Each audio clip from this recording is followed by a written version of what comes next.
Good evening, South African time, or late afternoon.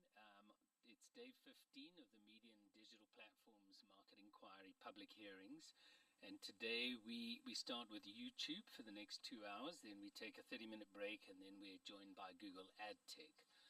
So I do want to welcome the YouTube team who are all online. We've got Brandon Feldman, who's the Director of News and Civic Partnerships for YouTube. We've got Abongile Meshele, the Head of Government Affairs and Public Policy for South Africa.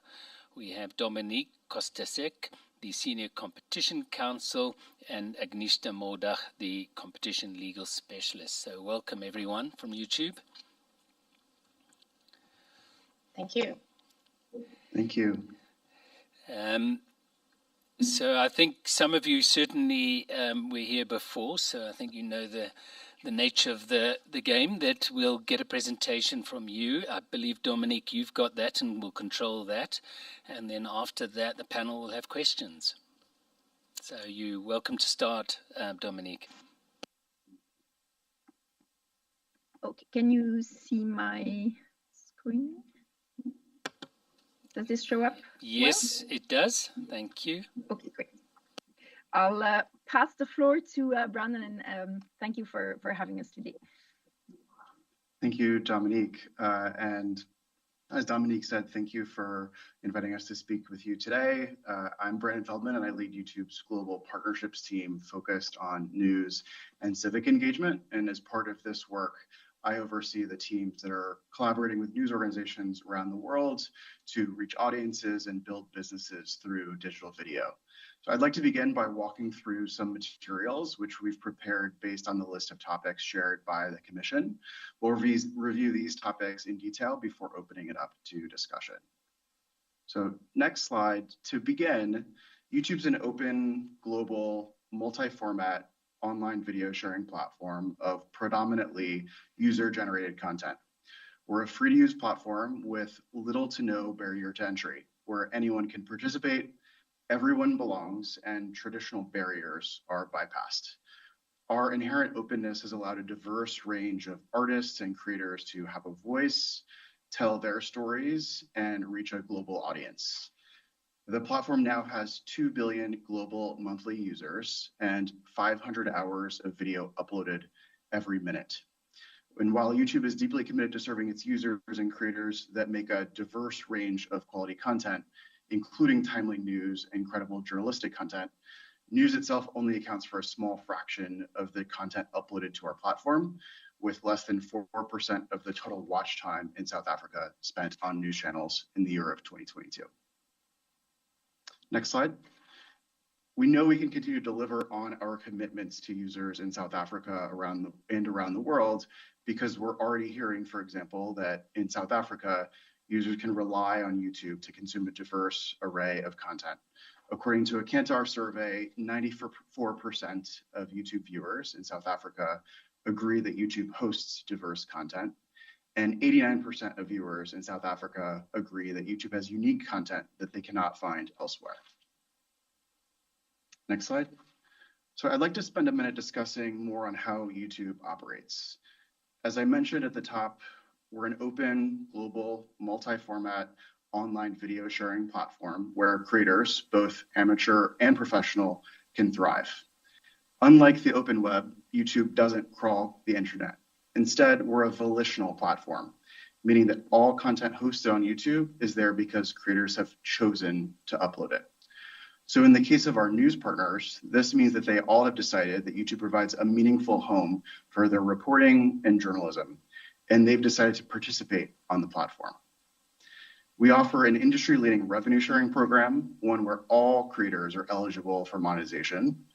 And what's more, YouTube offers eligible creators a range of opportunities to monetize their content. As we look to expand on the numerous ways that creators can monetize, though, we continue to prioritize responsibility, actively reducing and removing harmful misinformation while simultaneously raising authoritative sources for news and information. Next slide. So I'd actually like to go a bit deeper on how we go about upholding our top priority, responsibility, as I was just mentioning, with what we refer to as our 4 Rs of responsibility. First, we remove content that violates our community guidelines through human review and machine learning, and share our progress through our transparency report. Second, we raise up authoritative voices to provide users with trustworthy and reliable sources on topics such as news, politics, medical, and scientific information. Third, we reduce borderline content that brushes up against our policies with improved recommendations to prevent the spread of misinformation. This, of course, is more significant than ever, in part because 2024 is a historic election year, with more than 2 billion voters set to go to the polls around the world. YouTube's committed to remaining a place for reputable coverage of national events like elections or providing access to timely information during global emergencies like the COVID-19 pandemic. And lastly, our commitment to diverse quality content is reinforced by our commitment to ensuring our platform remains a safe and trusted space for creators, users, and advertisers. In Q4 of last year, October through December of 2023, 96% of the 9 million videos removed from YouTube for violating our community guidelines were first identified by our systems. Of those 9 million videos detected by machines, 51% never received a single view. And as the heart of the creator economy, finally, we reward creators who meet our even higher standards with monetization through our YouTube Partner Program. We'll talk about each of these in more depth in the following slides. So next slide. News plays an important role in the 4 Rs that I just walked through. We believe that when quality journalism thrives, society benefits. That's why we partner with the news industry to support a thriving journalism ecosystem through our products, programs, and people. With the growth and scale of information online, we recognize that delivering quality journalism and content to users has never been more critical. That's why we're committed to ensuring that YouTube remains a high-quality experience for our users looking to consume news content, as well as a valued platform for creators and news publishers who are uploading their stories and reporting on YouTube. Next slide. Our commitment to partnering with the news industry is for the long term, focused on supporting a sustainable future for news and a quality news experience on the platform. We're doing this across 3 pillars: accelerating digital capabilities and monetization opportunities, elevating authoritative news sources for our viewers, and informing viewers with additional context. I'll walk through each of these in more detail. Next slide. The first pillar is accelerating digital capabilities and monetization opportunities to help journalism thrive. I'll cover this one now. So we're committed to supporting our partners in South Africa and around the world to grow on YouTube through programs aimed at building their digital capabilities. If we move to the next slide, expanding their monetization opportunities, growing audiences, engaging them in training and skill building engagements, and accelerating their businesses. This work includes the 3 items that you'll see here. The first is revenue sharing with our news creators to ensure that they reap the rewards for their journalism that resonates with audiences. We'll go deeper on this one in particular. The second is trainings and industry engagement, where we regularly bring together news organizations and experts from around the world with our YouTube teams to share best practices, learnings, and feedback. And the third is accelerator programs, where we bring together journalists and newsrooms to build their digital capabilities and grow their video presence. We go to the next slide. So to go deeper, as I said, on revenue sharing in particular, this is one area, especially that makes YouTube distinct. We have a program that we call the YouTube Partner Program, or YPP for short, that gives creators greater access to YouTube resources and, importantly, monetization features so that they can generate revenue from their content. We want as many creators qualifying for the YouTube Partner Program as possible, and that's why we recently expanded YPP to make the program more accessible to more creators. As such, the threshold is 500 subscribers, 3 valid public uploads, and either 3,000 valid public watch hours or 3 million valid public shorts views. And creators who then reach 1,000 subscribers and either 4,000 watch hours or 10 million public short views qualify for additional benefits that we can talk through further. We also provide access to copyright management tools to help publishers protect, control, and gain insights from the reuse of their content. Move to the next slide. There are so many formats available to make a content on YouTube in an ever-evolving world of digital video, such as shorts, live streaming, and long-form video. And we want to make sure that creators can get rewarded for making all of those formats. That includes advertising revenue, where creators can earn revenue from watch page ads and shorts feed ads. YouTube Premium revenue, where creators receive part of a YouTube Premium subscriber's subscription fee when they watch their content. Channel memberships, where members make recurring monthly payments in exchange for special perks that their favorite YouTube channel offers. And we also offer alternative monetization opportunities, including our super chat and super stickers, where fans pay to get their messages or animated images highlighted in chat streams, or super thanks, where fans can pay to get their message highlighted in a video's comment section. These are some of the ways in which we support monetization today, but we're always investing in and testing new ways for creators of all types to generate revenue from their content. So that's an overview of how we approach monetization. What I'd now like to move on to is another area of a lot of value for publishers, which is how we provide audience insights through YouTube analytics. We offer creators rich data on the performance of their content through YouTube analytics. Through this tool, creators can experiment and understand what's working on YouTube with their audience. When entering YouTube analytics, you'll see this interface here. Creators can view key performance metrics, including impressions, click-through rate, views, traffic sources, and watch time. We move to the next slide.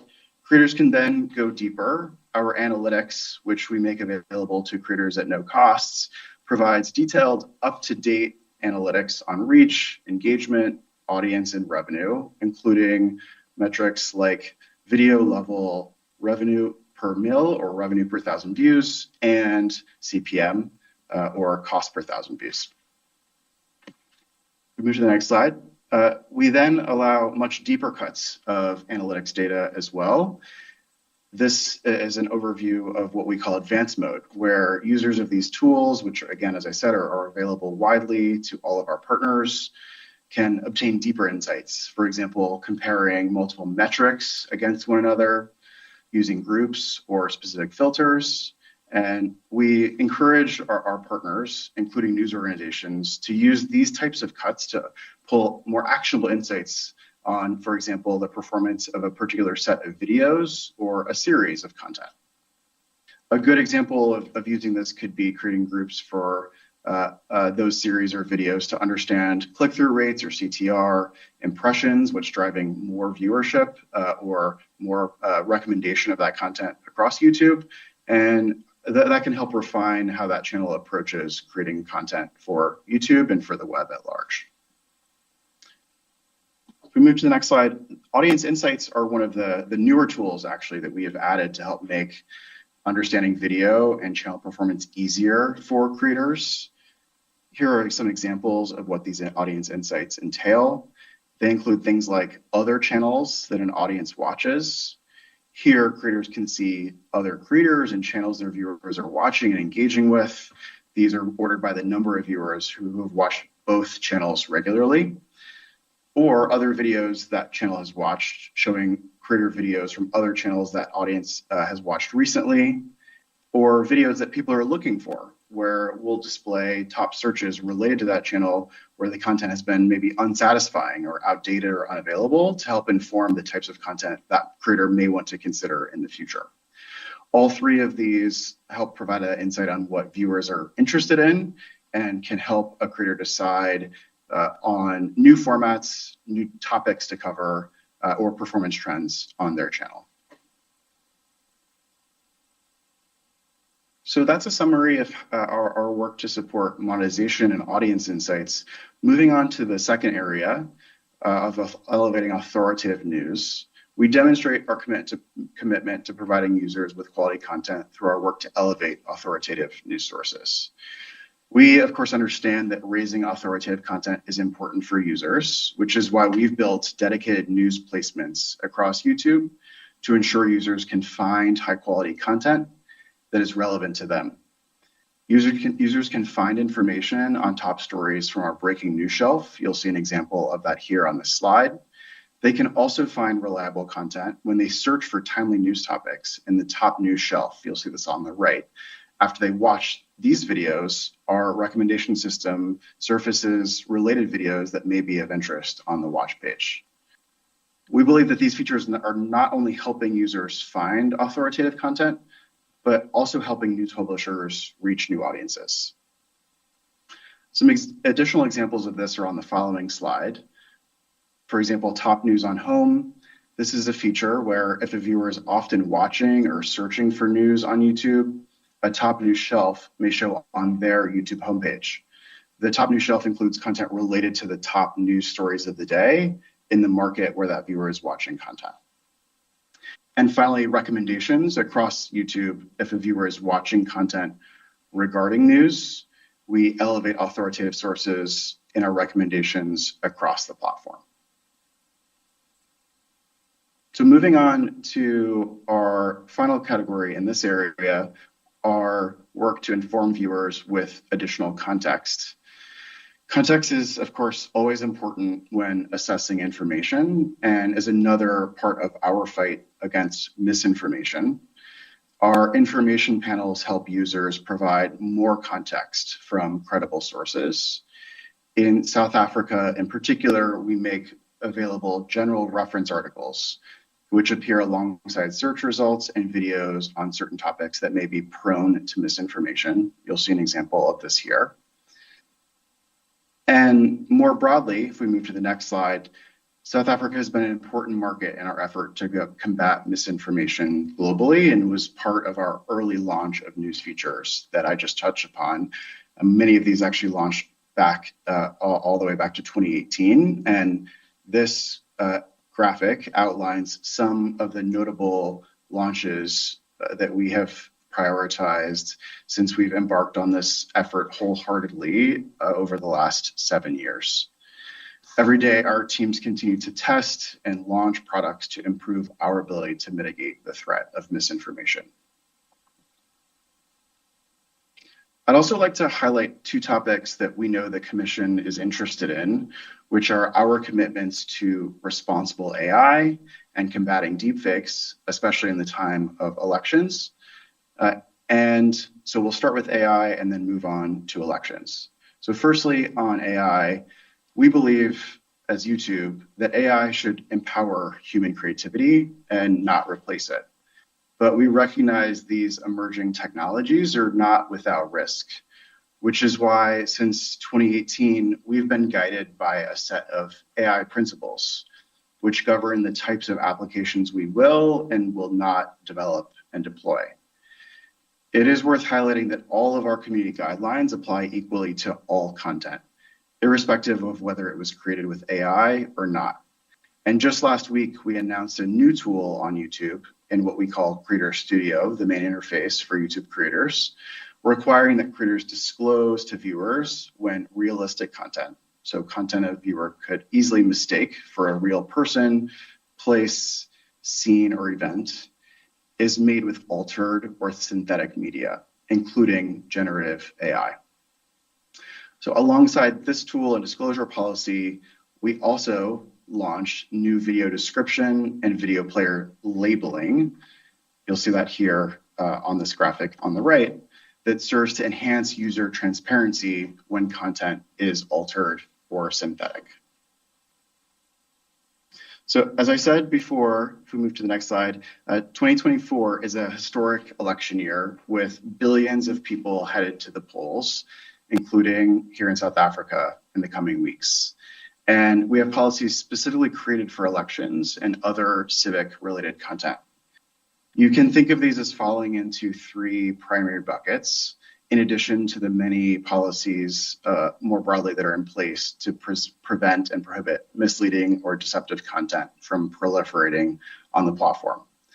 Some of the particular policy areas that are most relevant for elections include content aiming to mislead voters about the time, place, means, or eligibility requirements for voting, or false claims that could materially discourage voting, content that threatens election workers, candidates, or voters, manipulated content that misrepresents statements or actions by a candidate, content that threatens violence or hate towards a candidate or group, content that advances false claims related to the eligibility requirements for political candidates and sitting elected government officials to serve in office, content encouraging others to interfere with democratic processes, including obstructing or interrupting voting procedures, and finally, content advancing false claims that widespread fraud, errors, or glitches occurred in certain past elections, or content that claims that the certified results of those elections were false. Our work on elections also applies to advertising. In addition to all the policies that we just discussed, we have policies around the types of advertisements that may run on the platform. And you'll see this outlined on this slide. In addition to that, we also publish a transparency report on political advertising that runs on our platform. These are all available in South Africa. So in closing, I come back to these pillars and YouTube's commitment to partnering with the news industry for the long term to support a sustainable future for news and a quality news experience on YouTube. We hope that this presentation helps reaffirm that commitment and the respect that we have for our partnership with South African news organizations. Thank you for the invitation and the opportunity to address your questions today, and looking forward to the dialogue now and continuing to expand upon our partnership with publishers and creators across South Africa.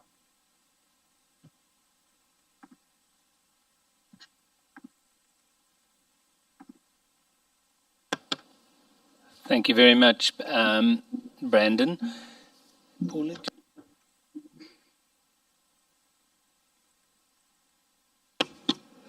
Thank you very much, Brandon.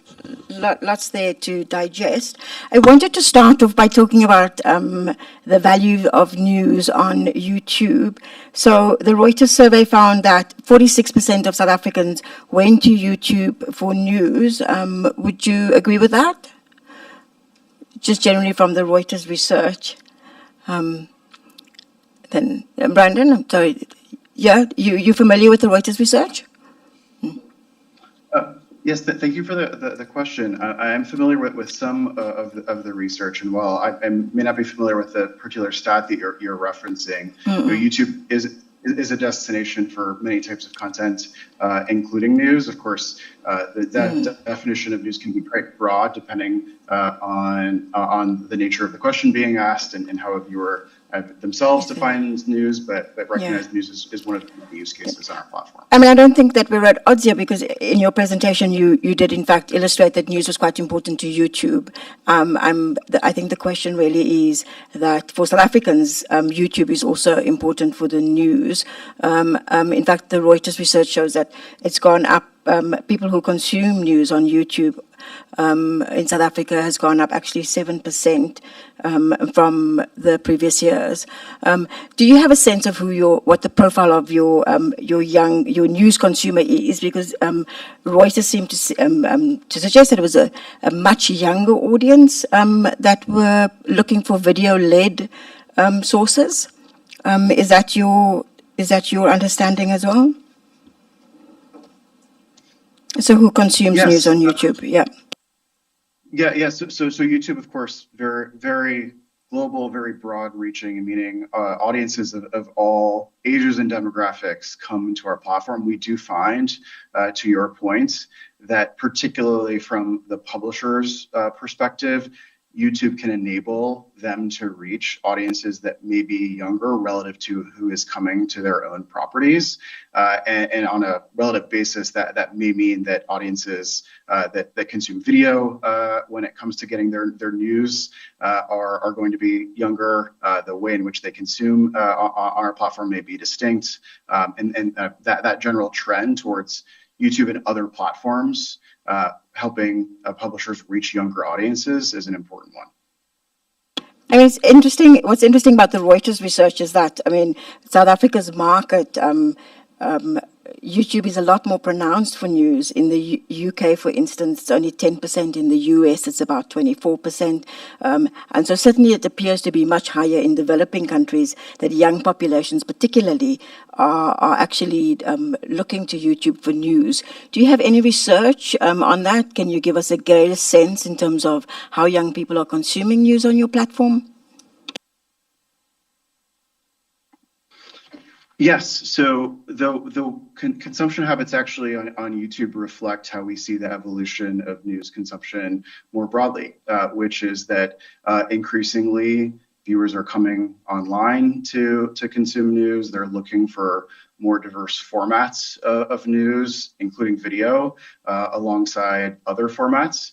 And they're looking for content that might be more relatable, that might be in one of more accessible formats. Think short form content, transitioning from paying for a classic cable subscription to seeking content that is more freely available. They may be watching content on a connected TV, as an example, and they may be looking for online sources for linear streaming on their living room device. And so all of those trends we see reflected in many markets, including South Africa, as users have changed their news diet. And that's where we're committed to working with publishers to help them evolve with those changing consumption habits. Do you have South Africa-specific research? Could you give us specific numbers in terms of your audiences and how they consume news in South Africa?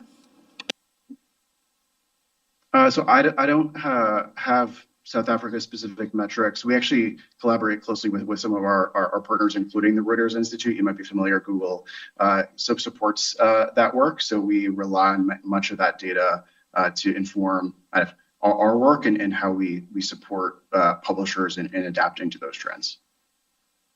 I mean, is YouTube free access?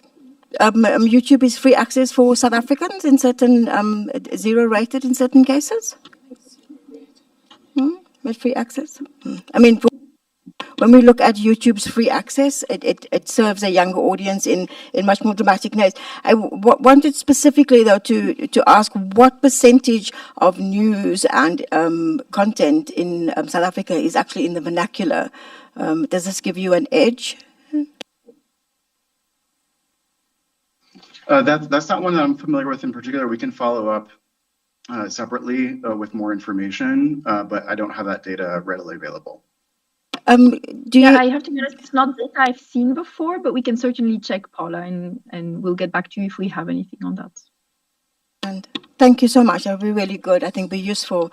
It's also interesting that that mainstream news is still a prominent source for news rather than celebrities or personalities. Well, news is about 42%, personalities are about 45%, but not just kind of politics, but also business and finance is consumed on YouTube. So quite a variety. But I mean, YouTube has in fact recognized that news is important. Case with, as you illustrated during your presentation, the Newswalk page, the breaking page, top news searching.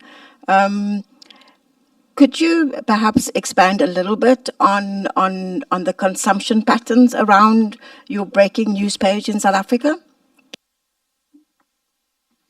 Yes. So the features that you're referencing are ones that are triggered or appear to users in the moments where news content is relevant to them. That means that they do not always appear for every user in any market, including in South Africa. The breaking news feature, as one example, only is displayed on the YouTube homepage if there's a major story of national importance that, based on our data and understanding of users in the market, we believe is relevant for them. Similarly, within YouTube search, the news section, or the top news shelf, as we call it, is displayed when users are consuming or seeking out information about news, and we think that them consuming content from an authoritative source is important. And so those are examples of features where when that user is coming to our platform, seeking out news, we're displaying it to them, that consumption time in total represents just less than 4% of total watch time on YouTube in South Africa. Brandon, you said in your presentation that you elevate authoritative voices. How are those identified? Are they registered media entities? How do you identify them? Yes, so our systems use several signals to determine if a video and a channel is focused on producing coverage of recent and relevant news events. We also rely on external raters, and those raters help us evaluate, train, and then ultimately improve on how we go about identifying and elevating authoritative sources. That's all information that we've also provided in the RFI in terms of more detail on how we go about identifying authoritative news sources. And ultimately, all of those signals help us determine whether a source is one we would elevate across our platform. And those external readers are based in South Africa? They're based around the world, and those raters rely on a publicly available set of search rater guidelines. It's a very large repository of information that we make available publicly that they use to assess the quality of content, and that information is then used as an input for our systems. Thanks, Brandon. So, Brandon, I just wanted to pick up on your news features, because I think you said you started investing probably 2018 in a lot of news products. And it seems there's maybe a few ways people come to YouTube to consume that we understand just from looking at your material. I mean, the one as you put it on your navigating YouTube news and information is there are times when you come to YouTube to catch up on the latest news. So as I would understand, consumers who are looking for some news are coming to YouTube to do that catch up. And we have heard about the decline in appointment television, and you mentioned that, the changing habits. So do you see part of your value proposition as offering them that catch up opportunity? Yes, we see users come to YouTube for different parts of their news consumption diet. We don't see YouTube, to be clear, as a replacement for any singular news source or destination. In fact, we see it as supplemental. Many users on our platform get their news and information from many different places, and YouTube is part of that broader consumption habit. For some users, they may come to YouTube to catch up on the news. For others, they may use YouTube to go deeper on the news. To give you two examples of that, catching up may mean I'm just getting up to speed on what I should know today because I haven't otherwise gotten familiar with the news of the day. But we also see many users come to YouTube because they hear about a topic, say in the newspaper or on traditional television, and maybe the reporter mentions a term that they're not familiar with. Inflation is the topic being discussed. They don't quite know what inflation is, so they come to YouTube to go deeper, to understand that topic and help them sort of wrap their arms around what the topic is, maybe from a traditional news source, but also perhaps from a newer news source that might be relatable to them, that speaks in their language. Yeah, and I think that's consistent with, I suppose, the research that says people are going there not just for sound of politics, it's business, it's finance, it's health, it's a whole range of aspects that consumers are looking to get almost educated in coming to YouTube. That's right. The diversity of topics is quite remarkable on YouTube, and it may actually be topics that may not otherwise be widely covered elsewhere. So it may be a set of topics that are more interesting or useful for an underrepresented audience. It may be topics that are only covered at a surface level through more traditional media means, and YouTube enables the audience to go deeper. But really, the benefit for publishers and news organizations is they can then extend their programming to go deeper and engage audiences perhaps differently than the way that they would do so through more traditional means. And I think we've heard through this inquiry, there's probably the other aspect. You know, someone put it that news can seem quite mundane until you get big breaking news, and then you get massive spikes in audience and people searching for information very rapidly to see what's going on. And I imagine YouTube has the same aspect too, that big breaking events attract big audiences. That's right. And we do see breaking news events as an opportunity for news organizations to reach audiences as an entry point.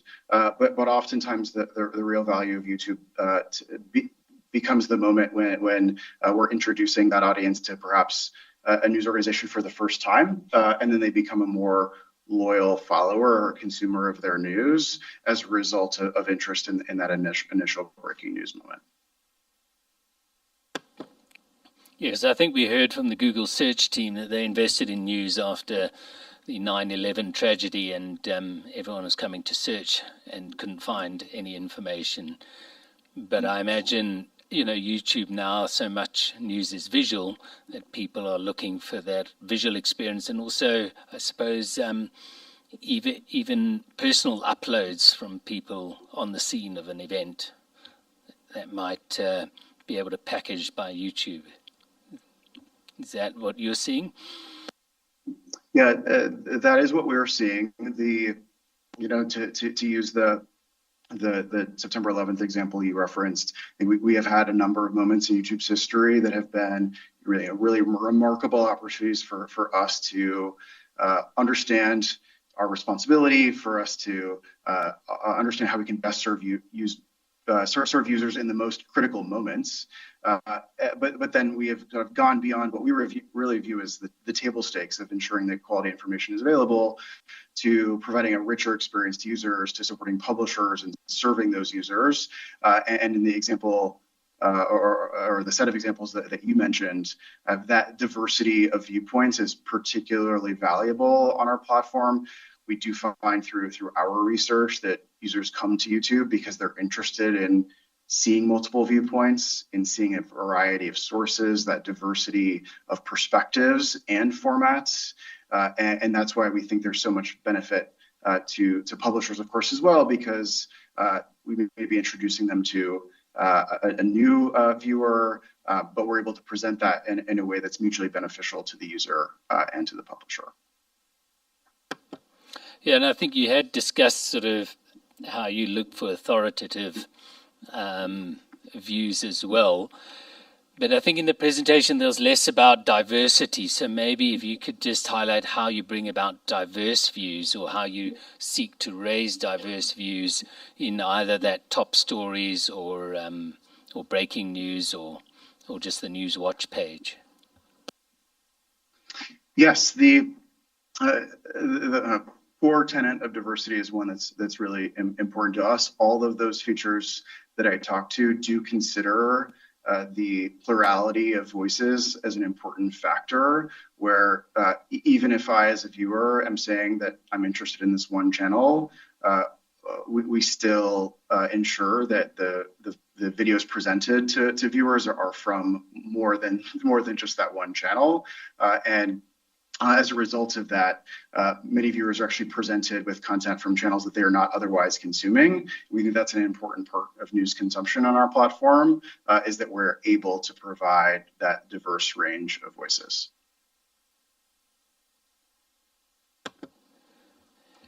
And I mean, just to round off on your website, just about how you invest in this format, you see YouTube as being a home for news viewers to learn more about the world and the news industry, and to reach them through innovative formats. But I mean, it just completes a theme that YouTube sees news as important for itself, rather than some philanthropy project.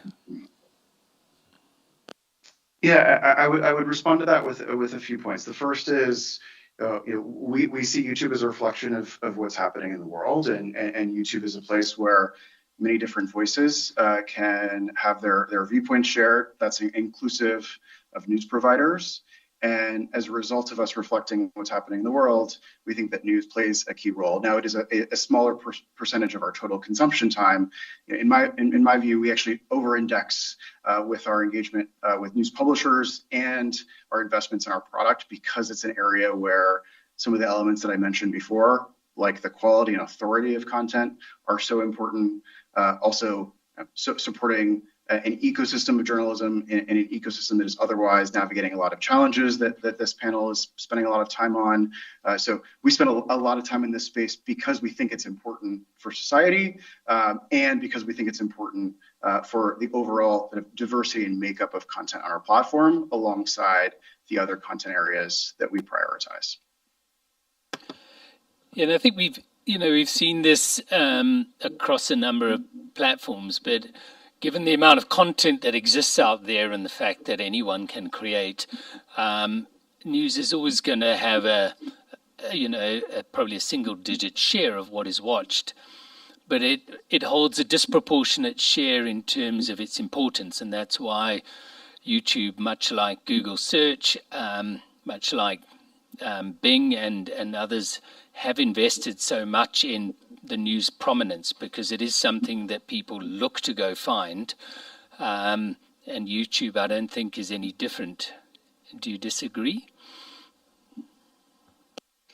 For the moments in time when users are seeking out news, we want to invest in ensuring that what we serve them is of the highest quality, and we also want to ensure that the providers of that information have the right level of support, access to our learnings and our best practices and our insights on the types of video that best engage that audience.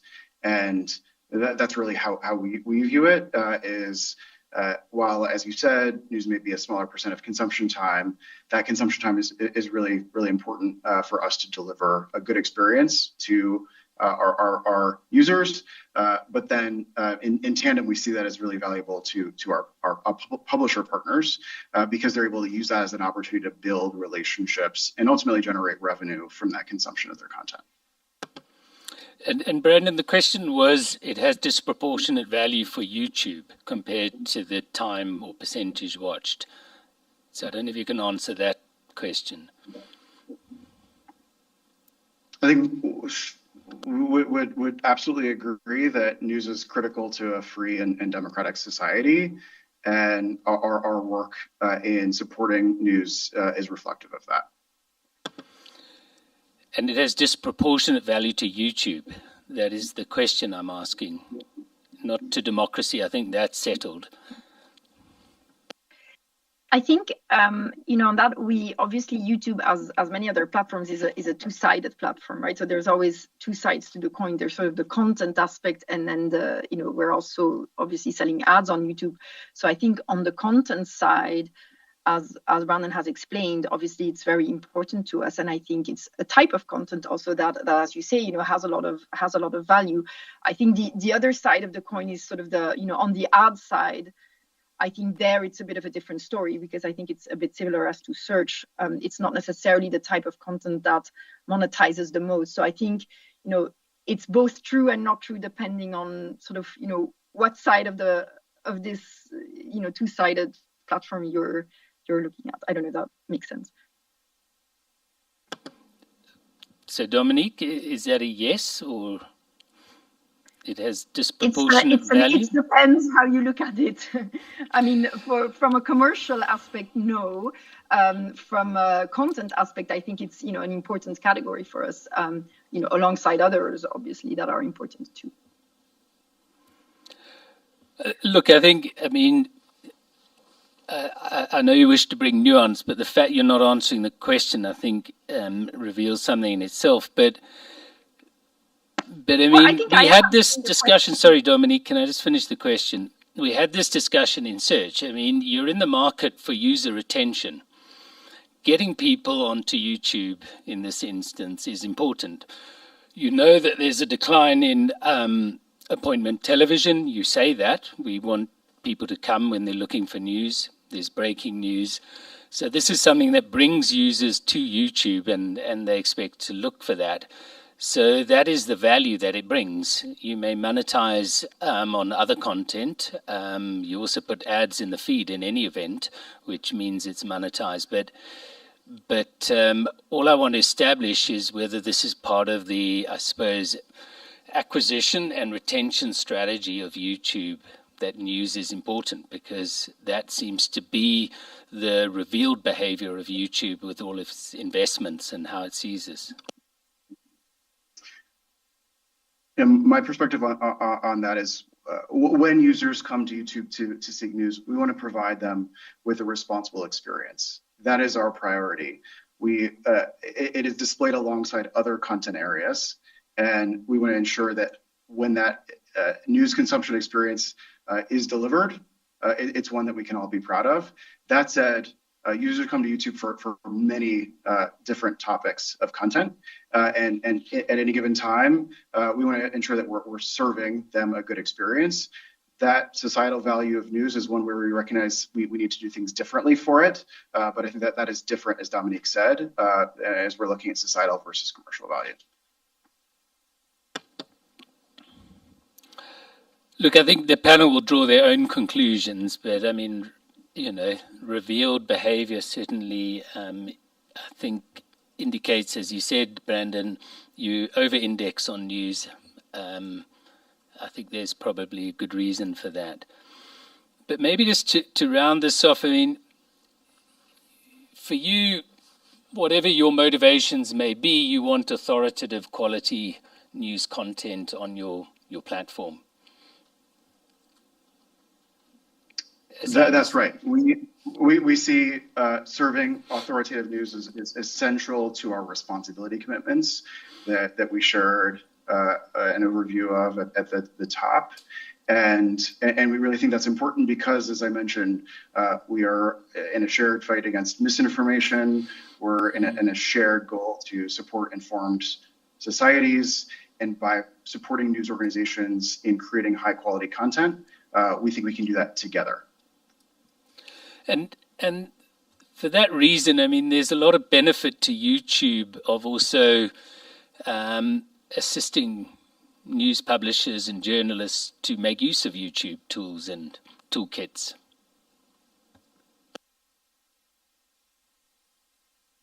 We really see that benefit as shared. It's beneficial for us as YouTube because then our news partners are able to create high quality content that's engaging for users, and users can be satisfied with what they're consuming from trusted news providers in South Africa.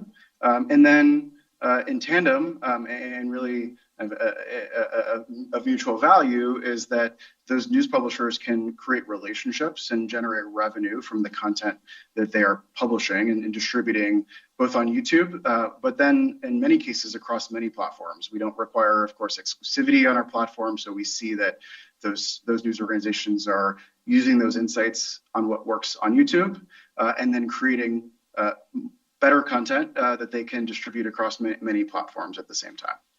No, and that's entirely fair. I think, as you say, it's a mutually beneficial relationship that you engage in. Thank you. I wonder if we could move to misinformation and disinformation, please, Brandon. Thank you very much for including that in your presentation.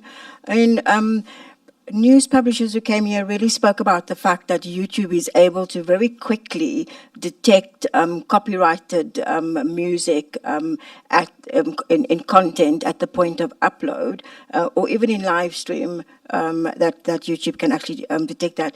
But a number, particularly broadcasters, were experiencing the use of deepfakes, using their branding, using their presenters in order to even sell misleading things. And I hear you saying that when people use AI or AI-generated content, that they have to disclose. But clearly, I mean, if it's a voluntary process to disclose, if somebody is going to be intending to mislead an audience, they're unlikely to volunteer that, in fact, it's generated content. Is there not something that YouTube can do or is doing at the point of upload that can prevent this? Yeah. Yes, thank you for the question, and it's something we spend a lot of time on. There's a few parts of it that I would call out in particular. The first is that we have a set of community guidelines, as we call them. Those are our content policies on what is and is not allowed on YouTube. Those apply to AI-generated content as well, and in particular, when it comes to something like deepfakes. Our policies in that space prohibit content that's been technically manipulated or doctored in a way that misleads users and may pose a serious risk of egregious harm. And we, in addition to that, have made a few announcements to go beyond our core content policies to address some of what you just mentioned. And so that includes the disclosure process that we just announced and rolled out last week, and the labels that we then display on content. We do recognize, though, as you astutely noted, that not everyone is a good actor, of course, in this space, and they may in fact not use these tools in the way that we would like them to. They may choose to not disclose the altered or synthetic nature of the content. That's why we are also instituting a penalty system for lack of disclosure as well. This penalty system is one we're actively working on now. This is a very new area, and so we're doing it based on our learnings as we start to roll out these features. But we do know that we will need to have a structure that enables penalties to ensure that those bad actors are caught and their behavior is not permitted. And then there are other areas that we would be happy to follow up on as well. For example, we've rolled out a privacy complaint flow for individuals who may be victims of deepfakes. And I would note sort of across the board to your point about undetecting this content at upload, we have made a lot of investments and advancements in how we detect content that would violate our policies. In Q4 of last year, the vast majority of content that was detected as violative was flagged by our machines rather than humans. 96% of those videos were first flagged by machines rather than humans, which to us really demonstrates that we're able to find this quickly and action it quickly. I'm not sure if you managed to watch any of the presentations by broadcasters, but another complaint was that once they had identified deepfakes that was circulating, it was really difficult to get them taken down. And I'm just wondering what the takedown process is and whether news entities that have credible brands and therefore depend on their credibility are in some ways able to access you quicker in order for that to happen. Yeah, so we have a number of ways in which we maintain open lines and channels to flag content of concern. There is a number of publicly available channels. For example, when a viewer is on our platform or a partner is on our platform, there's a flagging mechanism. We also maintain support channels for our partners to raise content of concern. This area in particular, I'll acknowledge, is of course one where we're seeing a rise in this type of content. And so we are approaching that by both improving our automated detection systems so that we're able to identify it quickly and address it, as I mentioned with some of the examples previously, and also establishing some of these newer processes so that our partners can raise concerns and we can evaluate them as quickly as possible. Are these all automated systems? I mean, you actually have to go online in order to do this. It's not possible to actually contact a person and say this is an urgent situation. Could you take down this material? It's a mix of both, actually. So the automated systems are in place because I mentioned at the top, there's 500 hours of video uploaded to YouTube every minute. So it's a tremendous amount of content. And our systems have dramatically improved in detecting violative content faster, in many cases before a human has even watched the content. A human meaning either an internal employee or even an average viewer. And the other channel, though, as you just noted, is reaching out to us and connecting with a human at the company. We do have support channels that are available for members of the YouTube Partner Program. That includes email and chat support, along with our partnerships teams that are based around the world. So all of that is available to them.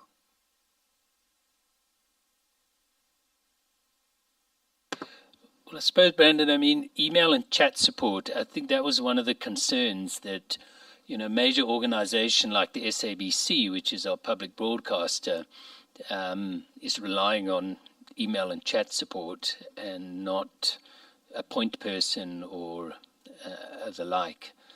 And I think it's maybe not isolated to YouTube, but it's a concern that maybe at the tip of Africa we don't get that kind of support that might be given some of the global news organizations that are out there.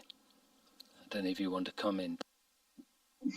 Yeah, I appreciate that feedback, and it's one that I wasn't previously familiar with. I do think there was some recognition that our support, you know, albeit with some feedback, is perhaps better than some of the other platforms, but we can always do better, to be clear, and would be eager to follow up and better understand the specific concerns.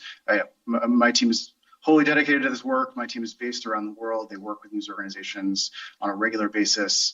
You know, we hosted an event locally in South Africa last year. We're looking to host additional engagements this year that are specific to the market alongside our colleagues across the company. And any concerns of that nature, you know, we spend a lot of time addressing, and would love to make sure that their team has the right points of contact to engage with us. Thank Brandon. Oh, I see. Yeah, go ahead. Bongile, you had your hand up. I don't know if you wanted to say something. No, I just wanted to add that in South Africa as well, leading up to the elections, we have internally a cross-functional team that assists in escalating any issues that may arise, be it on any platform, be it Google search, be it on YouTube, where we can be contacted directly for escalation through our trust and safety teams as well. So that's also a process that's in place, and it links directly to the IEC as well as an NGO called the Real 411 in the country. Thanks. And that's specifically around the elections or at any time? Well, around the elections and any time. So we do also assist if broadcasters have issues and they reach out, and we would escalate the matter. And actually, pleased that you brought up the issue of the elections. I'm particularly interested whether the process around elections, misinformation and disinformation campaign, whether the approach to election content is to check it at point of upload or after it's uploaded. And then perhaps if you could also just explain what or whether it's whether election content is checked only in response to complaints. So does somebody actually have to complain about it before you have a look at it? Or is the process right at the start of the process all the way through for election content? Yes, so to address your second part first, because I think it may actually address the broader question you're raising. All of our detection systems are in place for all of our policy areas, including our election policies. Those do not require human flags. We do review content if it is flagged by a human, but that is not a prerequisite for us to identify and take action on violative content. And I mentioned previously that much of of the actioning that we do of violative content is on content that has not been viewed by a human at all. So much of our work is on automated detection. Does that help answer the question, or is there anything else there that would be helpful to? So essentially, Brandon, it's take down rather than preventing upload?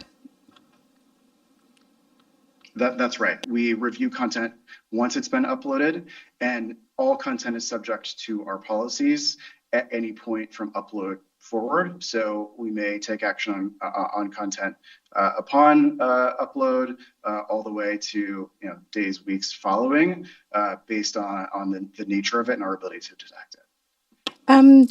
Why is this process only initiated during elections? Are there other periods where you might identify that are really risky for misinformation and disinformation? Or is there a specific focus only on elections? Thank you for that. It's an important point to clarify. All of our policies are actually always in place. What I believe Abanjile was mentioning was specific to some of the work in South Africa to stand up teams and operations. Given the nature of elections, we want to make sure that the right lines of communication and coordination are in place. But all of our policies are always on, and our teams work around the clock around the world to enforce them. It's more about this specific election task force. Abanjile, is that correct? And how big is this team that's working on elections for South Africa specifically?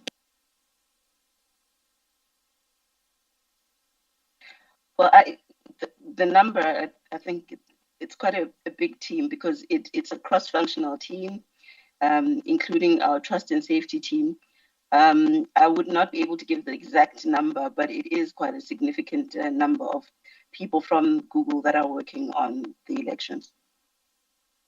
And I wonder if I could take you back to 2022, when the global coalition of fact checkers actually wrote to YouTube and really spoke about their concerns that it was a major conduit for falsehoods, and that it was essentially being used and weaponized by unscrupulous actors to manipulate and exploit others. And at that stage, the fact checkers really asked YouTube to do four things. They wanted YouTube to make a commitment to funding independent research into disinformation campaigns on its platforms. It wanted links providing the rebuttals inside videos, distributing disinformation and misinformation. For YouTube to stop its algorithms from promoting repeat offenders, and to do more to tackle falsehood in non-English language videos. And I'm just wondering that since that request from the fact checkers, what YouTube has actually done. I saw some of your comments in your presentation, but it'd be nice just to hear how you've responded to those requests. Yes, thank you for that question. We take those types of concerns and feedback very, very seriously. We actually spend a lot of time with our partners in the fact-checking ecosystem, and we reviewed many of those concerns in great detail with them directly. I myself have actually participated in a number of their industry gatherings around the world to review that feedback in detail. And much of that work that I shared in the presentation on all of what we call our 4 R's, removing policy violative content, reducing the spread of borderline content, rewarding quality content, and raising authoritative content. Much of that is actually informed by the feedback that we get both from our partners in the industry and the research that we do internally and from third parties. In particular, in addition to that, though, we've actually launched a number of initiatives to support fact checkers in South Africa and around the world. For example, we've worked on a global fact check fund in collaboration with the International Fact Checking Network to support the important work of fact checkers, both around elections and more broadly. And there's work underway in South Africa, in particular, on a fact checking initiative. Abanjile, is that one that you'd be able to speak to? We've actually joined the Coalition Africa Check as part of this election as well. Yeah. While you're here, won't you speak some more about the ability to do fact-checking in other languages, in vernacular languages, given South Africa's current makeup?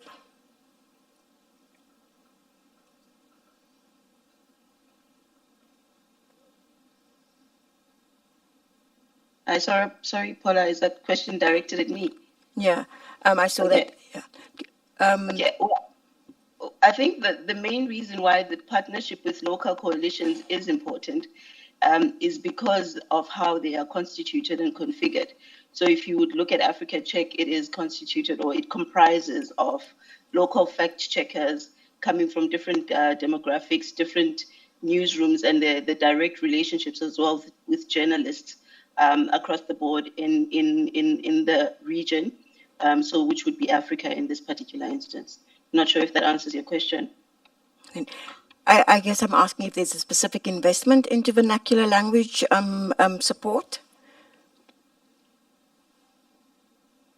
Well, I would say so, because as part of the fact-checking coalition, the Africa Check one, it would be one of the requirements, and we have made a financial investment into Africa Check to enable that.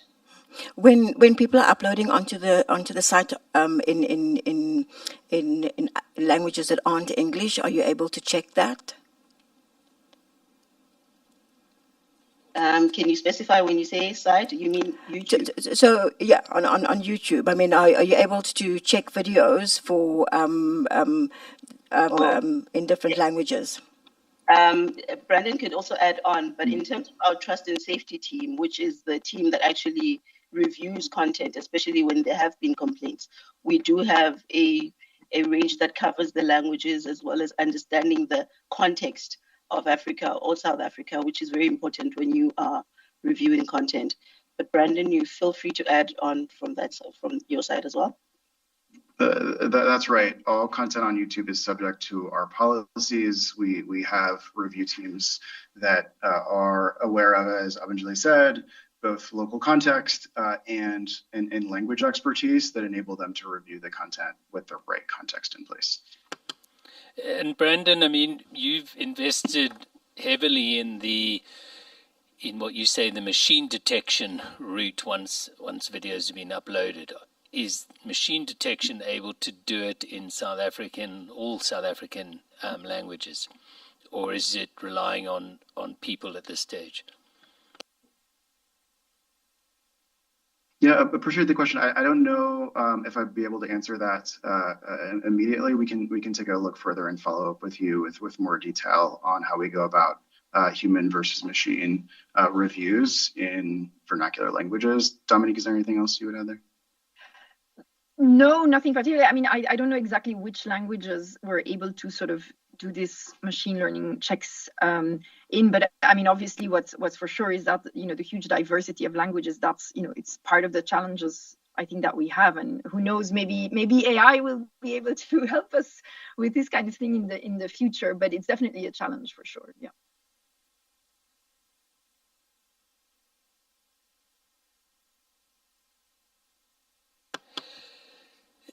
Just quickly, I mean, Paula mentioned 4 things. The first one being funding independent research into the disinformation and misinformation campaigns on YouTube. Is that something you fund now, independent research?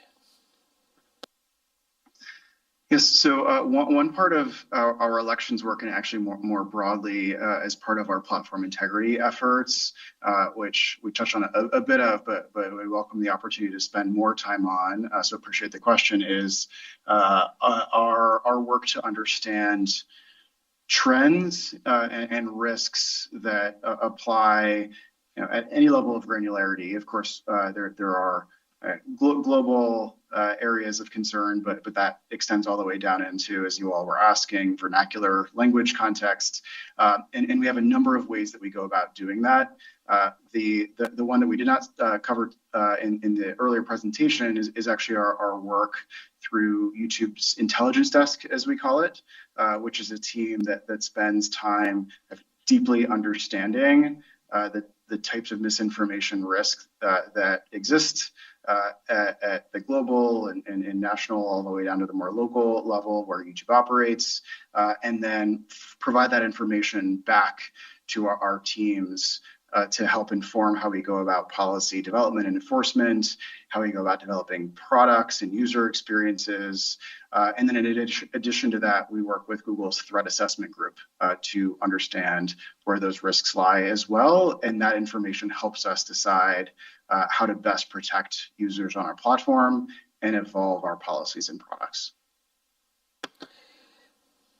And that sounds impressive, Brandon, but I just wanted to find out, I mean, do you support independent research on YouTube? Because I think the reason they called for independent research was that it is obviously independent. It brings an independent perspective rather than necessarily someone within the company. So do you support that independent work? We do regularly seek input from independent groups, outside groups. We recognize and deeply appreciate the insights that a variety of our partners and outside bodies provide to us, and we regularly engage with them to inform our approach in the space. And I suppose, look, I'll leave it, but I mean, independent research and giving people access to your platform to independently assess is a little different to having an engagement. It allows them to assess the quality of the efforts and the outcomes and whether there are risks that maybe you're blind to at the time. But I think the answer is no. There's no independent research funded.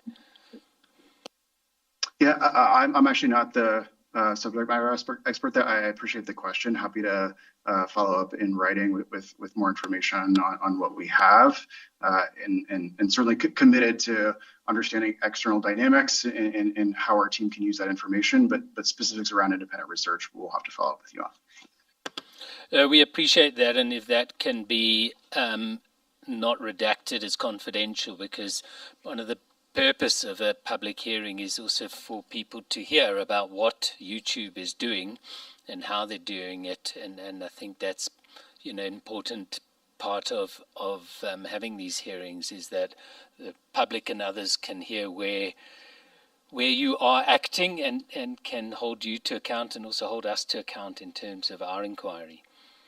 I mean, the other one was just stop algorithms from promoting repeat offenders. And I was interested in your earlier comment that when someone contravenes your community rules, as you put it, you may penalize them, but you don't stop them. So maybe you can just help us in understanding that if I put up a piece of misinformation, do you block me entirely? Do you just dock me for any advertising revenue share? How does it work?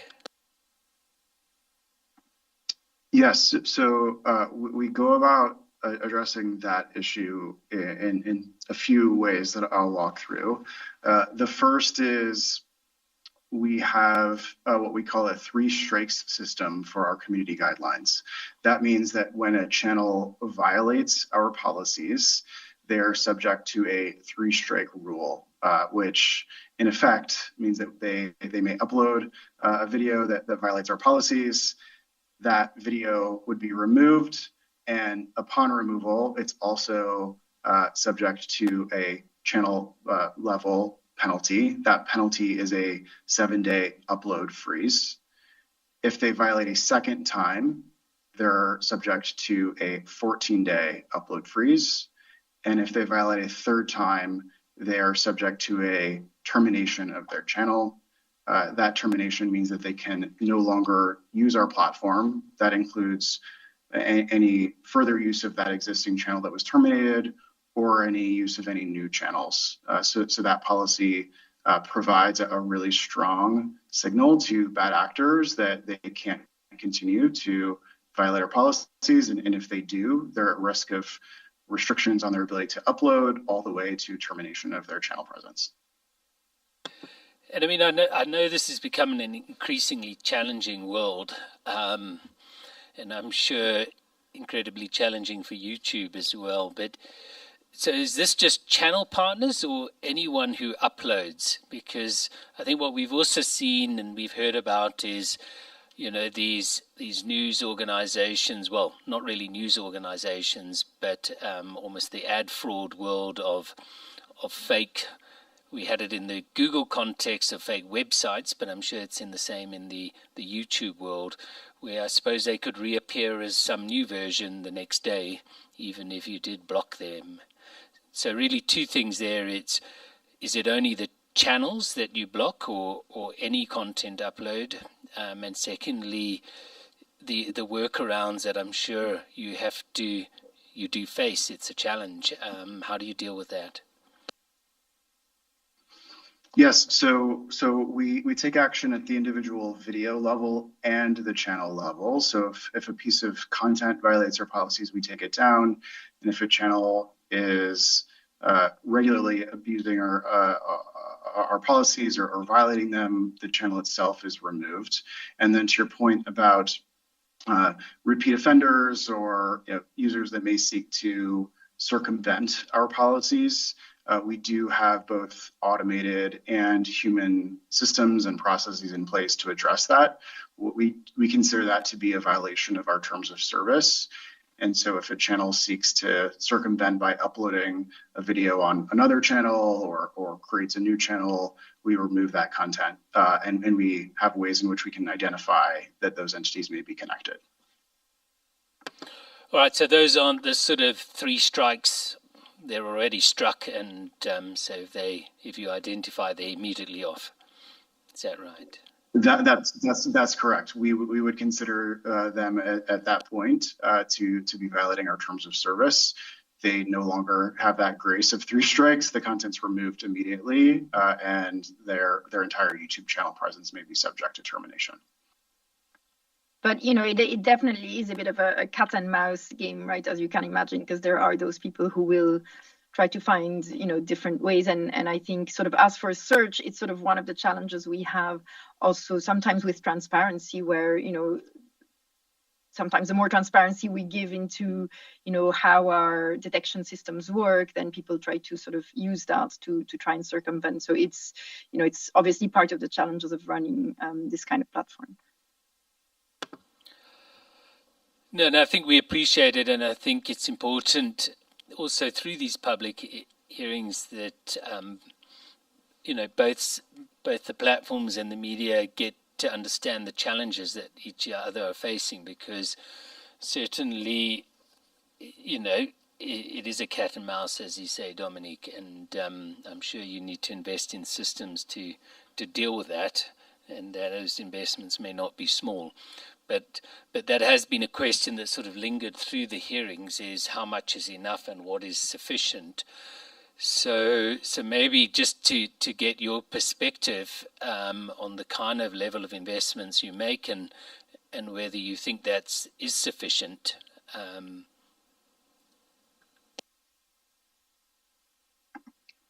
Yes, I mean, I can let Brandon maybe speak more about that, but I think from our perspective, we have both problems, right? I think sort of like you need to invest enough to take down harmful content. I think what's also sometimes problematic and people complain about is going too far the other way, where we then get accused of taking down content that, maybe was sort of like borderline in some ways, but people then said, well, but that's, some people think that content should be up. So I think that's part of the challenge, is to find this sort of golden middle path where you do enough, but you also don't go overboard in taking down content that should be there. And there's also many countries where that are not fortunate to have democratic systems where YouTube is a super important channel for dissident voices.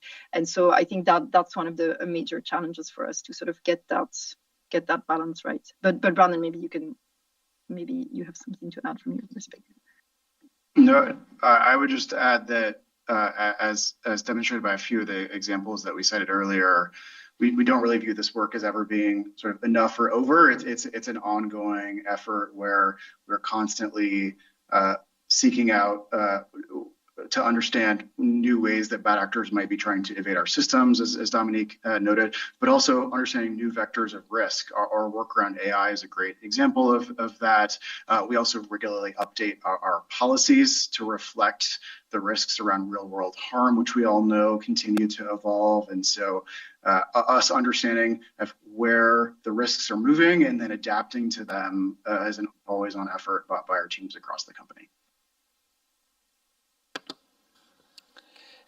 And maybe just to, sorry, I know there's a bit of a diversion, but to pick up, Dominique, your point, I think we raised this, and I can't remember with whom in the hearing, but I mean, given that, at least in South Africa, the press is subject to a press code, and this applies even to community media who all ascribe to that press code through the Association of Independent Publishers.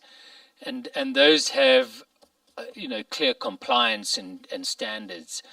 I mean, is there, or has YouTube explored the option that where this exists in a country, that they would either identify those news sources knowing that they are compliant with a code that would prevent them from doing hate speech and misinformation and subject to certain journalistic standards of fact-checking, and that their content isn't just taken down by an algorithm. It can be flagged in some way, because there are obviously codes that they ascribe to, but they're also subject to recourse if they violate them within South African law as well.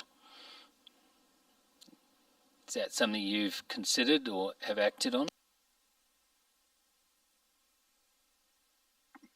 Yeah, happy to start. And Dominique, welcome any additional input you might have. Firstly, on the note regarding, James, if I could make sure I followed your question correctly, providing news organizations with additional sort of grace in our systems, acknowledging that they've committed to a certain quality bar. We actually spend a lot of time helping news organizations understand our policies, and we institute as part of that three-strike system a number of additional steps in it to equip the channel in question to learn about our policies. So two examples of this that I would call out. The first is a warning in that system if it's the first ever violation on the channel. And the second is a series of what we call training courses that enable the channel to understand more about our policies. And if they complete that, that also provides them an opportunity to have those strikes expire as one example. So there are these sort of additional junctures in the process where we seek to give good actors, like we would expect most news organizations to be, to learn the rules, follow the rules, and demonstrate their express intent to follow them. We are also, of course, a global platform, so we are navigating how we can best identify and support news organizations, acknowledging what might be different local standards. And so we think that combination of us having systems that surface and elevate and raise authoritative news content while also instituting these processes around content policies and support in the understanding and compliance help us do so. Yeah, and I think maybe just one point I would add to that is that obviously, a publisher may be subject to a code, which is of course helpful. But I think it's hard for us to know, are they then also complying with that code, which is sort of, another level of check. But I think it goes back to what Brandon says about the work we do around, what is an authoritative channel and sort of trying to assess that in that way. But I would say being subject to a code is not a guarantee of complying with that code, unfortunately. No, there would be compliance mechanisms domestically. So, yes.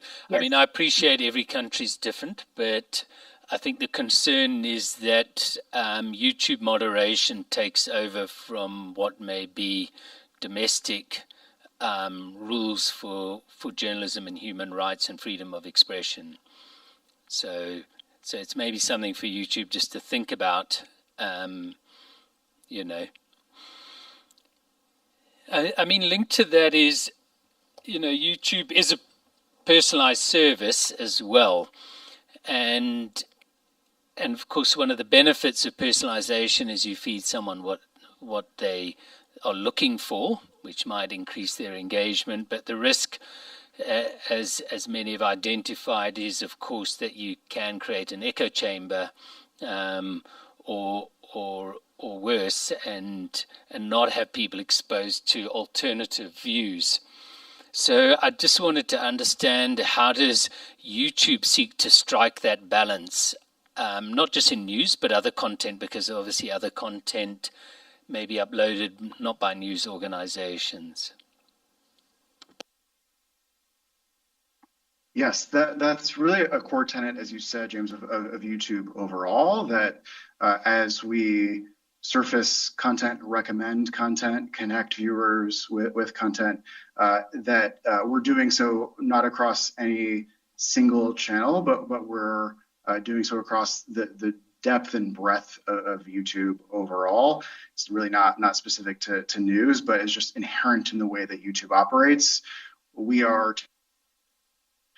recommending videos to users across many different places. That includes the YouTube home feed when you open the YouTube app, or youtube.com, or the YouTube app in the living room, any of the places where a YouTube user may be consuming content. They're seeing suggestions of content to watch that reflect all of YouTube, and personalization is one factor that we take into account, but diversity is one we balance that with, and then that carries through to recommendations that we make on watch pages. So if the user is watching a video, suggestions on content they watch alongside any given piece of content in the feed environment, if they're watching short form video. So really across the board, users are seeing videos from many different channels, and in fact maybe many different content areas as well. They might be watching a cooking video, and after they watch the cooking video, they're seeing a recommendation for a product review, or a how-to video on an entirely different subject, and that's really inherent in how YouTube is designed. And I suppose my question, Brandon, is more, personalization is probably here to stay, and there are some benefits, but there are risks. So how has YouTube managed to balance those risks? And we could say that maybe, different platforms are doing it differently, and some may, be experimenting in how you strike that balance. But I just want to understand from YouTube's perspective how you balance the risk of pushing someone down a rabbit hole versus giving them diversity, but still having a personalized experience. Yeah, so I'm best equipped to speak to the news part in particular. So I'll start with that component. When we think about personalization of content in the news space, or in areas surrounding news, that's also when that responsibility framework that I mentioned earlier applies in particular. So when we are surfacing recommendations of content, we're looking at two main aspects. The first is, what are we raising? So if it is about news, we are raising authoritative sources. Again, that's a diversity of sources. It's not any single source. And then to your point about echo chambers, we're also reducing borderline content. So things that might be fringe, conspiracies theories, for example, they may be on our platform, but if they're brushing up on our policy lines, we are not actively recommending them. And so what we're balancing, and as you're noting, is reflective of an important topic the overall ecosystem is navigating, is that we are connecting users with topics and content that we think are useful to them, but we're also taking steps to ensure that we're not recommending harmful or potentially borderline content at the same time.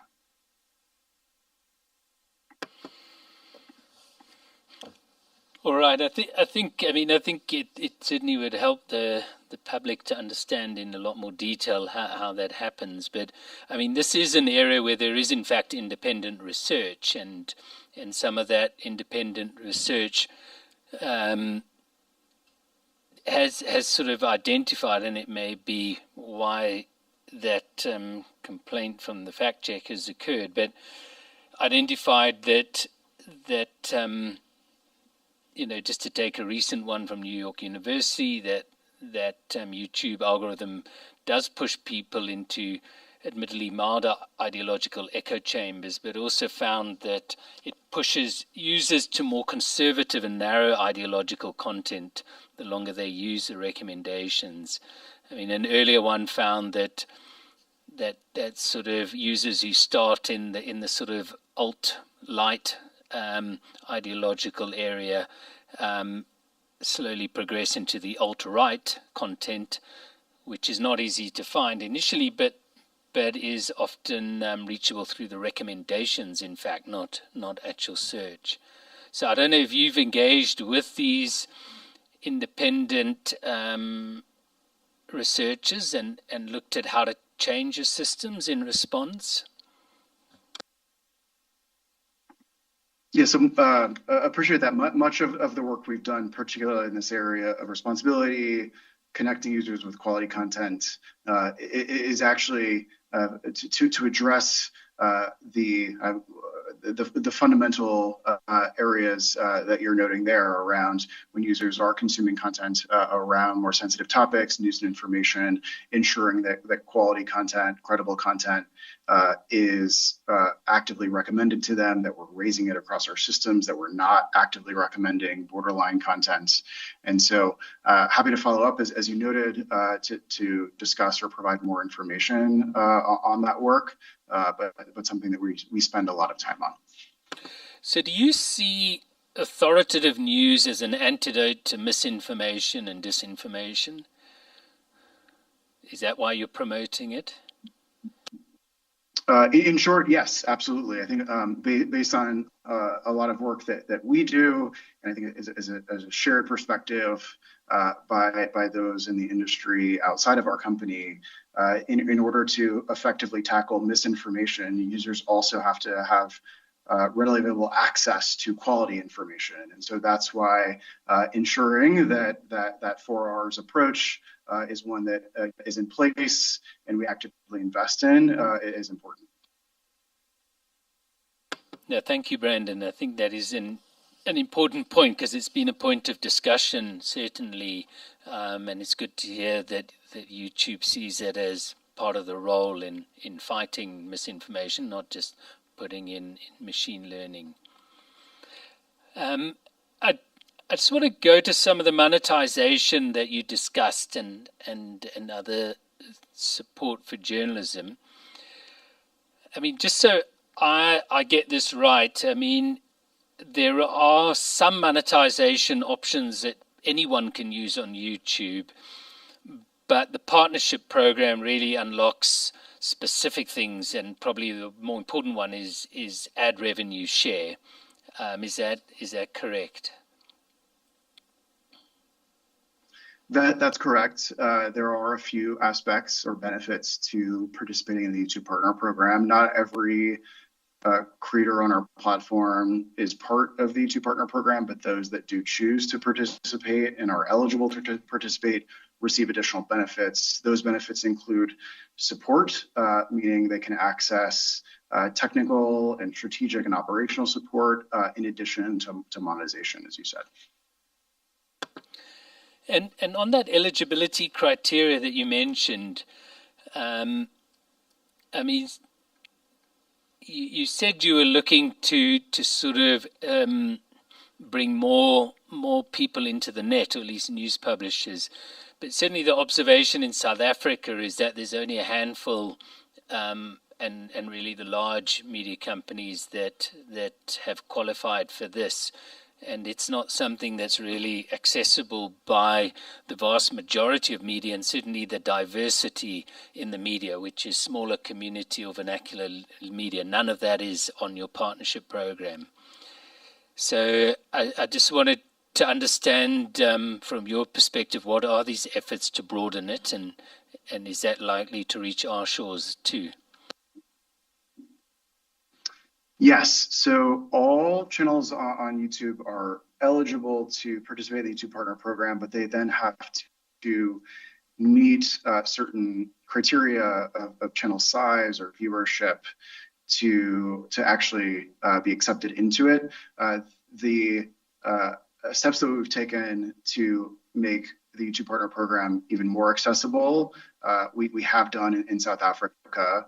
The bar for entry into the YouTube Partner Program is now 500 subscribers to the YouTube channel, 3 uploads, and then either 3,000 public watch hours or 3 million shorts views.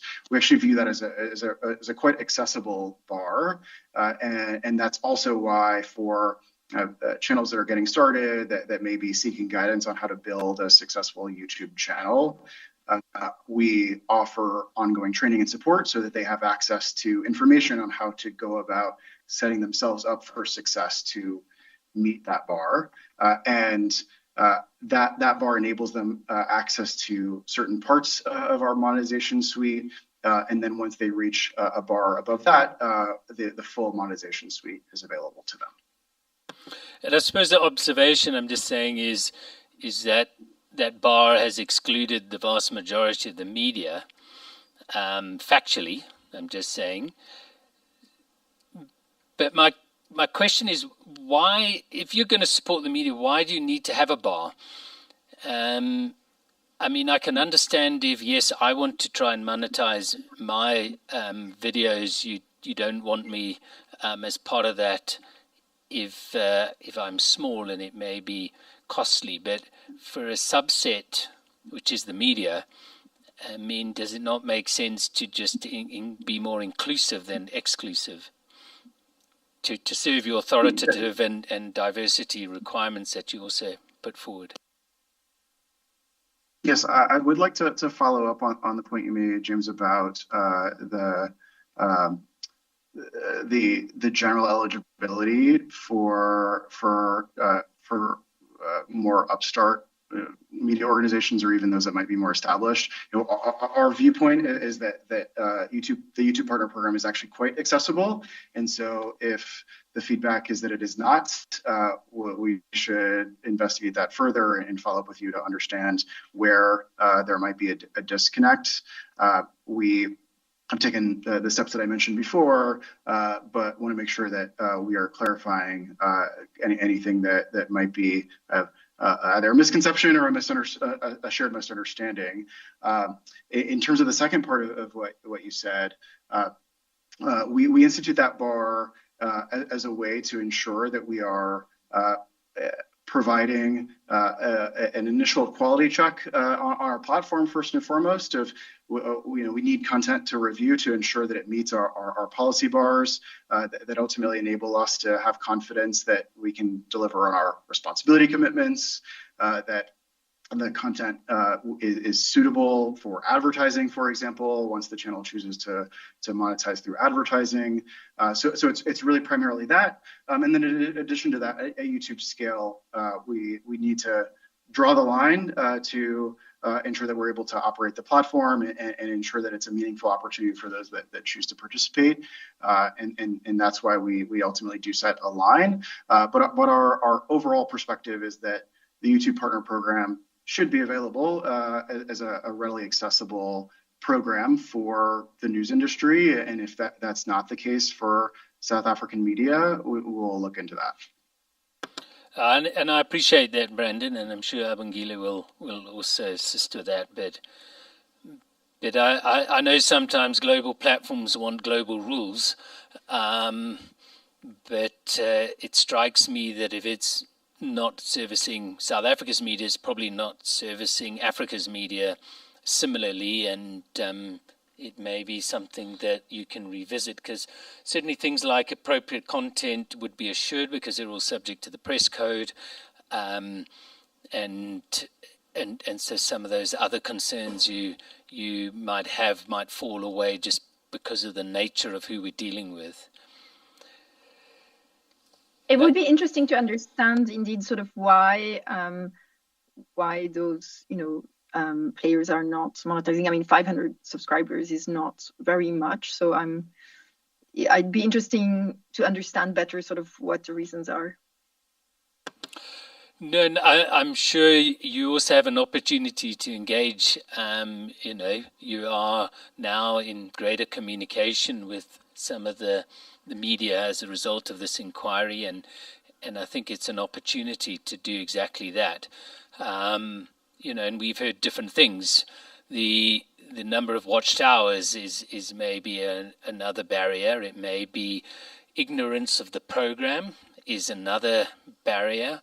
But I think with smaller media, there may not be the kind of content of the SABC that can be thrown at YouTube.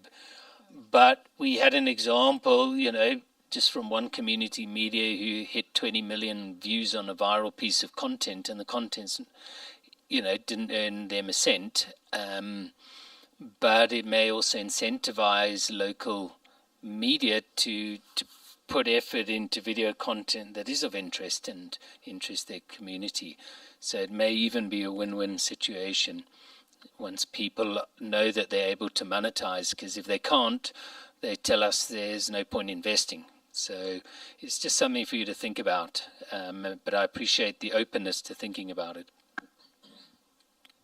Yeah, absolutely. And I would just add that community media, newer digital media outlets are an area that we're spending an increasing amount of time on. We, of course, really value our traditional broadcast and publisher partners, but we've recognized that community media, independent journalists, those who have gone out on their own, really reflect the type of diversity that we think is so important. And we have a number of initiatives underway. We're actually hosting a training series that's open globally, including to those in South Africa this week, to support media that may be up and coming.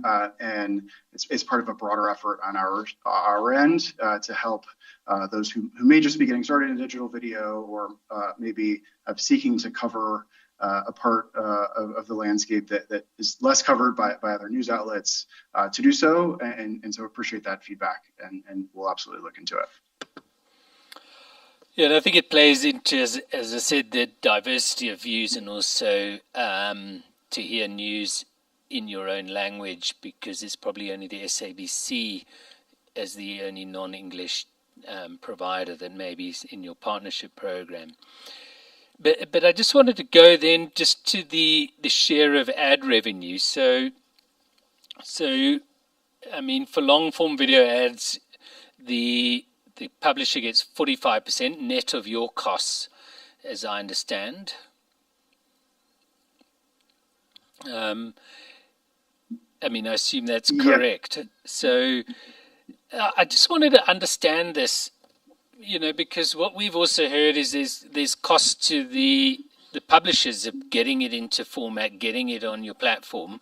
So you may have costs in serving an ad. They have other costs that they incur. So it does raise the question for us, why net revenue, why not gross revenue? Maybe you can answer that. Yes. So on the revenue shares in particular, there are a number of different revenue shares that we've set based on the nature of monetization that the channel chooses to enable. So when a creator of any type, including a news organization, elects to participate in the YouTube Partner Program, they can then choose the type of monetization they would like to turn on. They can enable more than one type based on their own preference. Each type of monetization has a different revenue share associated with it. The foundational revenue share, the one that drives the majority of revenue for our partners, is on what we call watch page monetization. That is your more classic ads that display on a watch page when a user is watching a typical long form YouTube video. For that type of ad format, we pay out 55% of the revenue to our partners. happy to go through the others if it's helpful. We really view that as a fair revenue exchange, given our investments in our technology, our ability to connect creators with audiences, and our ability to continue to invest in YouTube as a platform that's valuable for users and our partners. And that rev share is one that we've had in place for a long time, and our partners have generated meaningful revenue from and seen benefit from around the world. And that, I suppose, the question. So, I mean, although I'm far from any influencer, but if I put up my video and then the SABC, which has journalists out with outside broadcast communications and all the costs of a crew, professional cameraman, I mean, they get the same share of the ad, regardless of their investment in the content. I mean, that's correct. You get a 55% share, I mean, regardless. We're not able, I think, to differentiate. I think that would become extremely complex if we had to find out how much each creator has invested in and sort of adapt a rev share. I think that would probably very quickly become unworkable. But yes, I mean, that is a reality. I mean, one would hope that if you invest more in your content, you then have better content that attracts more views and monetizes better, but it's not necessarily a linear relationship. Yeah. And just one small point on your previous point from gross to net. I mean, there's mostly what we withhold is things like taxes, etc. So I don't think there's a massive difference. But yes, take your point. Sorry, Brian. I would just build on one of the points that Dominique was raising there to expand on it further, which is the actual payouts that we ultimately make to our partners reflect audience and advertiser interest in the content. And so, Dominique was alluding there to, we would expect that the content that is more engaging, that may reflect, higher investments in production.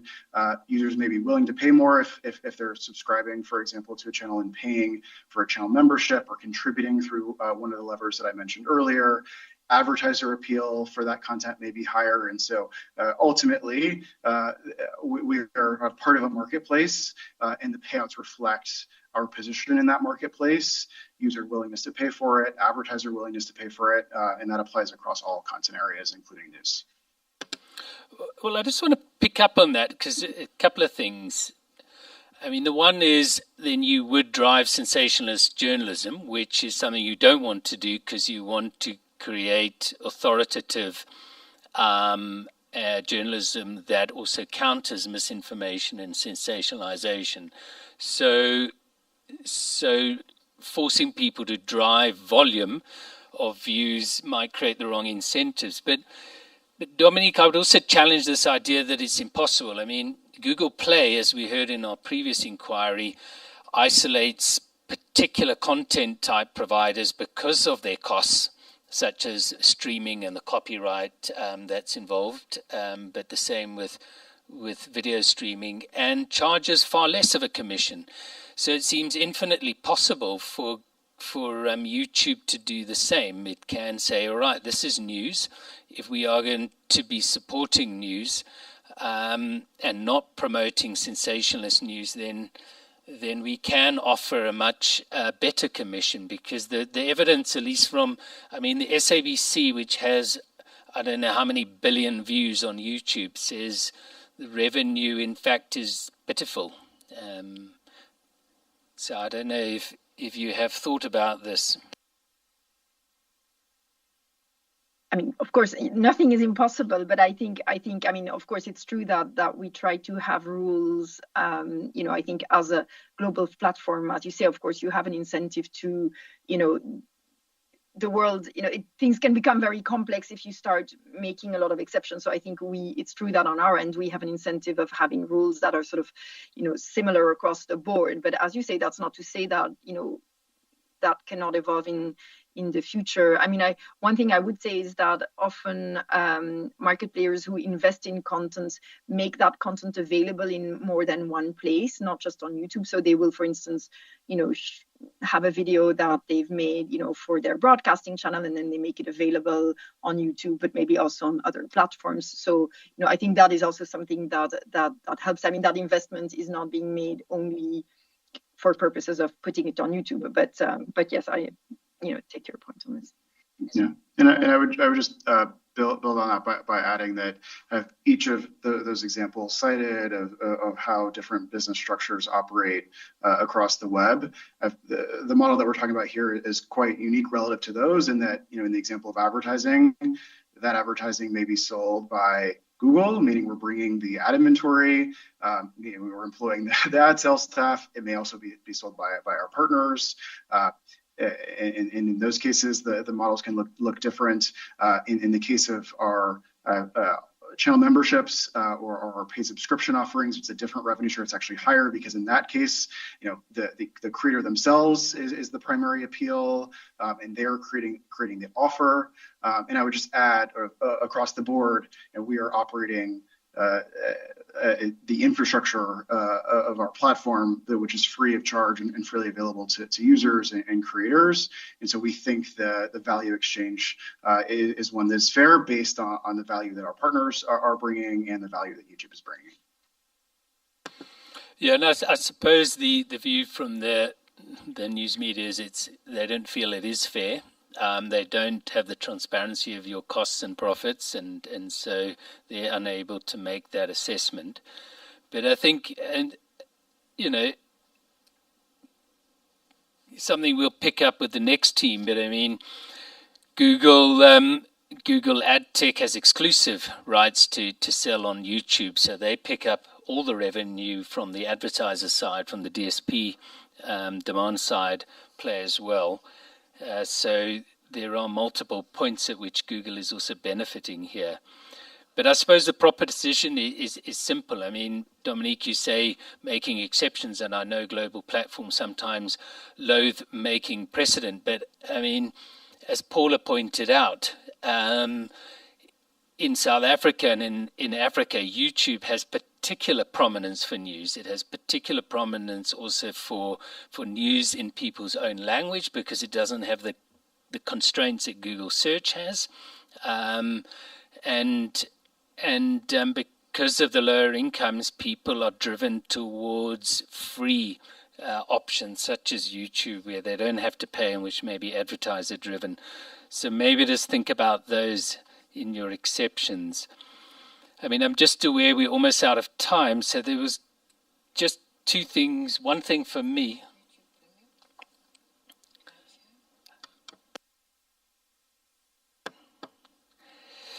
Dominique, when you were last here in person, we had a discussion about Google search favoring YouTube, and you said that's most definitely not the case, because we had made the observation, and we weren't the only one, that YouTube seems to disproportionately here have a presence on search and discover. But I mean, you will be aware, I'm sure, of the case brought by Rumble against Google, where Google sought for a dismissal of the case, and that was denied by the judge. It's proceeding this year, but the complaint is precisely the same, which is that Google does in fact favor YouTube on its algorithm.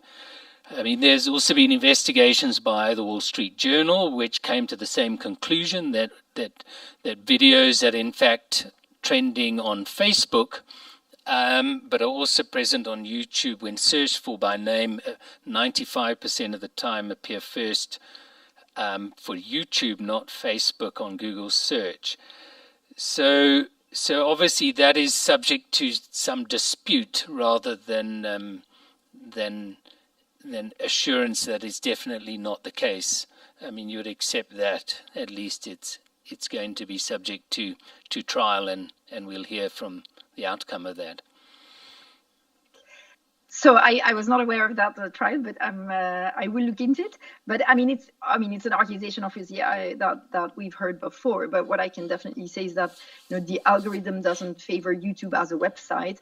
I think what does happen is that it takes into account things like the number of links, and so I think in the way that works, because YouTube is a popular website, YouTube tends to surface a lot. Now, some people may say, well, then, you should change how your algorithm works. I think that's another debate. But the algorithm doesn't sort of kind of put a thumb on the scale for YouTube specifically as a website. No, and what we see as competition authorities all the time is that you may not have in your code surface YouTube first, but by how you choose the metrics, you may create that favoring. And I suppose things like links, this was exactly the Wall Street Journal's experiment, saying something that is far more popular and trending on another platform other than YouTube is surfaced after YouTube, which doesn't make logical sense if we are looking at popularity and links. But I'll leave you to catch up on that. I suppose the only reason I've raised it in relation to this inquiry is if users are driven to YouTube instead of the SABC's news site, they share in revenue, and they share in the revenue that YouTube manages to generate. Whereas if it lands on the SABC site, they may not be sharing with YouTube at all, and it may be what they can sell in terms of contextual and other advertising on their site. So it would seem to have some relevance to some of the issues that we're dealing with. I don't know if you have any comment on that. I have no particular comment, but yes, I hear your feedback, and I mean, I don't know the specific facts of those cases that were raised, and happy to look into that, but I hear what you're saying. Sorry, Dominic. I wanted to just ask, maybe Abengile, you could help here with how big is the YouTube news support team in South Africa?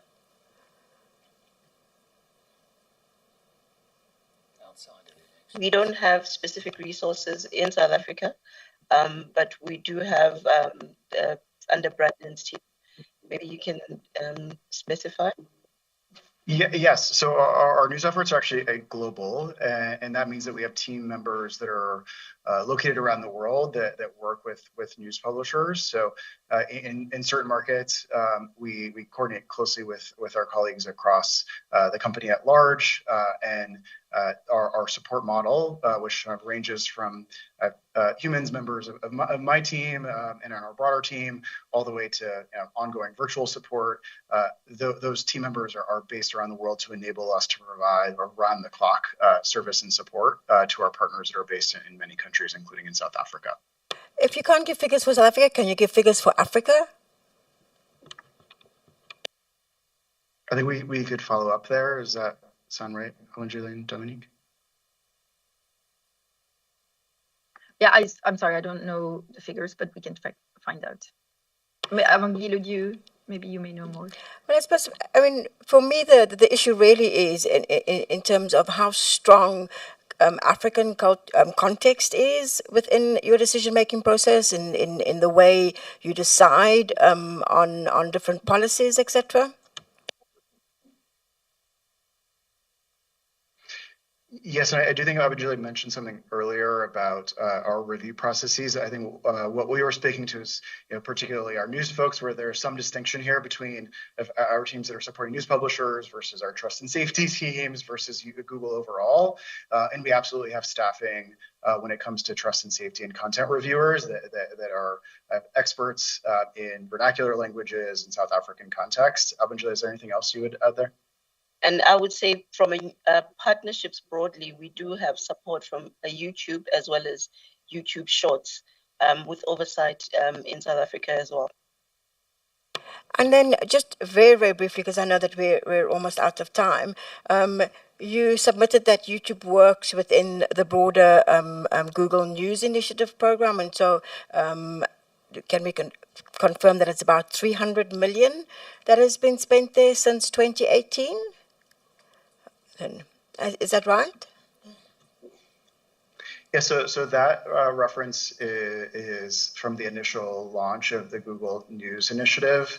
Our work at YouTube is both in collaboration with the Google News Initiative and also extends beyond it. We have a number of initiatives that were part of that initial announcement, and many initiatives since then that have been beyond what was part of that initial announcement. Do you have any idea of how many South African entities actually benefited or were supported through the GNI?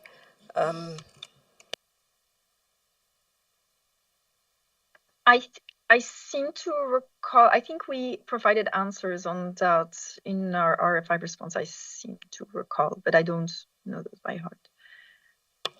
We two South African media groups through the Innovation Fund. Yes, that is one example of an initiative that we've run. We've run many others. These initiatives make up a number of different components, and those are two examples of initiatives that we ran over time where South African news organizations participated. We regularly run them. I mentioned some that we're actually doing as we speak that are open to South African publishers. We'd actually welcome more participation and are eager to have South African media engage with us in these initiatives. And so that is also an area where we're eager to engage more deeply in ensuring that there's awareness and participation given the opportunity that we see here as well. Yeah, I think we are out of time, and we have the Google AdTech team coming in 30 minutes. So I do want to just thank Brandon, Abongile, Dominique, and Agnieszka, who disappeared for a moment. Welcome back. Thank you for making the time to come and speak to the panel and speak to the public and the media through the public hearing process. I'm sure it's been educational for everyone who has listened in, and we look forward to the engagements going forward. Hopefully, we've also given you some things to think about in YouTube, and we look forward to engaging further as we progress in the inquiry. Thank you very much. Thank you for the time. Thank you. Thanks so much. So we're going to take a 30-minute break, and then we'll be back at 7 o'clock South African time with Google AdTech.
Welcome back to the evening session on day 15 of the Media and Digital Platforms Market Inquiry Public Hearings. We now have Google AdTech, and I want to welcome Dan Taylor, who's Vice President Global Ads, Duncan Lennox, who's Vice President Ads Privacy, Ben Jones, Senior Counsel for Ads, and then we are joined once more by Dominique Kostasek, Agnieszka Moldoch, and Abongile Meshele, who now tie with Kristen Klinger for the most appearances in a public inquiry. So well done on that achievement. So thank you very much for making the time. And I know this team is joining from various places around the world, although I'm sure Abongile is in Johannesburg. So welcome to the team. I know you have a presentation. We'll let you run that uninterrupted, and then we'll have questions. Thank you, James. I think that also shows our commitment to the cause, being on so many of those calls with you. But thanks again for the opportunity. I appreciate this session will be running a little bit late where you are.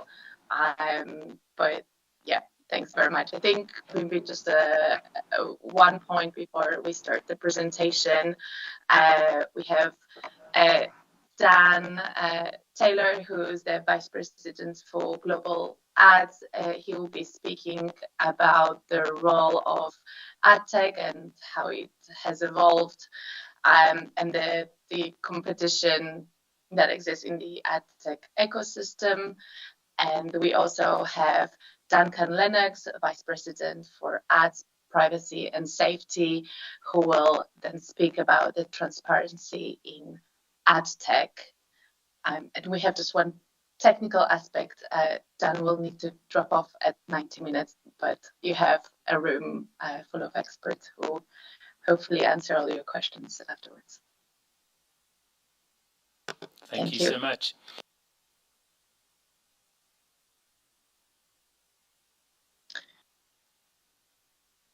Dan, are we good with the slides?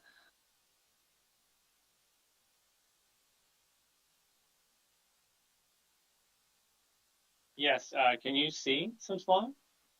Yes, that's Yes, great.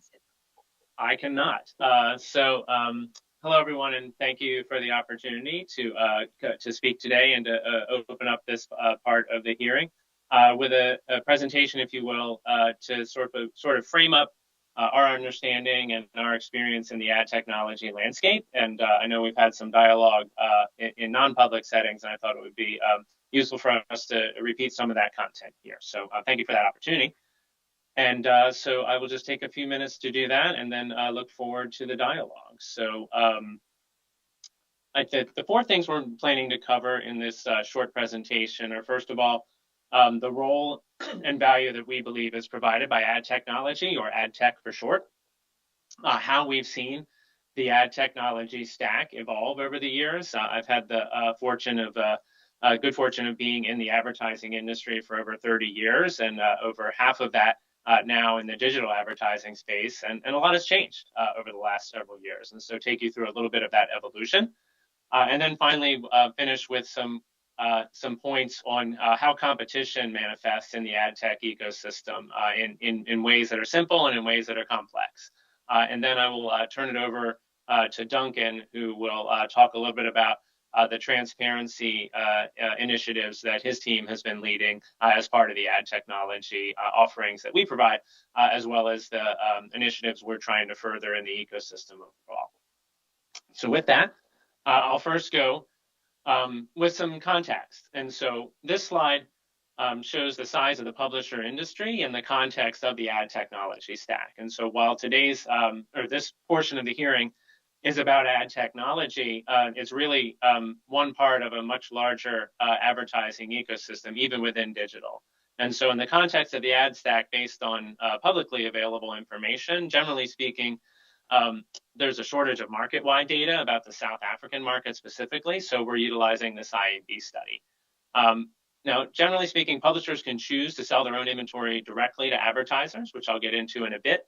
And that forms about 5% of the overall market and was the fastest growing sales method in 2022. Publishers can also choose to sell their inventory programmatically, which again we'll talk about briefly.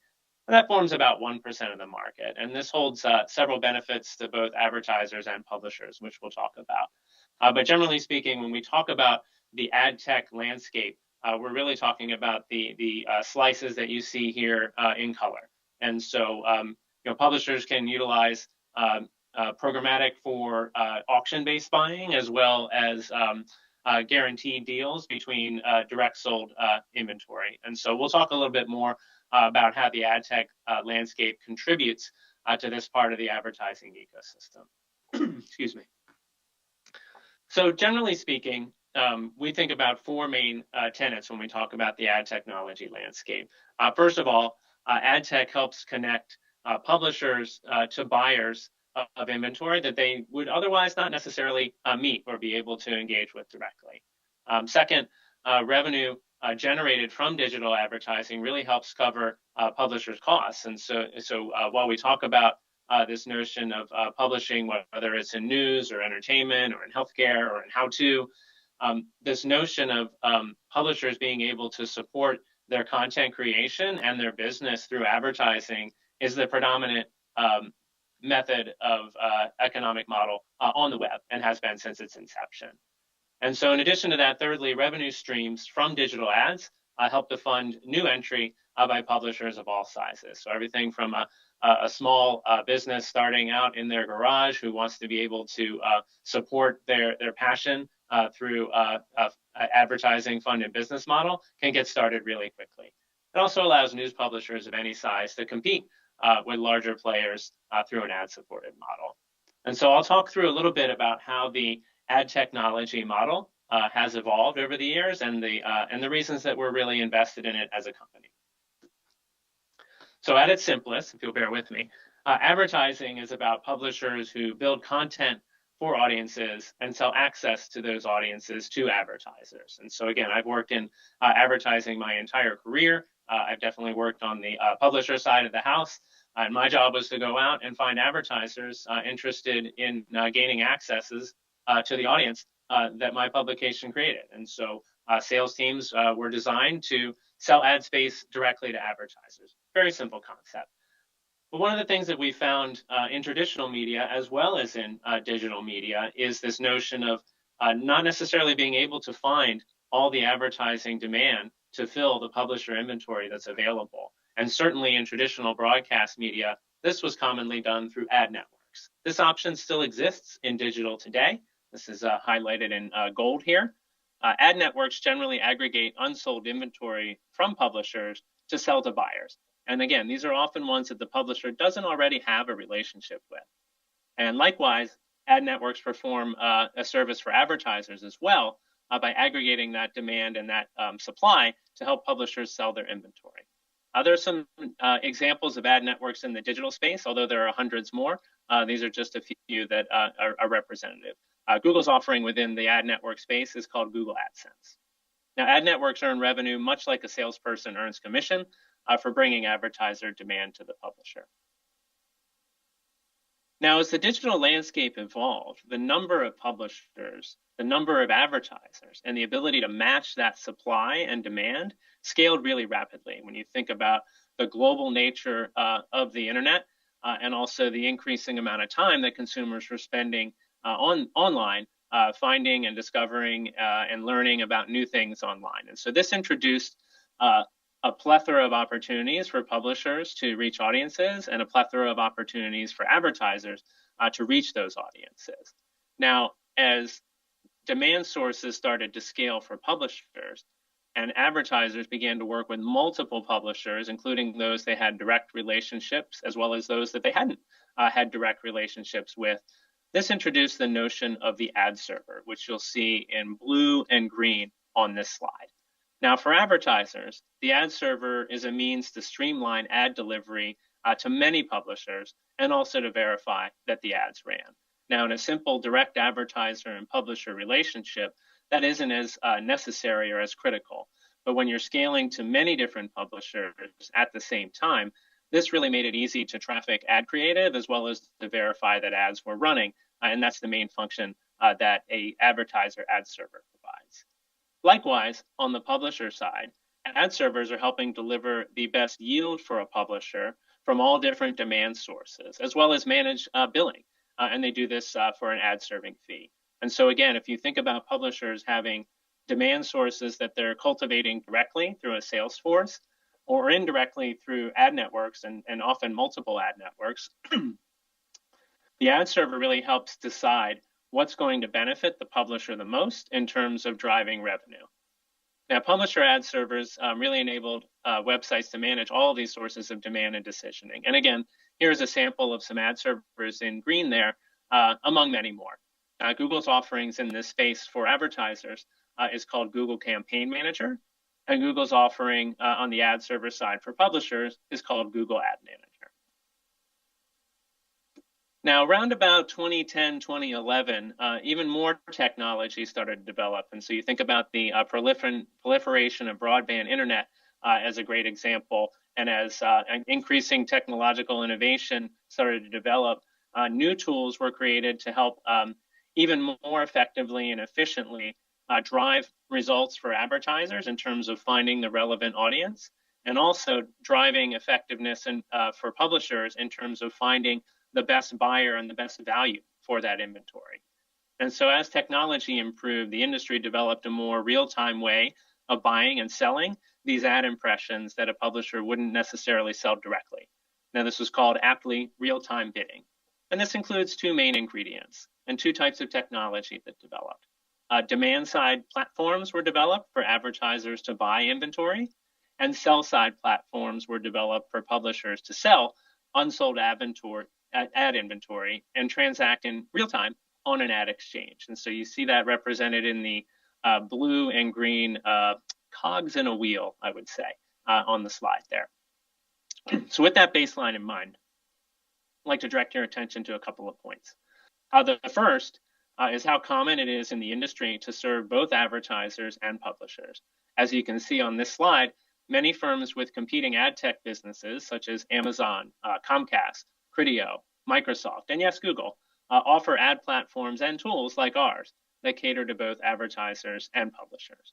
Now, one reason it's common to serve both advertisers and publishers is because it benefits both parties. It provides better, more relevant matching.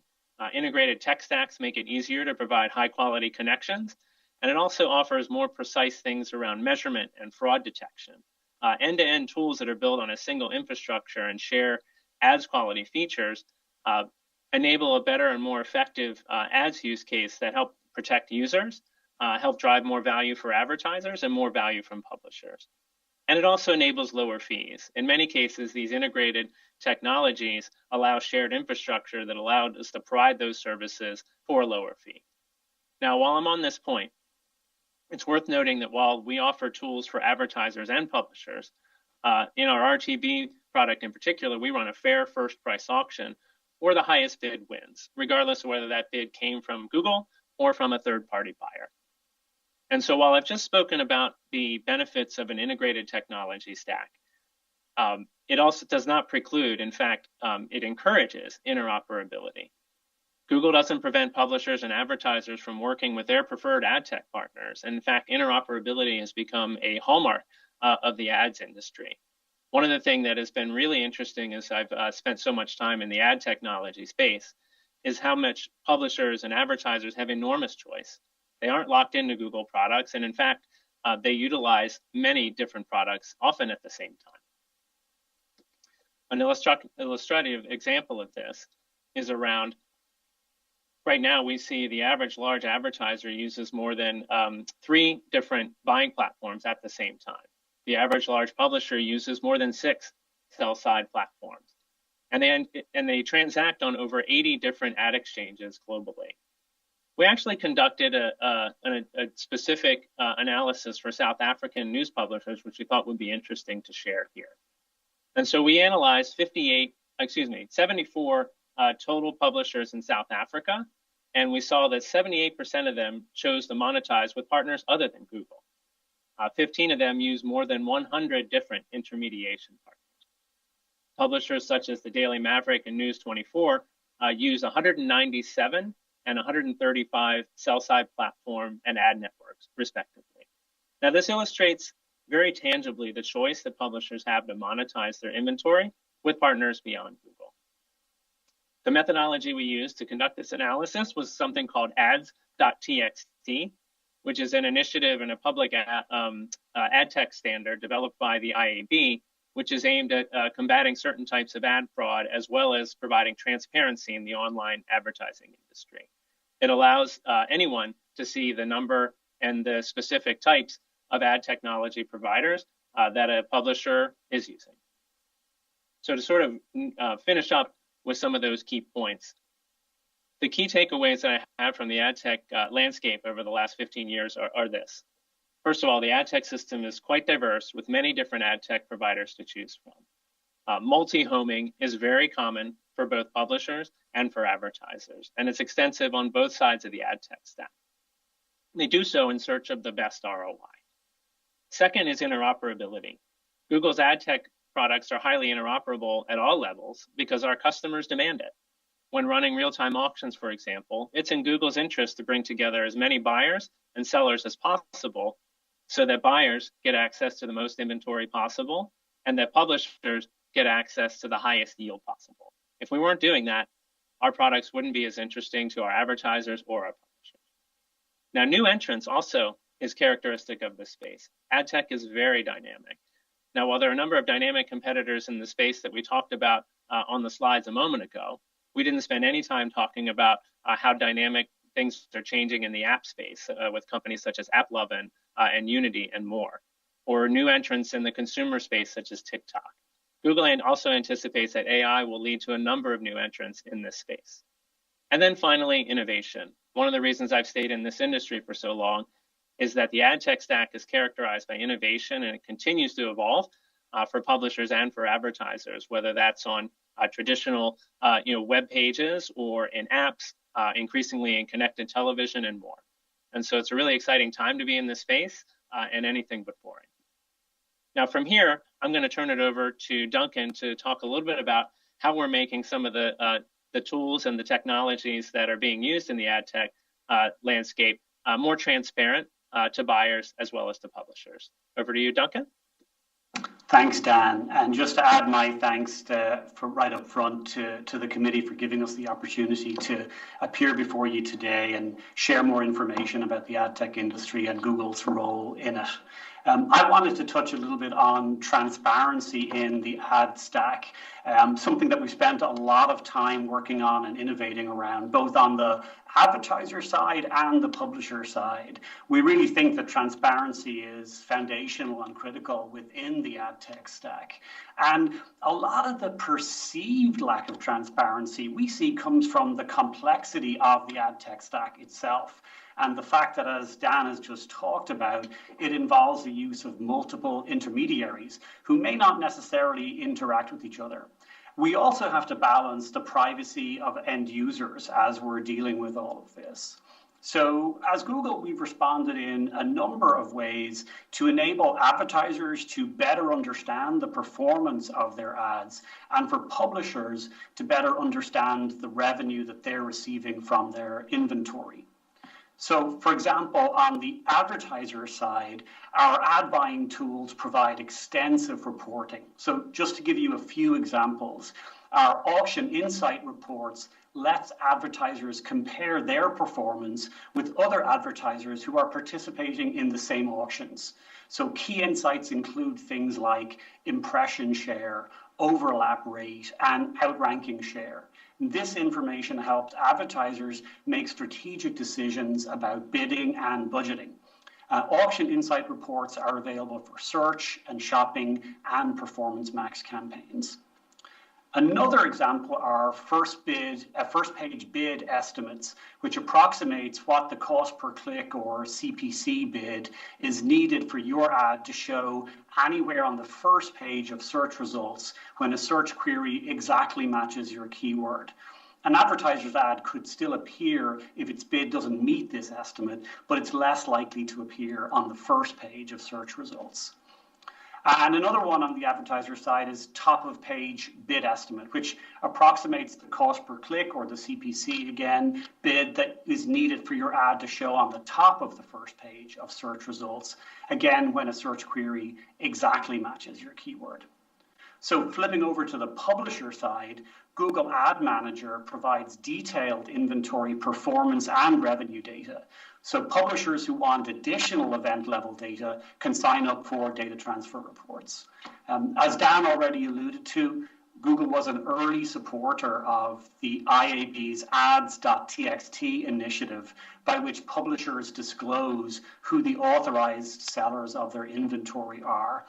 And a couple of years ago, we launched an innovative feature called Confirming Gross Revenue, which enables advertisers and publishers to verify that no hidden fees are taken from digital advertising transactions, and does that in a privacy-safe way. I'll talk more about that in a second.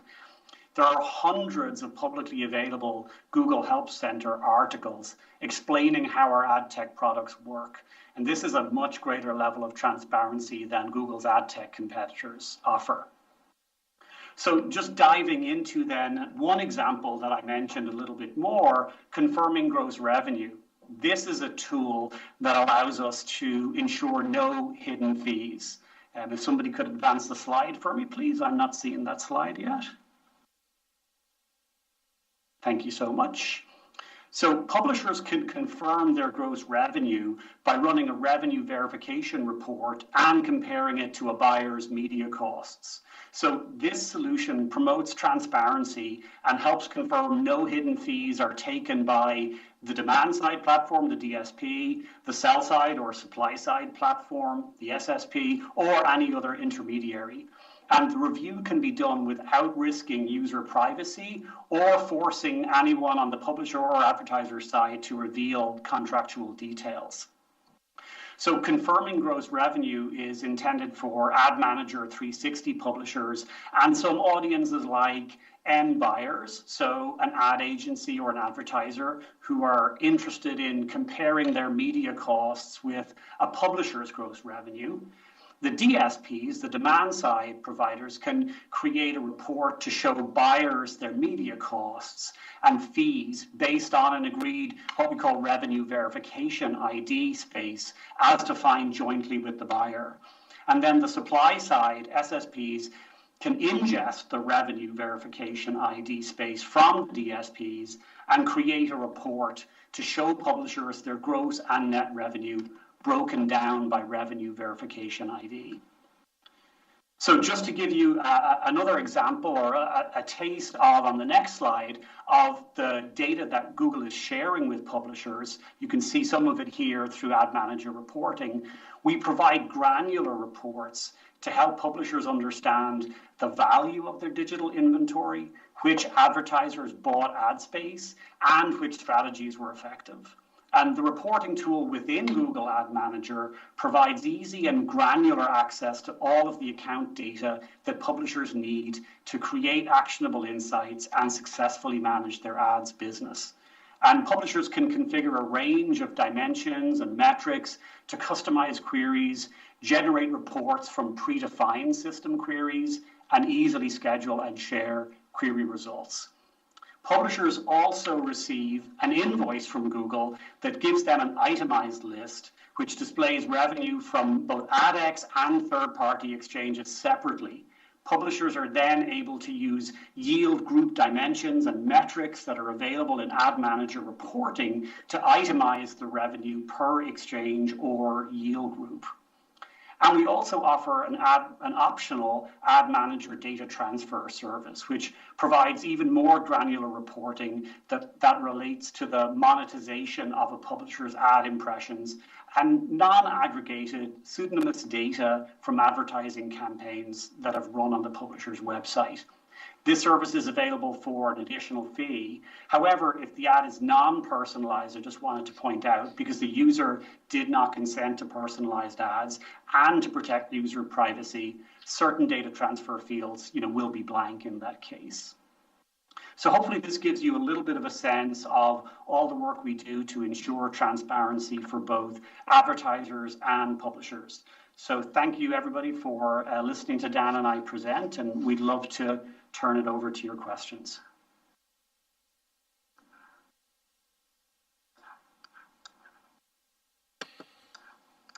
Thank you so much, Dan and Duncan. And I hope, Benjamin, I had in my notes here Ben, not Benjamin, so I don't know which you prefer, but you'll let me know. Ben is just fine, although I typed Benjamin into the Teams link to be official for these proceedings. All right, great, Ben. Thanks so much.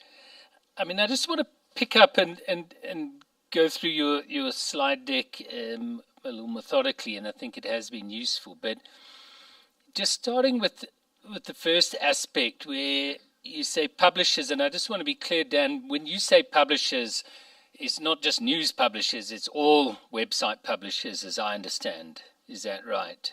Just for the terminology. Yes, I would say all publishers that operate either partially or fully on an advertising-based business model. And so while that includes many news publishers, it also includes publishers of all types. As I mentioned, there's health and general interest, there's entertainment publications, but generally speaking, we've seen over the last 20 plus years that the model of content discovery and access online is largely enabled by an ad-based business model. But yes, it is meant to be inclusive of news and other websites that monetize through advertising.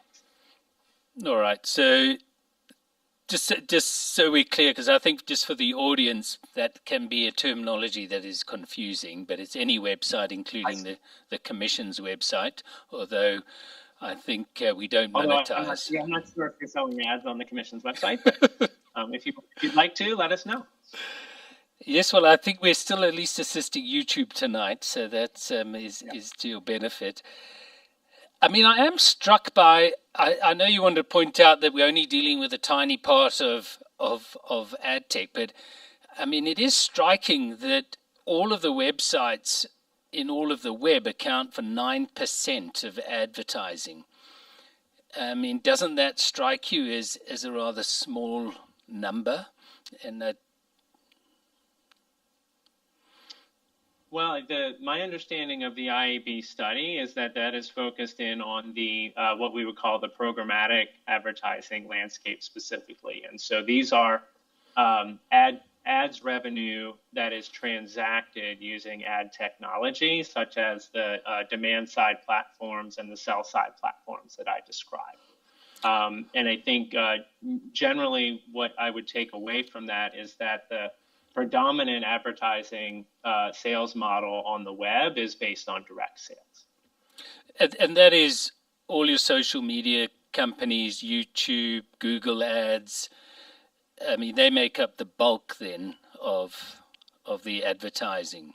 I think it would be inclusive of, as you mentioned, platforms like Facebook or TikTok or YouTube or Google.com. But also, The Guardian and many other publishers around the world that monetize through advertising. So it is the IAB study sort of looks at all of those publishers as publishers on the web, and then the transactions that we referenced in that slide were really about the tools that ad technology enables programmatic buying and selling. So just to build further on that as well, that what we see is that the majority of value or revenue that flows even through open display is through this direct sales that Dan is referencing. So that's where the publisher is transacting directly with the advertiser or ad agency, as opposed to programmatic approaches like real-time bidding and so forth that we've talked about. So, and typically what we see as well industry-wide, and certainly we in Google see this, is that the publishers will do direct sales for their most valuable inventory. And typically they're taking the remnants, the stuff that they were not able to sell via direct sales. And that's what they're transacting through a lot of programmatic methods like RTB. No, I think that was in the stats. Duncan, that 5% of the 5% is direct, and then it's 1% guaranteed, 3% other programmatic auction. But the reality is 91% is going through Meta, Google, YouTube, TikTok. And why I'm just raising this is, we had someone here from, I think it was Magnite, who said, well, users on their research spend over 60% of their time on the open web looking at these sites. And he was also struck by how disproportionate the ad revenue share compared to the viewing share has been. So I just wanted to get your insights as to why there is that disproportion, that a few, as he called it, walled gardens, which have a smaller share of attention, actually have a disproportionate share of ad revenue. I can't speak to the source that Magnite was speaking to, but generally speaking, as a advertising practitioner for many years, the advertisers go to where consumers are spending time. And so where consumers are spending time are where ads are going to be most effective, because you'll be able to reach those audiences. And so to the degree to which certain platforms have a higher percentage of consumer time spent, they can be more attractive to advertisers who want to reach those audiences. But I can't speak specifically to the stat that you referenced. I don't know if Duncan, have anything to add to that. Yeah, no, I would just say that we refer to, obviously, as we talked about, the overall system as an ecosystem, and I think sometimes that's an overused word, but it's very applicable in this case, right? So for both advertisers, publishers, and users, there's different components to the ecosystem. And as Dan said, advertisers are, one of the advantages of digital advertising is it's much more effective in terms of measuring the effectiveness of the advertising spend than more traditional models that we saw before digital advertising emerged, and of course it still exists, like print, etc. And that allows advertisers to be able to measure exactly how effective their advertising spend is. And as Dan was saying, that will lead advertisers to what they find to be the most effective ways to engage the particular kinds of users that they're trying to reach with their message. Yeah, no, I suppose, Dan, the anomaly that is being pointed out is that advertising revenue isn't almost correlated with where people spend their time. It's disproportionate on the walled gardens. And I suppose the observations that were made was, that maybe there's reasons for better user data, better other aspects which allow them to draw the majority of advertising even without the majority of attention. But if you're not able to shed any more light on that, we can move on. But I think it's something that, yeah. I think the only thing I'd add to that discussion is that, as advertisers also like to go where audiences are spending time, they're also looking for the most effective ROI that they can provide. And so to maybe connect that to our broader conversation, one of the main reasons that Google has invested so heavily in advertising tools for advertisers as well as publishers is to help connect advertisers with audiences where they are spending time across the web. And in many ways helping foster that ad-supported model that has made the web so diverse and importantly interesting to consumers. And so we have both a mission-driven incentive to be invested in these tools, in that we want to make sure that information is accessible and useful to consumers. But we also have a commercial interest in that, and that our core product at Google.com is a search engine, and a search engine with less diverse content that's discoverable around the web becomes much less interesting to consumers. And so we see that as a pretty critical part not only of our mission, but also our commercials. And I think, look, we'll come back to this because I think there's obviously questions raised about incentives and conflicts of interest, but I just thought it was interesting that you started with almost looking to say this is a very small part, but maybe that had a different implication for us. I just want to go then to your fees, and you had a slide. I mean, it was under the transparency discussion, I think, that Duncan was doing it. But I mean, as I understand from stuff you've put in the public domain, your DSPs, so DV360, Google Ads, keep roughly 15% of the cost of the ads bought, and that is what was on your slide as well. I think you had $150 out of it, and then 1,000 ads bought. Is that roughly right? Sorry, unmuting. So generally speaking, the Display and Video 360 as a demand-side platform enters into contractual agreements with its advertisers. I believe the studies and the data that we put forth publicly, while each individual contract is confidential, ranges between 10 and 15% fee for operating and transacting real-time bidding programmatic advertising. There are other parts of the programmatic landscape, such as facilitating direct transactions and so on, that are far less than that. But for the purposes of the use case of an advertiser buying unsold publisher inventory on an exchange in real time, 10 to 15% is a good rule of thumb. I think I'd add to that, we've done both internal and reviewed third-party studies that shows that our fees are in line with industry averages on the buy side. All right, and I assume where there is some slightly lower than the 15 is probably a big media agency or buyer that you will give some upside to.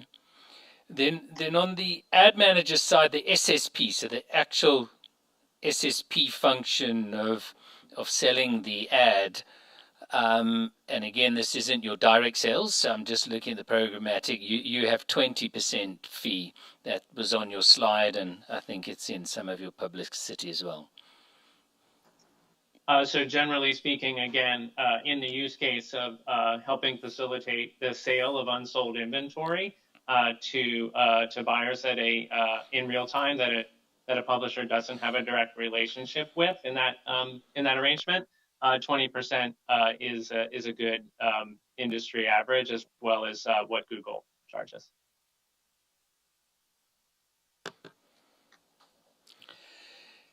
And just so I mean, what we see put out there on some of your help pages or support pages is you say, given these two, effectively publishers end up with 69 cents on the dollar for the programmatic component that we've just talked about. On average, that is true. Yeah, I believe the stat that you're referencing was a look back analysis that we did in terms of actual transactions, where Google was both the advertising platform that advertisers bought on, as well as Google Ad Manager being the sell-side platform that the publisher utilized. And so those are the instances where we have complete transparency within our company to be able to see how those fees add up. And so 69% was the average in that study, which supports the general numbers that we talked about as well. I think what's also important to recognize is we don't necessarily have transparency into our advertiser tools buying on third-party sell-side platforms or third-party, Google Ad Manager selling inventory to third-party buying platforms. But again, industry-wide studies tend to say that the averages that we publish on are in line with industry averages. And just to add to that, I recognize that the question you specifically wanted to focus in on the programmatic piece of DSPs and SSPs, but it is worth noting that when you look at the overall, we're not talking about that as a percentage of all publisher revenue. When you look at the overall revenue, where the majority of it, of course, is typically coming from other sources like direct sales, the percentage of overall revenue is substantially smaller. We've seen that be typically 95% or more is retained by the publishers overall.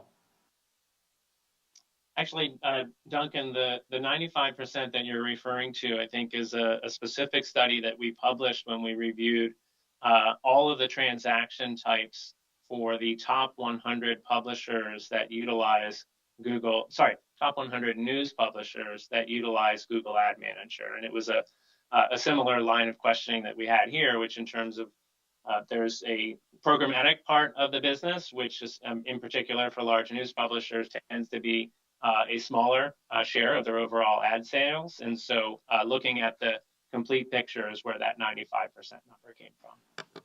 Yeah, thanks, Dan. Thanks, Dan, for that clarity. And so, I mean, we understand we have isolated two components, the DSP and the SSP sales. But the publishers are still charged for the ad server fees on top of that from the publisher's side, and I think we heard we're looking at roughly 10% plus a fixed fee based on your inventory side, so that might be additional costs that people are charged for the server in your depiction. So from an ad serving perspective or ad server perspective, there is, I tend to look at the ad server and describe it as software as a service. And so this is an integral part of how an advertiser manages their overall advertising enterprise, particularly when they're buying across multiple publishers. And also for a publisher, an integral part of how they manage and traffic all of the ad placements and commitments that they've made, whether it's sponsorships or direct sales, flighted campaigns versus things that are running all year. And the software is typically a less than 1% or a cents on the cost per thousand standpoint. And so those fees do operate separately and above the programmatic sort of real-time bidding fees that you mentioned. And so I think that's important to understand in that when we talk about like that 95% figure that Duncan mentioned, in many cases, especially in direct sold efforts, the only fee that ad technology takes in that regard is that sort of that less than 1% kind of software fee to manage the placement and trafficking of the ad, as well as help with billing and verification. All right, the information we had is not less than 1%.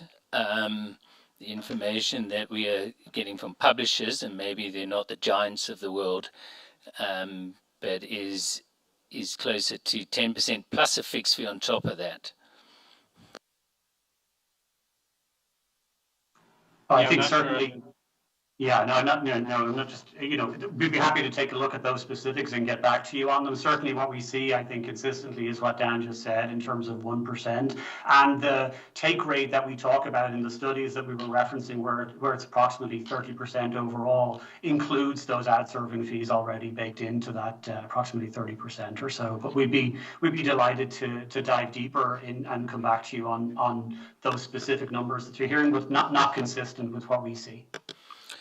Yeah, I mean, the publishers obviously here know what they're being charged, so they can speak for themselves. But and they also say that isn't the SSP fee. That SSP fee is 20%, and that's separate, so it wouldn't include the ad server. But it also wouldn't include advanced ads and campaign manager, just to take your depiction, Dan, from one side to the other.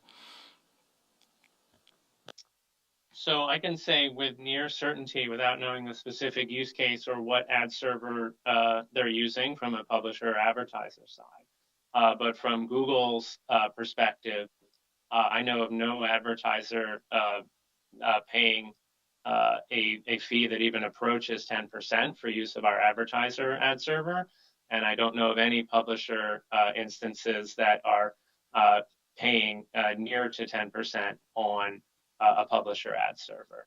And so I'd be curious to know more about that. It could just be a matter of us not using the same terminology, but I think our contracts are pretty clear on that.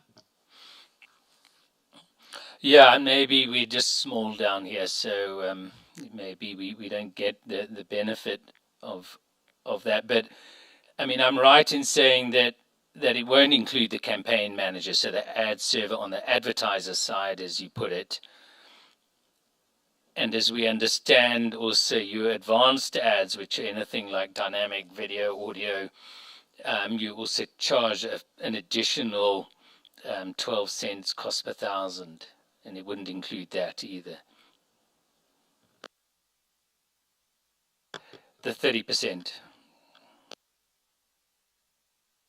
I'm sorry, I lost the math on that. If you could repeat. Well, I'm saying we started with the DSP and the SSP, and I'm just trying to look at the whole chain. So you've got an ad server on the publisher side. You got now I'm talking about the ad server on the advertiser side, where you say the fees are unlikely to be 10%, but there's also for any advanced ads. Reading your policy, there is a fixed fee in terms of a cost per thousand of 12 US cents. Are you talking about advertiser fees or publisher fees? Because I wonder whether there's... We're on the advertiser ad server at this stage. Okay, so those would not be paid by the same folks, and just to be no. clear. So the way that I would talk about the fee sort of schedule across both sides of the programmatic advertising landscape would be that an advertiser will pay an ad serving fee if they are using an ad server, whether it's Google's or a third party's or another's. If an advertiser chooses to utilize a demand side platform, they will pay a fee that is different than the ad server fee for buying programmatically on publishers. And then on the publisher side, the publisher will pay an ad serving fee for the use cases that we referenced.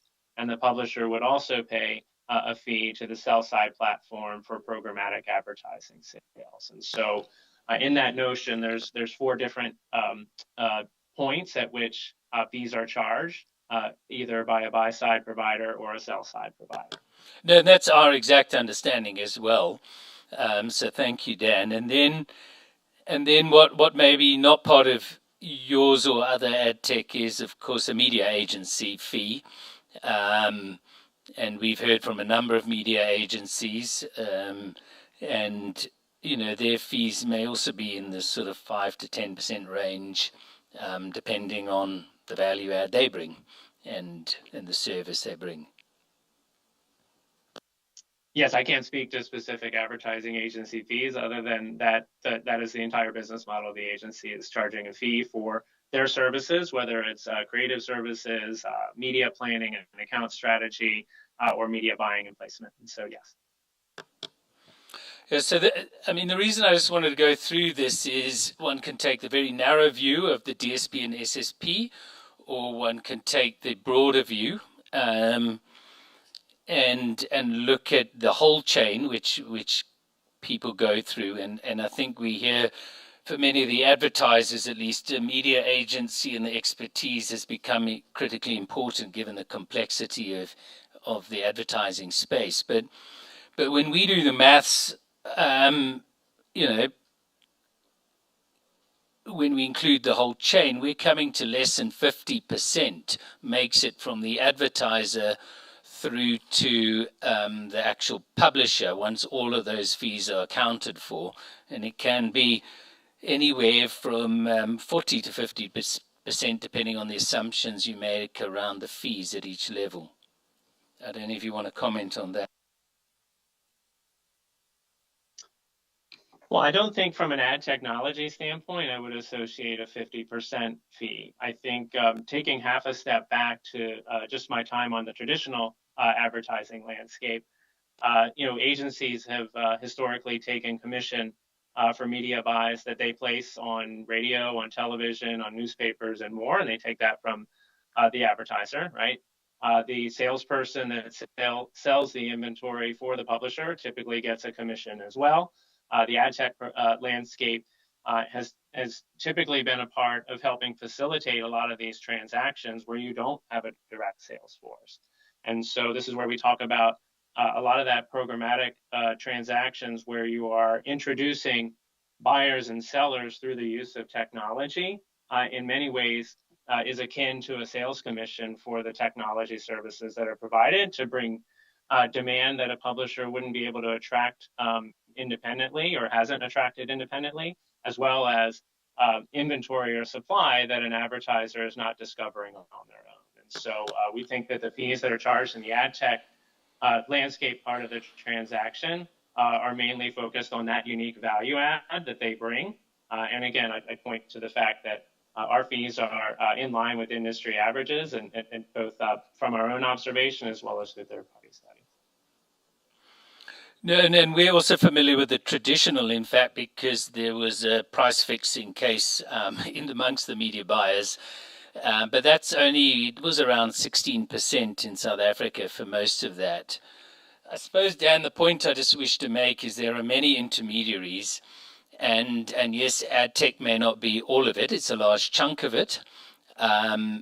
We would estimate at least 40% of the 50% is ad tech. If you take the media agency out, it might be slightly higher.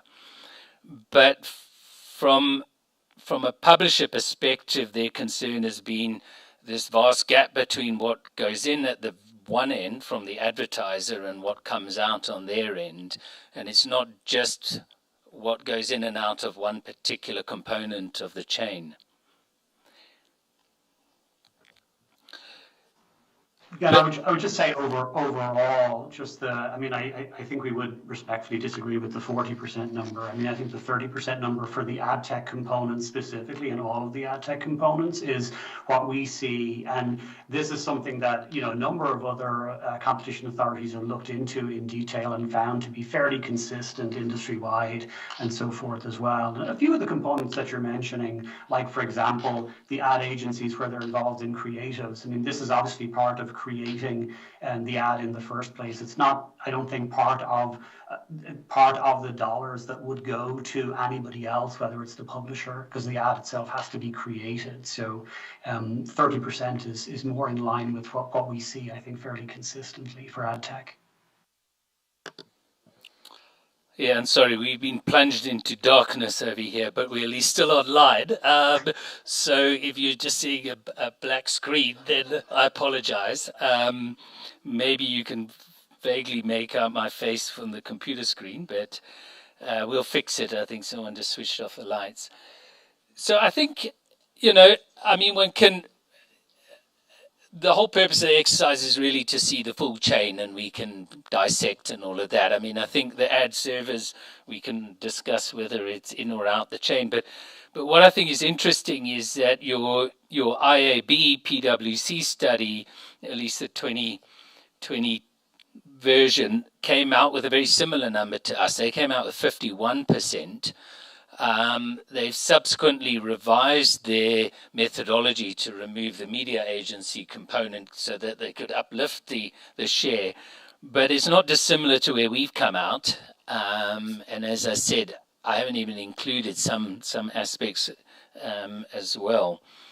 So what has happened, I think, as we move down from your traditional to now, there's a lot more intermediaries in that chain. And I don't think it's removed the need for a sales force, because the sales force is still trying to do direct sales in any event, and that is the effort on the part of the news publisher. And certainly we hear that they're trying to do as much of that as possible. Yes, I think generally speaking, with my own background working for a publisher, direct sales is the most favorable transaction type if I'm a publisher, because I've built a relationship with the advertiser directly. It gives me the opportunity to upsell them into sponsorships or long-term commitments or volume-based discounting and more. And the unsold inventory, which is the inventory that a direct sales force either doesn't have the capacity to sell, or there's more inventory than was forecasted. And certainly that can be true in a dynamic internet-based inventory environment, is often moved to a reseller model or an intermediary model. And in that intermediary model, AdTech companies, inclusive of Google's, but also many other players in the space, their business model is built on charging a fee for facilitating transactions between advertisers and publishers that I say don't know each other, but don't have a direct transaction relationship, and to utilize technology to make that process efficient for driving ROI for advertisers and for driving monetization for publishers. And we're proud of the work that we do to drive effective results for both advertisers and for publishers, and we pour the majority of our fees right back into the infrastructure that keeps those tools operating for publishers and for advertisers. And look, I mean, we will explore in confidential the sort of margins in this AdTech stack, and assess that separately, but that's not for public hearing. I mean, I also just want to go to this transparency on price, because I think you raised Duncan the confirming gross revenue. I think what we've heard from the media companies is they have no idea what's going in the one end and what they're getting out the other end. The exercise I was doing, and where they don't know who's taking what along the way. But I mean, as I understand, confirming gross revenue is again looking at the most narrowest of transparency, which is what was passed from your DSP to your SSP and no more. Because as I understand it from reading your information on the web and your submissions, I mean, all that the publisher, so on their side, can check is whether on a basis of an anonymous revenue code or revenue ID, that the payments by the DSP match the receipts from the SSP before they charge their SSP fee. They don't know what the DSP charged the advertiser, they don't know what the campaign manager charged the advertiser, and they certainly don't know what the media agency. So it's not a transparency of the full chain, it's just a kind of handover point transparency. Maybe you can just enlighten us on this. Well, I'll let Dan jump in and add additional context, but I just started by saying that the goal of confirming revenue tool is to ensure that there's no hidden fees getting added in somewhere along the way, right? So we want both the advertiser and the publisher to understand any fees that they are paying, but we also need to do that in a way that is privacy protecting of end users and of contractual arrangements that exist between different parties. So the advertiser and the ad agencies, for example, the publishers, in relation to their rates and so forth as well. But Dan, anything you'd like to add to that? At the risk of oversimplifying, the advertiser knows the fees that they pay, they're contracted. The publisher knows the fees that they're paying, they're contracted. What tools like confirming gross revenue do is to make sure that what leaves the advertiser's buying door matches what the publisher receives after what their known sell-side platform fee is. And so it allows, and again, that's why it's perhaps overly simply called confirming gross revenue, to make sure there isn't any hidden fees inside the transaction. And so that's one of the areas is that publishers are curious, are there fees being taken that the advertiser doesn't know about? Are there fees being taken by the publisher platform that the publisher doesn't know about? This erases that doubt and gives the opportunity for publishers and advertisers to see for themselves. And so there isn't a lack of transparency, in my understanding, at least from Google's tools perspective. Advertisers have very clear understanding of what they're paying for the tools that they contract with us for. Similarly, on the publisher side, it's that programmatic transaction where there's been a lot of questions about the intermediaries and the fees charged along the way. Actually, since we spent probably 15 minutes talking about that just here, it's meant to address exactly that question. Yeah, and it addresses what it addresses. I think that's clear, but it doesn't. You know, I suppose when I read confirming gross revenue, I got excited because I thought, well, you know, publishers are saying they don't know what's been put in by the advertisers, but it won't tell you that, and it won't tell you what fees are on the other side. But I just wanted to understand about the participation in this, because, I mean, as I understand, the advertiser has to create a revenue verification ID.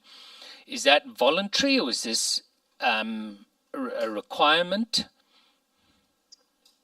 So advertisers and publishers can voluntarily choose to use confirming gross revenue. In addition to making it available in our programmatic tools, we've made the standard free to use for any other ad technology company and more or less donated the spec to the industry. In terms of how widely used it is, I don't have a public stat for that, but it's something we could probably follow up and get you some contextual. All right, because I suppose it's useful also just for the publishers only if they know that advertisers have opted in, because I mean, the feedback from the publishers, at least the news companies that we had in the hearings, was that they can identify some of the advertisers, and this may be actual identification rather than just a revenue ID that is anonymous. But there's an enormous tail of unspecifieds that they have no clue who is placing ads through their site. I don't know, Dan, if you can shed light on that. I don't quite understand the last bit of the question, but I can tell you that both the advertiser and the publisher both have to utilize this technology in order for you to see the results. And so you're correct. We don't force advertisers to disclose this information. We don't force publishers to disclose or participate in this. And so this is really about advertisers and publishers who both share a concern about transparency in the transaction chain, and where that takes place, you have the ability to see that. But no, it's not a compulsory requirement for usage of our ad tech tools. And it's not related to this particular tool, but I mean, when are publishers able to see who is advertising? So we can see that it's Nestle or Procter & Gamble or whatever. In terms of their own reporting, do they get to see that? Is that something that advertisers voluntarily also allow that to be shown to them?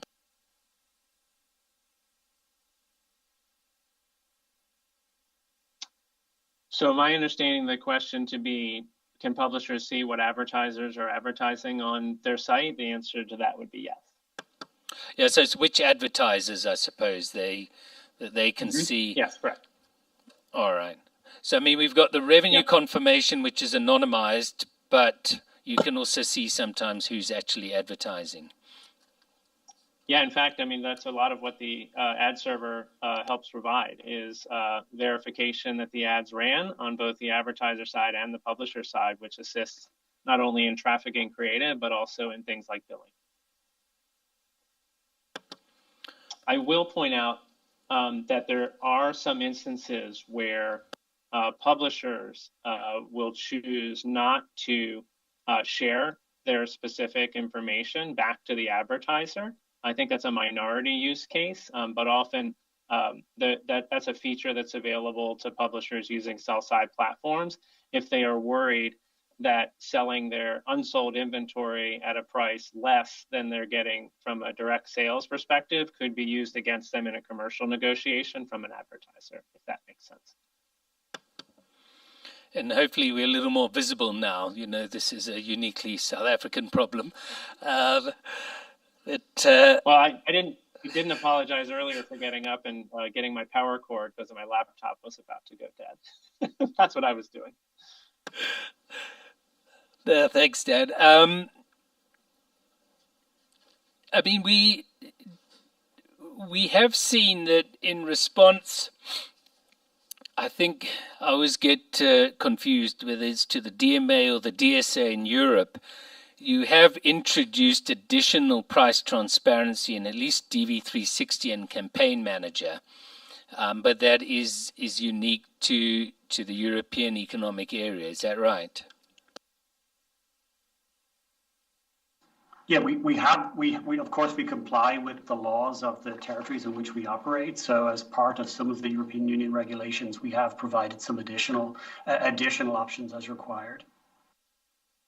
And what additional transparency? Oh, sorry, Dominique. No, I was just confirming that's indeed the DMA, not the DSA. Yes. And I just wanted to understand beyond the normal confirming gross revenue transparency, what is the transparency being included in terms of the DMA?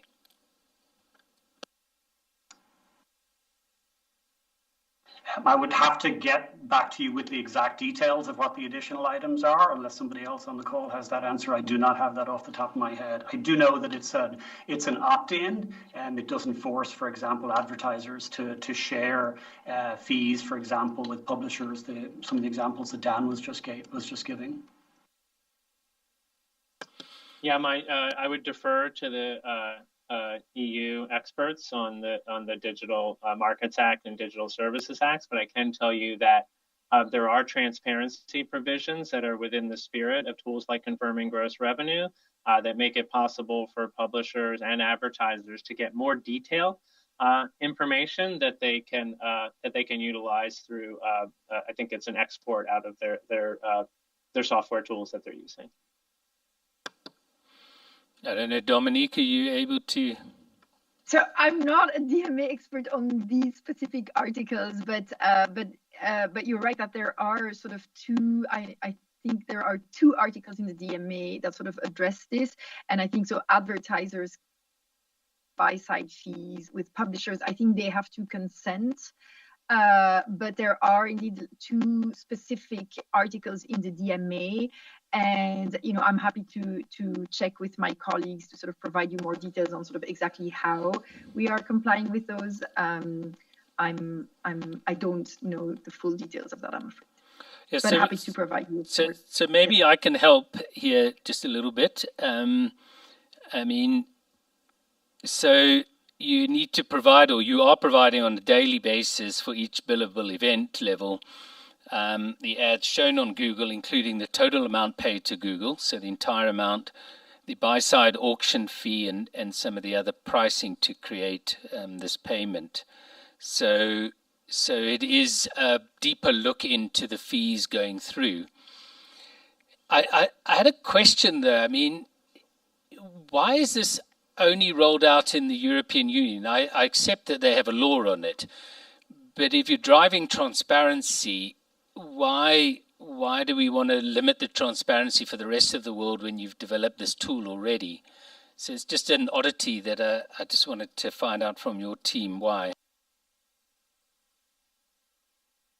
I think I would say we try to be driven by the requests that we get from our various customers, users, and stakeholders, and prioritize that. We're certainly, I think, pretty confident that we're doing more on the transparency side than any other ad tech provider. And we always are open to feedback, whether it's from publishers or advertisers, on more that we could be doing. In the case of the DMA, of course, there was a specific legal requirement that we needed to comply with. And we'll certainly be listening to the feedback that we get as a result of that from publishers and advertisers, not just in the EEA, but around the world as well. Yeah, because I think I mean, the reason we raise it is we've seen some other tech companies and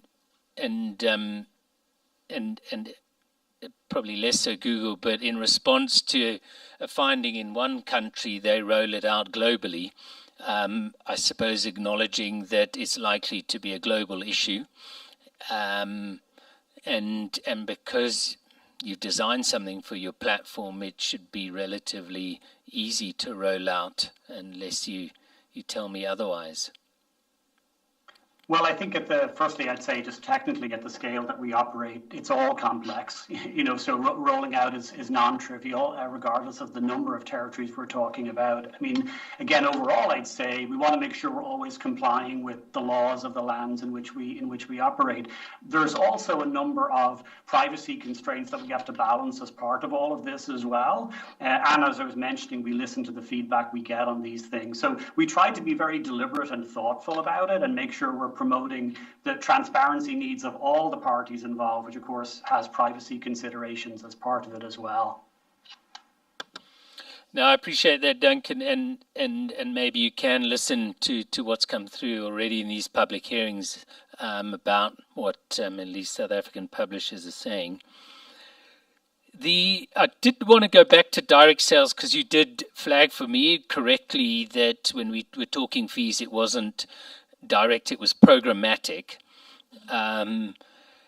So just so I'm fully understand, I mean, the ad serving fee applies whether it's direct or programmatic. It's the same fee, is that right? Yes, that's generally correct. And then because it's direct, there's no SSP function, so there's no SSP fee. Is that right, Dan? No SSP for the programmatic transaction, correct. And we have heard about direct sales done through the AdTech, through the DSP, because there's tracking, rather than trying to do it separately. And from what we understood from one of the submissions, I think it was Caxton, that there the DSP does drop their fee from the 15% to, I think they said around 1% or so. I don't know if that is fairly accurate. I think that's fairly accurate. The general characterization to think about this would be if there's a direct sale between an advertiser and a publisher, there's a nominal fee that is the ad server fee, which we just covered. If there is a indirect transaction where the publisher and the advertiser don't have any sort of direct relationship, that's on the higher end of the fees, which we've also talked about in this forum. There's a space in between, which you're speaking about, which is I have a publisher and an advertiser who have a direct relationship, but they would like to facilitate that transaction through their buying platform. And so, yes, there is a fee for facilitating even direct transactions if they wish to utilize that. But the fees for that are much lower. And philosophically, we think about that as this is a software fee. We're not actually adding unique value in matching the advertiser and the publisher for purposes of this transaction, but we'll charge a nominal fee to facilitate that transaction. And a good example of something like that, if the ad tech landscape wasn't confusing enough already, we call this category called programmatic direct, which is facilitating a direct transaction programmatically so that they can apply things like frequency cap or certain audiences that they want to reach as part of that deal and get some of the features and functionality that are interesting about programmatic, but don't actually on the ad technology to do the matching between a publisher and an advertiser. And so, yes, you will see much smaller fees for those types of transactions, but they do exist. And then with just going beyond the DSP and SSP, the ad server on the advertiser side, so let's take your campaign manager, I mean, their fees wouldn't change just because it's direct or programmatic. Correct, completely separate, yes. Same on the publisher side. Yeah, and so I just wanted to ask about that. I mean, from what we see and what we understand, the publishers put a lot of effort into doing direct sales and getting a much higher yielding ad, sometimes 5 or 10 times the yield. But from a commission perspective, whether it's 1% or 10%, depending on where we come out, that doesn't change. So from the ad server side. So I suppose my question is more, I mean, it seems then Google's ad server gets the upside of the effort to raise the direct sale by the publisher and takes the same commission, even if they were willing to accept the same commission for something programmatic at a fifth of the price. I don't know if my question is clear. So just to make sure, to clarify, to make sure we're understanding, you're talking specifically about the ad serving fee component, right, in either Correct. case? So where we're still providing the software stack that is doing the actual ad serving, regardless of whether it was a direct sale or programmatic. Yeah, and if you're charging on a commission fee basis, obviously, and as I said, we hear closer to 10%. Dan says 1%, but either way, if it's 1% of 200 Rand per 1,000 versus 20 Rand, and sorry for using rands, it's our currency, but there's obviously a lot of upside if someone's selling direct on the ad server side for the same commission fee. I'd say I'd make 2 points here. Generally, the way we think about it, and I think the way it actually works, is the overall fees involved tend to be proportional to the value added, right? So if we're facilitating a connection between advertisers and publishers that otherwise wouldn't have existed, that's where you see those higher fees, the programmatic fees we were talking about. The ad serving component itself, I would think a little bit more like a software as a service that we're providing, regardless of programmatic versus direct, etc. If that makes sense. No, it does. But if I had a publisher site that's fully programmatic, you're getting a very low yield, and your commission is earning you a very low revenue. Where you've got a quality publisher like the news media that can get a lot of contextual advertising at a high yield, you're getting the upside too. So for me, it was just a question of, even as a software as a service, it seems that there would be reason to differentiate those two situations.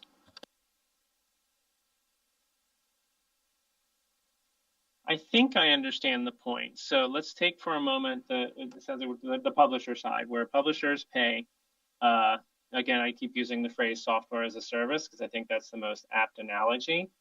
They pay a fee on a cost per 1,000 of impressions served.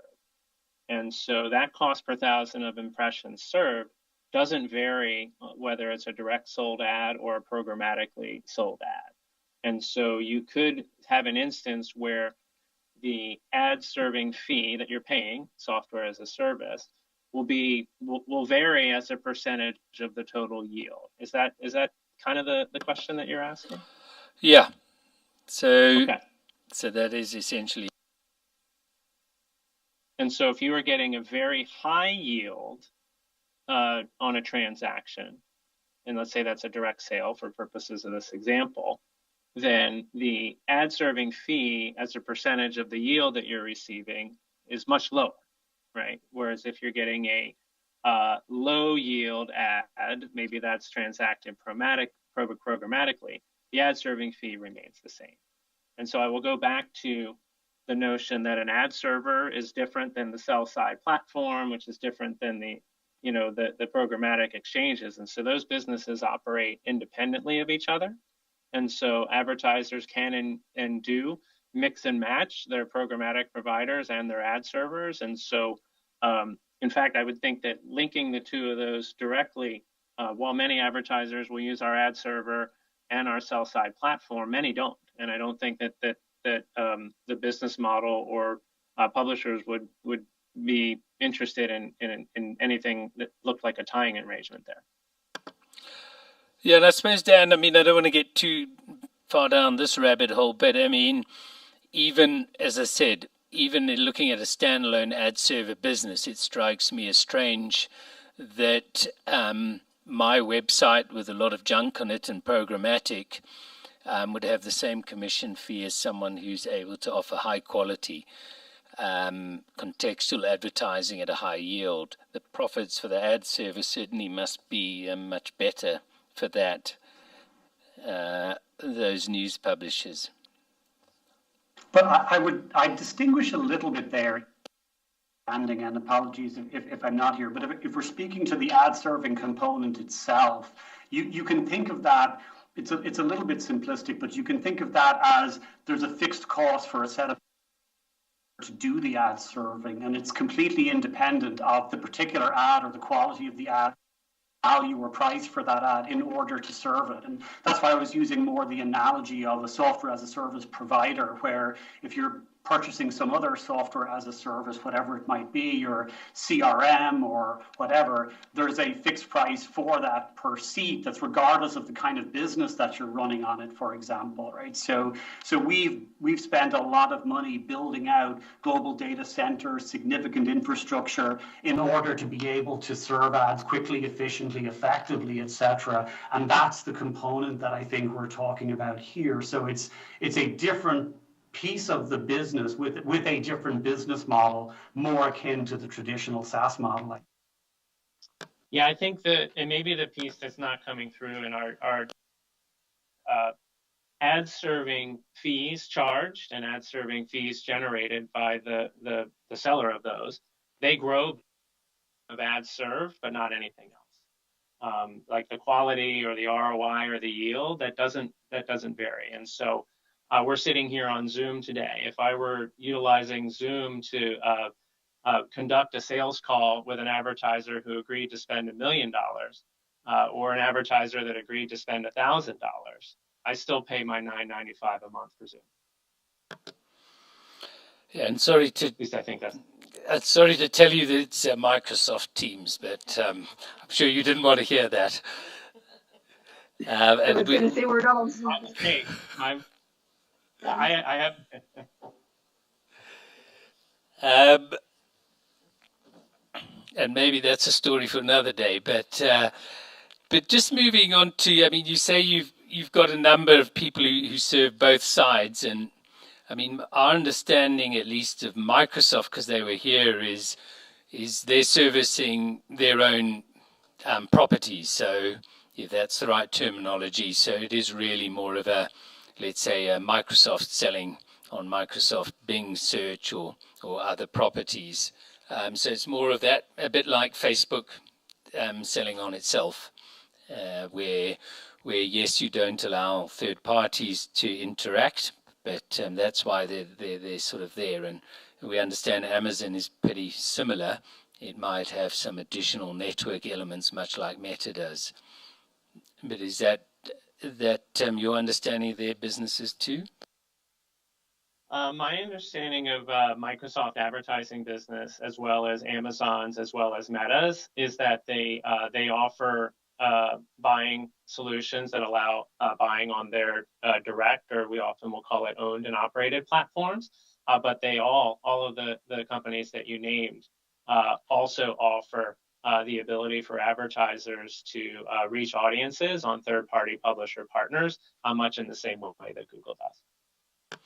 Yeah, and those partnerships may be large or small, but yeah, it's through their own aspect.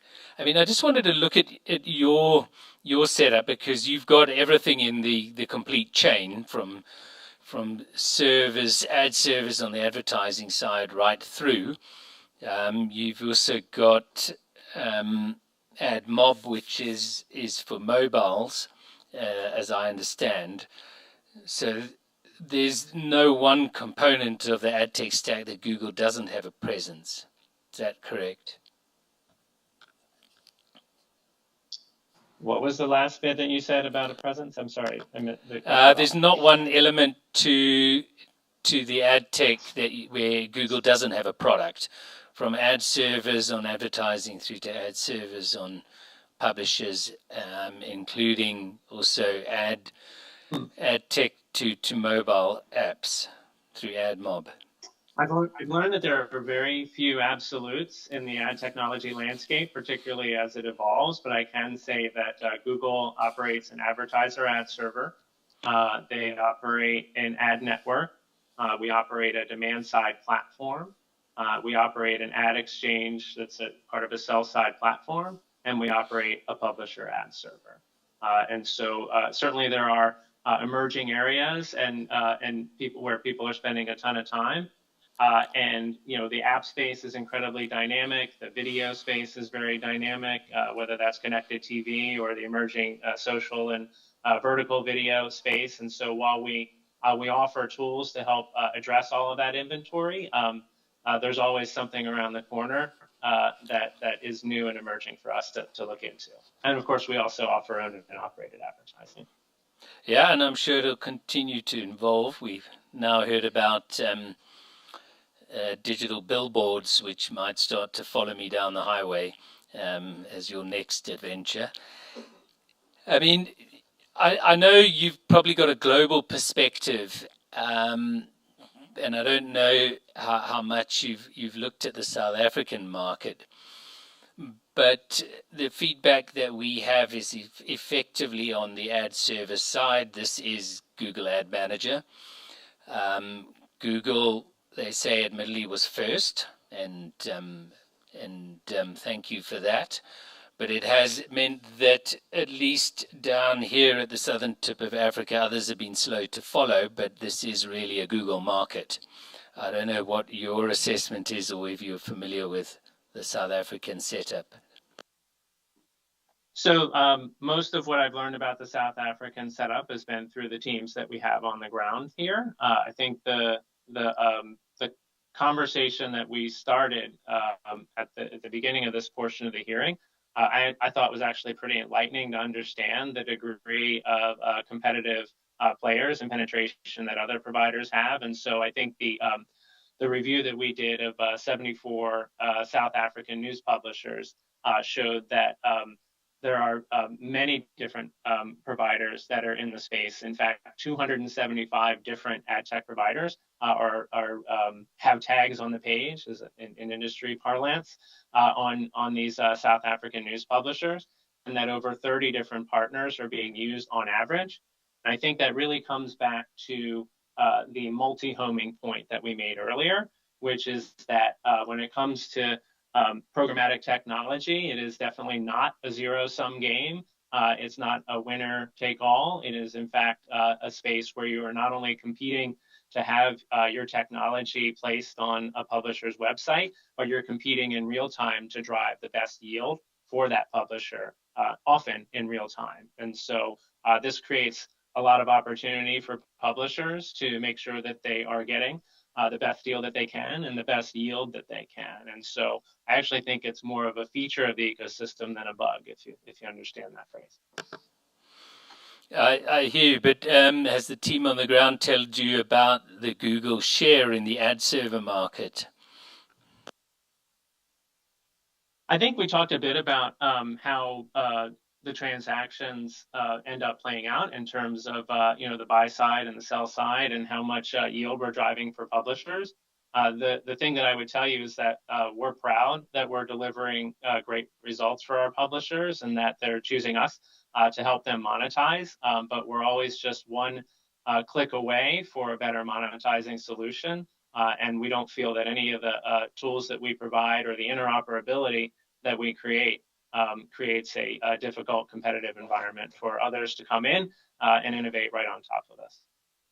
And even further than that, I mean, firstly, we don't have market share numbers specifically for South Africa, which is building on what Dan was saying. It's literally a real-time bidding situation where, with the multi-homing on both the DSP and the SSP side, it lets advertisers and publishers ensure they're maximizing return on investment on the advertiser side and yield, of course, on the publisher side. So it's not even just a click away. In each bid with multi-homing, it's going to ensure, for example, the highest yield on the publisher side, and that's regardless of Google's role in it, because the price, of course, gets set by the auction, not by Google or any ad tech provider.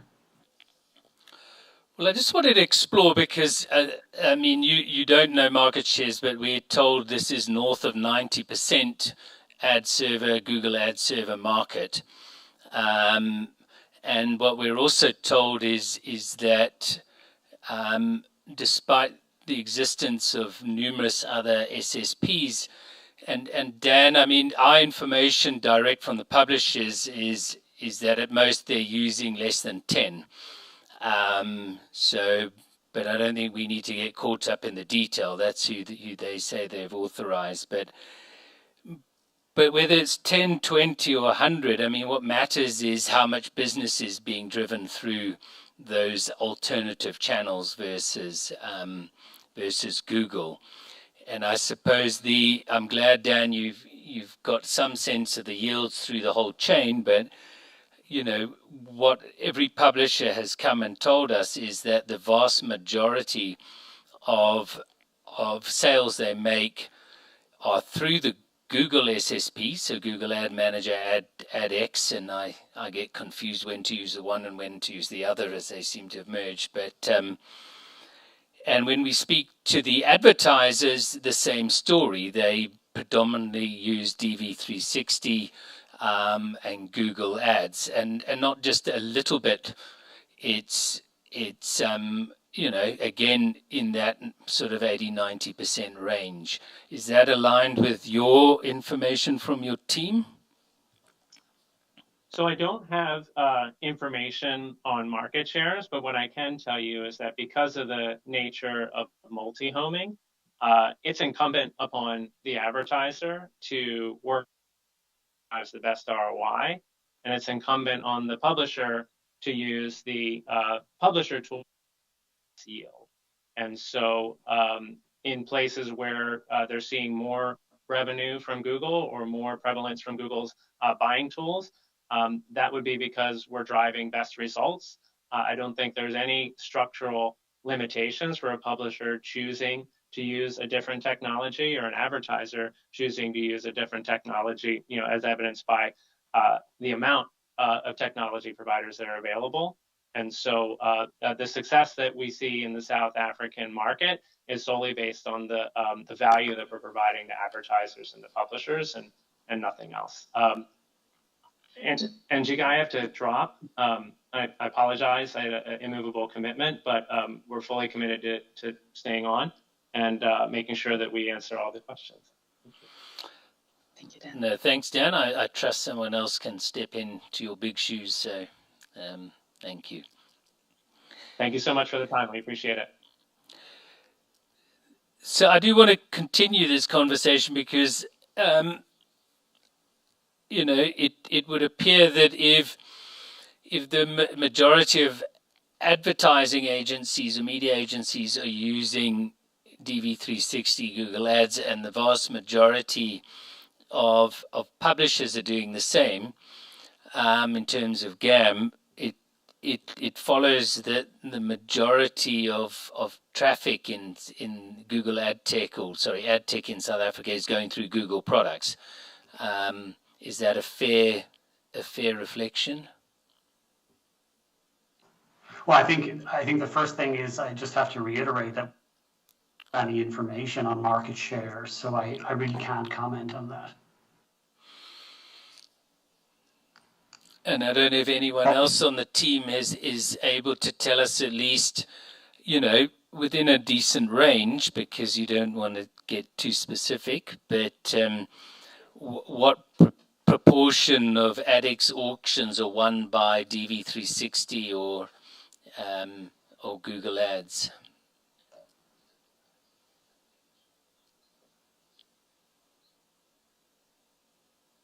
I think that's data that we'd have to come back to you with. I'm afraid that's not information that I have to hand.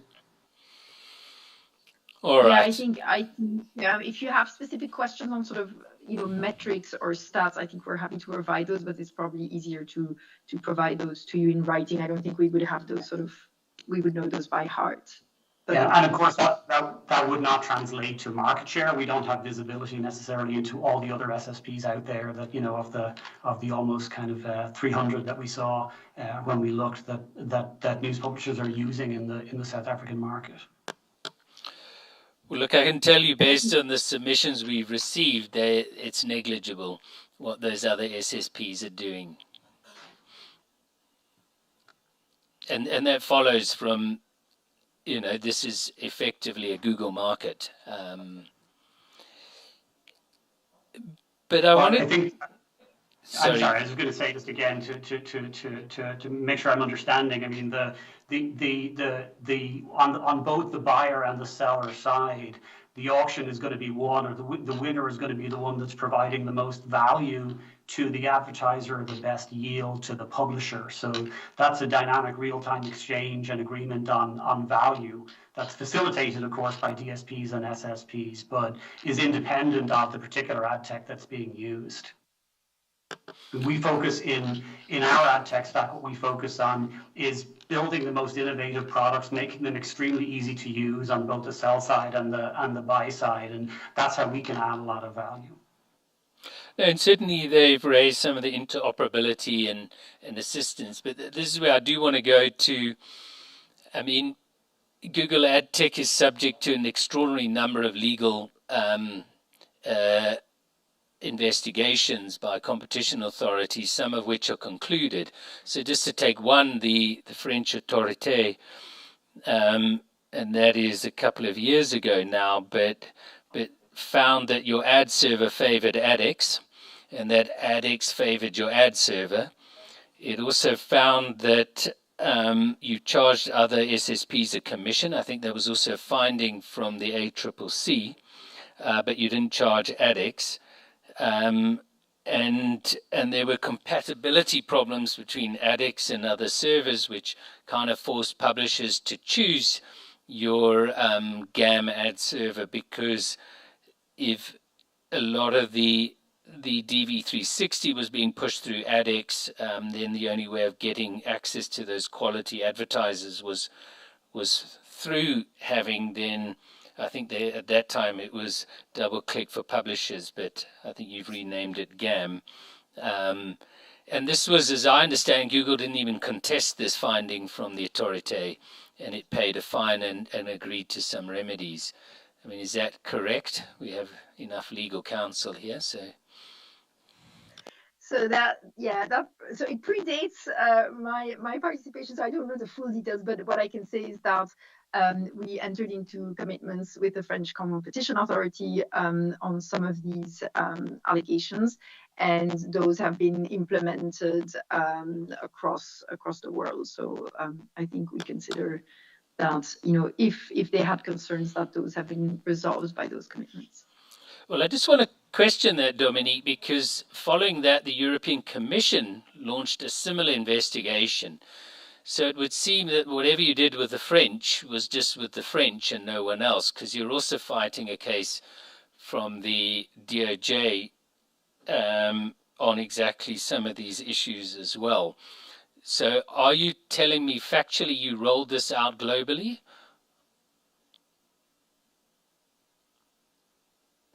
Yes, and I think the allegations are, I mean, there is some overlap, but some of the allegations are different. But yes, we rolled it out globally. Well, let's just see what those remedies are, because I have to confess that being underwhelmed. You promised to improve your interoperability with other ad servers. So what have you done for that? I mean, I don't have the specifics of the details to hand on our FCA compliance. I will say that you know, the scope of the commitments was EEA wide, not just France, and most of them have been implemented globally as well. All right, I think maybe if we could get a consistent answer, because Duncan, you're saying most, Dominique saying all. I think it's all to be exact, and so I apologize because we weren't able to have our counsel on this call because they would have known all of the details on this. But I think it's all of the commitments except I think one. I'm afraid I don't know the full details of those, but I would be more than happy to find out and give you the full details of sort of what exactly, which remedy was rolled out where. I actually believe that we did respond to some questions in our RFI on this as well. But we'd be happy to provide any additional clarifications and make it clear. And I just, the more broad statement I would just say on it is, we're super committed to the notion of interoperability. We think it's incredibly important within a healthy ads ecosystem. And, you know, we're always open to feedback that we get, whether it's engaging with authorities like yourselves or the FCA, or what we hear from advertisers and publishers. And we try to be really responsive to that as we go as well. There are also quite technical details, which is the other reason why I don't answer those. But I believe we did respond to the questions in the RFI on this, and happy to provide more details on sort of, if you have further detailed questions. But I mean, one of the behaviors is that you fed the rival bidding information to your own, AdX exchange and the DSP side, so you could actually win the bids. I mean, doesn't that reflect a profound conflict of interest and a rigging of effectively a bidding situation? Well, to be clear, we certainly, reject the notion of any kind of rigging or anything nefarious like that, and we certainly didn't admit to any wrongdoing as part of our settlement with the FCA. I was not involved in the specific technical details of it, but we're more than happy to dive into that with you and come back with specific answers to any further questions you have on it. I apologize, it's just a level of detail I don't have to hand. Yeah, because I mean, these are the similar allegations in the DOJ case. And so I suppose I would be surprised that you've settled there too, or not settled there, but changed. But I mean, they say that the way it was set up, because you can share information, your AdX was allowed a last look, and you actually used the data of bids from others to win. Ensure that your DSP could win bids. So it used information that you were privy to because you're on both sides of this auction, and you have that privilege which others may not. So it seems to be something that has taken place with Google. You've settled in France. Who knows where you'll go in the US, but I mean, I don't think we accept the allegations of the DOJ on this. No, and you may not, but you haven't contested the French authoritative on this. So you apparently made commitments to not use data from other SSPs in your own bid. That was part of your settlement. What that means, I'm not sure, and how it's acted on.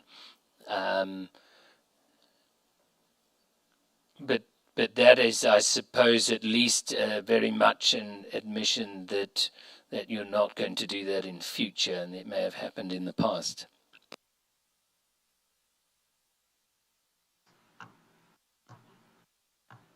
Yes, certainly. Just I could say that our agreement with the FCA was not an admission of any wrongdoing on our part.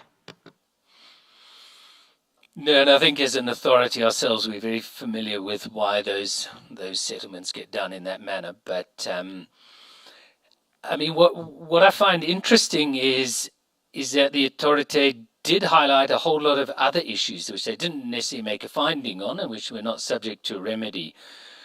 But they highlighted a general lack of transparency, preferential interoperability from DSP side into the SSPs and the AdX.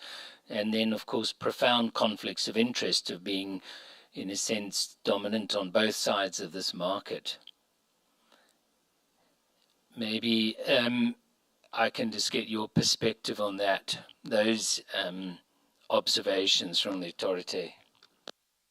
I would just say overall, again, I'm not familiar enough with the specifics there for today to get into them, but we're clearly very focused on maintaining a healthy ads ecosystem, and that means we've got to balance the needs of publishers, of advertisers, and of users. And Google is actually unique in big tech in the importance of that to our business, as Dan about earlier. So we'll be happy to follow up with you if there are specific questions in relation to any of that you have. But from our point of view, we're very focused on transparency. We're very focused on interoperability. We think it's healthy, and always willing to take feedback from any of the partners and stakeholders involved on things they think we could be doing better. No, and look, I mean, maybe the only observation from us is you may have strayed from the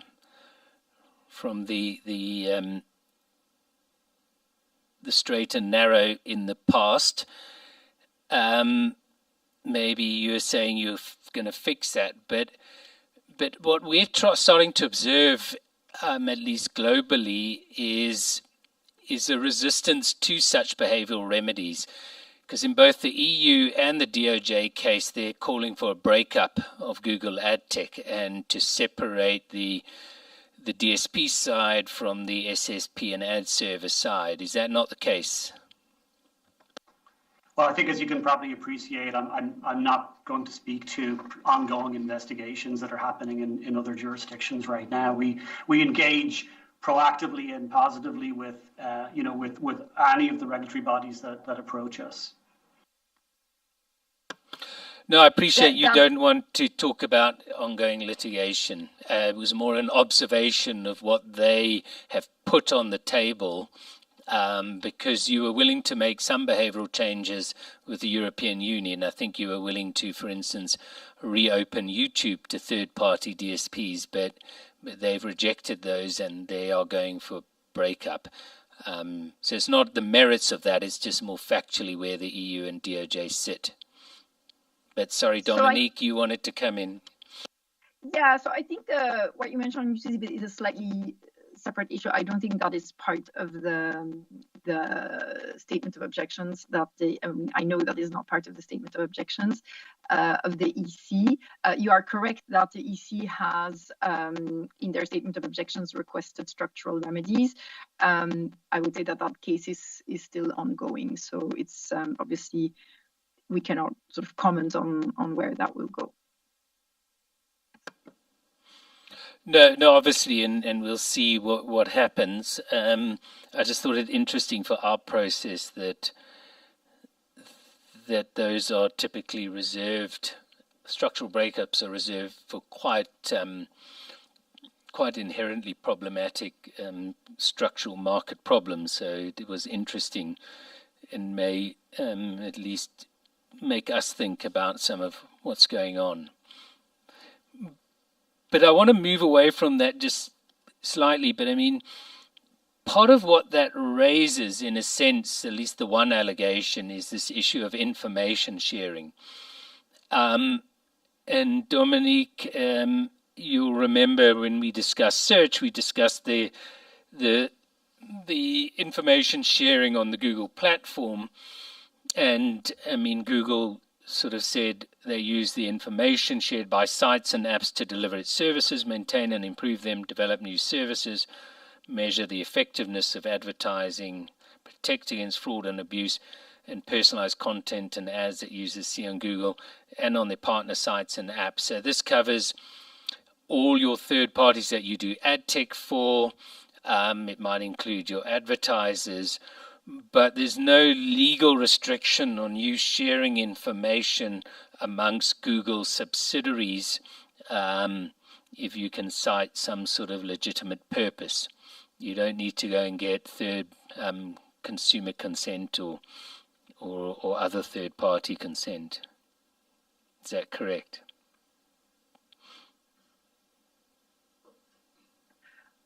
Well, that's a very broad statement. I certainly would not be able to confirm that that's correct. I mean, I will say a lot depends on which country. I mean, in Europe, that certainly would not be correct. I'm not sure what laws there are in South Africa on this, but it's definitely not the case that we can just share information without asking consent. Well, I mean, you were But I sharing. think that's a very broad question. I don't know Yeah, if you have no, fair enough. question. It's a broad question, but you do share across all your properties. I mean, for Google Discover, you look at what people are searching for on YouTube, what they're searching for on Google. I mean, these are all access to information you have, but we've just heard that you were sharing bidding information from other SSPs that your ad server would have received, and you've shared that with your own SSP and DSP. So I think now we're mixing up many different kinds of information. So, it's not a case that there's sort of a big bucket. I mean, there's consumer data, there is bid request data. I mean, I think those are completely different types of data. And I think, different things may get shared with different products for certain specific needs. But I think, it's not, I think we shouldn't be confusing sort of all these different types of data because they can be very different. No, fair enough. And maybe let's hone in on AdTech. I mean, through your Google Ad Manager, you will know from all the publishers what their inventory levels are, correct? For inventory that they are making available to us to place ads against. Yeah. Which, of course, is very dynamic and changing literally in real time. No, it may well be changing, Duncan, but you have that. You also have information on what they've secured through direct deals in terms of cost per thousand or cost per click. You would have also information on the same cost per thousand or cost per click for inventory sold through your programmatic advertising. I mean, you would have all of that information, correct? I'm not sure that that's completely accurate. I'd need to dig into the details of it. I mean, it very much depends on how they're using our products, whether that's on the SSP side or the DSP side and so forth as well. Well, I mean, your ad server must take and through your SSP or other SSPs, take the bids, place the ads. You'll know what they've been sold for, because you report to the publisher on all of that. I'm not sure we would know, for instance, the pricing of a direct deal. We may know, for instance, perhaps the volume, but not necessarily the pricing. So I think and I think, as Duncan says, it would depend on how the publisher uses their ad server. But I don't think we would necessarily, if it was, for instance, a direct deal, we would not necessarily have all that information. But you probably would, Dominique, with all due respect, because you charge them based on what those payments are. So it's a bit like Google Play, knowing what the transactions are, because it's processing them. So in order to build these customers, just to clarify, I mean that's not how it works for the ad serving fees, as we were talking about earlier. It's the fixed fee per thousand is the advertising fee piece. So in that case, we wouldn't have access to the pricing information. And I think, Duncan, we may be stuck on a dispute around the fees, because what we've been told by news agencies here is they pay a variable and a fixed fee. But be that as it may, I mean, direct is not that important. I mean, you would certainly have, for those that have gone through programmatic, you would have to have, because you have to select the winning bid and then place the ad and transfer money. So you have all of that information. Yeah, so I would just say that I disagree that direct is not that important, but yeah. That's fine. So it's quite possible that you could share that information. I mean, we have a case where you have settled, admittedly without admission that you did share bidding information. You had that. So it is possible that you are in a position to share that information through your AdTech properties. I guess I'm not sure what share means in that context, and what the business purpose would be, etc. I mean, again, these are broad, complex products that are being used in a lot of different ways by both advertisers and publishers. So, that's a super general statement, I would say. That may be a super general, but let me give you an hypothesis. I mean, if you know the inventory on most of the South African websites, and the kind of bids they're getting, you're also selling enormous amounts on your own properties. It might be of interest to know what the inventory levels are and what some of the pricing is out there. I mean, that's simple, I suppose, competition economics 101. So what do you mean, James, by the inventory levels? Do you mean the volume of inventory that they make available? Yeah, so the quantity of inventory that might be available in the market, apart from on your properties. All I'm saying is that you have the ability to share an enormous amount of information within Google, some of which you had been sharing and have pledged to stop already. Yeah, I mean, I would come back to the fact again that even on, you know, owned and operated properties, all the prices are set by auctions, so set by advertiser bids. So, you know, it's a free and fair auction that ultimately leads to the price that is set. Yeah. But as an economist, you know, how much quantity of inventory is available in the market at a particular time also starts to affect bidding, the various options that are open.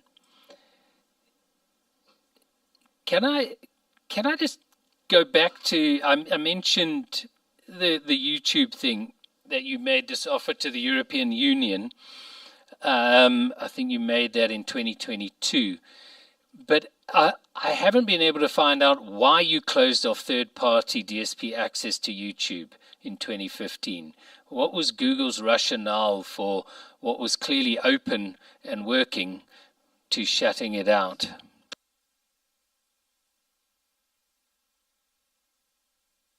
I think that's one where I can potentially jump in. You know, obviously, as Dominique said earlier, we contest the allegations that the EC and the other authorities have made in this space, and can't comment on the active litigation. But I think, as we explained to the market at the time, I believe it was in early 2016, there were significant privacy and security concerns with having RTB inventory available to third-party DSPs on YouTube. It also was coming at the expense of product improvements that we could make to the product we were offering to advertisers to try and drive the most ROI for them on the YouTube platform. And we took the decision at the time, particularly in the interest of protecting our users' privacy and security, to move that buying to a buying door where Google was able to do everything we could on the privacy and security front. It also allowed us to devote more resources to improving the quality of the advertiser-facing product. And it's driven some of the innovations in the TrueView ads on the platform that you've seen since then. It's also how other owned and operated platforms, you know, use their own buying tools as well. So Google is not unique in that regard. No, it may not be unique, but just to Ben's point, I mean, how come that reasoning doesn't work for third-party sites? I mean, you get around the privacy, you get around the interoperability, you get around the innovation. You've done products, so I'm just trying to understand why it's not necessary for one, but it seems necessary for the other. Yeah, I think there's a couple of points that I would make. I think first and foremost, I'd come back to what Dan said earlier in the presentation, that, you know, Google is perhaps uniquely situated in the lengths we go to try and optimize what we're doing for publishers, for advertisers, and for users. And that includes users on our platform and users across the open web.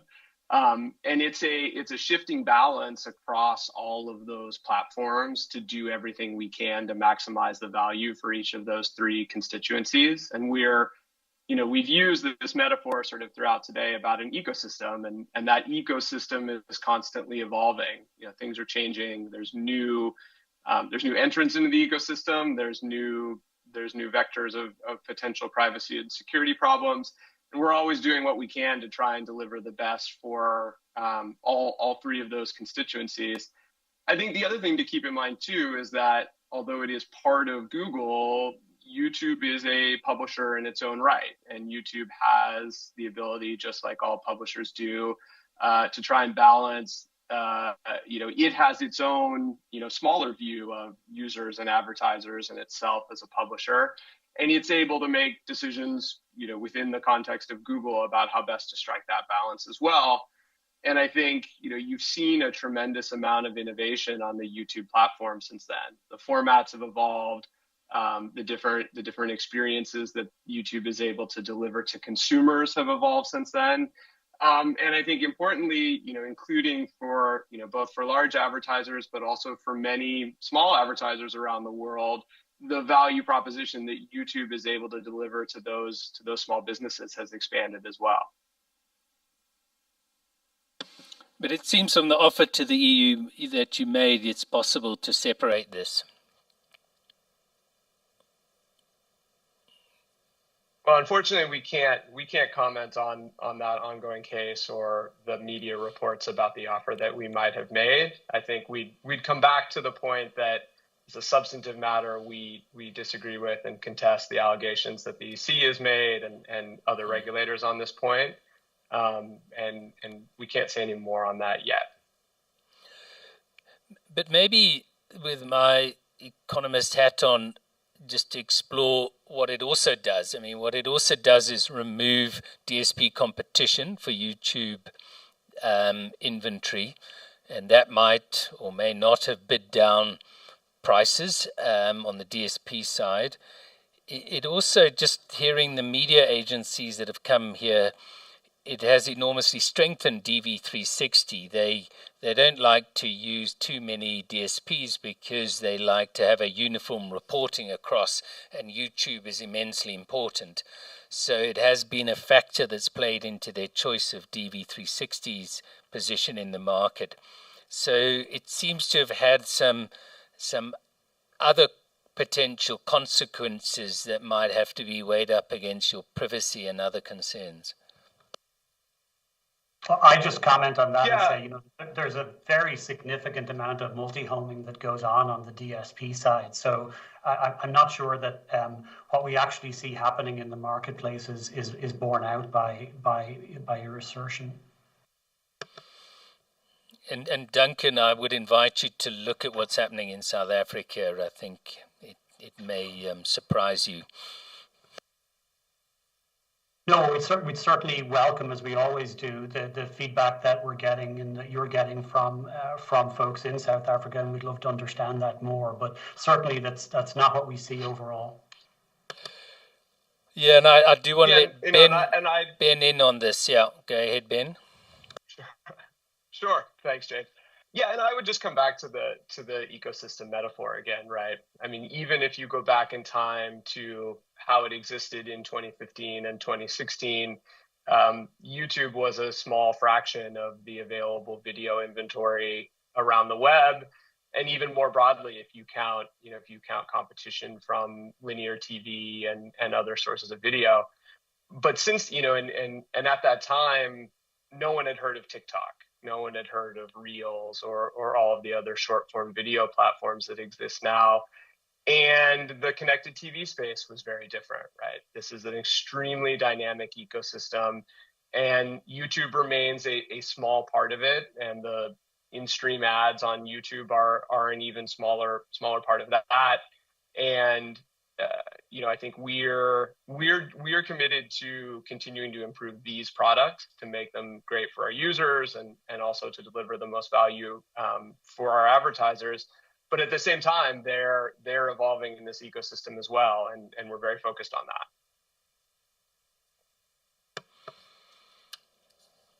Yeah, Duncan, I'm not going to labor on it, but we heard from global media companies or media agencies, some of the big ones, who say in South Africa, because it's a Google Ad Manager market, their behavior is different to what you may see in another part of the world.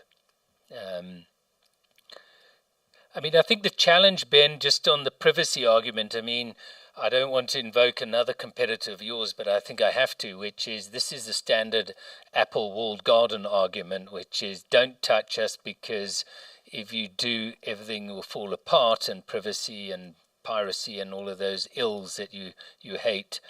And I think as a catch-all defense, it seems to be, something that's wearing thin with some of the regulators, at least, because there seem to be other ways of protecting privacy and innovating still.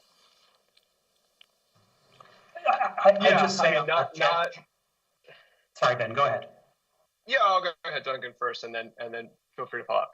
I would say, notwithstanding the fact that I have a pair of Apple EarPods in my ears, I mean, first and foremost, we can't comment on the regulatory scrutiny that they've faced around the world.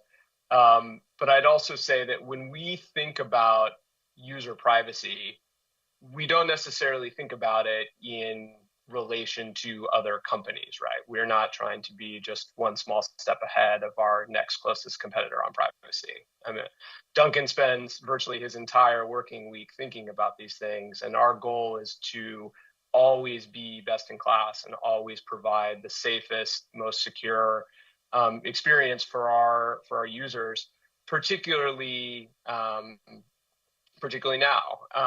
And I think then I would bring it back to the point earlier about, though, that it's a balance, right? We have this sort of Venn diagram of our users in the center and advertisers and publishers on either side.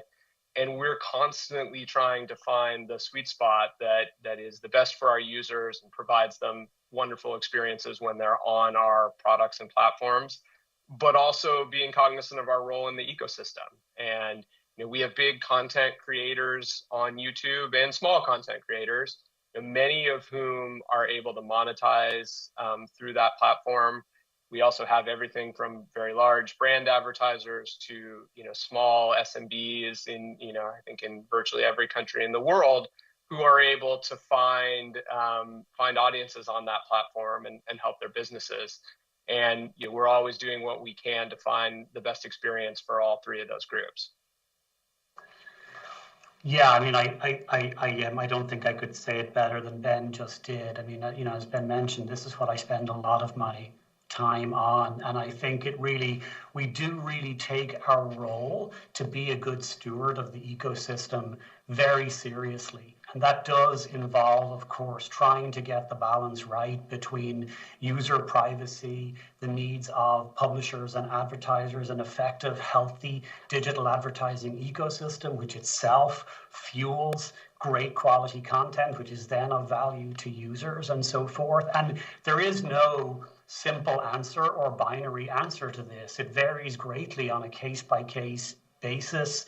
It changes as the technology evolves, as user needs evolve, as how users choose to consume content, etc., evolves. So, what we try to do is constantly make sure we're evaluating and reevaluating and get that balance right, because the whole system doesn't work if we don't get it fundamentally right. We place a very high value on creators and publishers like news publishers in South Africa. We see and believe in the good for society that, again, to use example of news publishers in South Africa, bring to the world, and try to find effective ways to balance all those needs. It's certainly not simple and an ongoing issue every day, but we're very committed to continually trying to get to the right answer and evolving as conditions change as well. Now, thanks for that, Duncan. And I'm just also wary of the time. I just had a few more things. I just wanted to pick up the third-party cookie issue, which Google has got the privacy, or the privacy sandbox, I think you've called it. But as we understand this arrangement, which is with the CMA, but let me just confirm, this is being rolled out globally.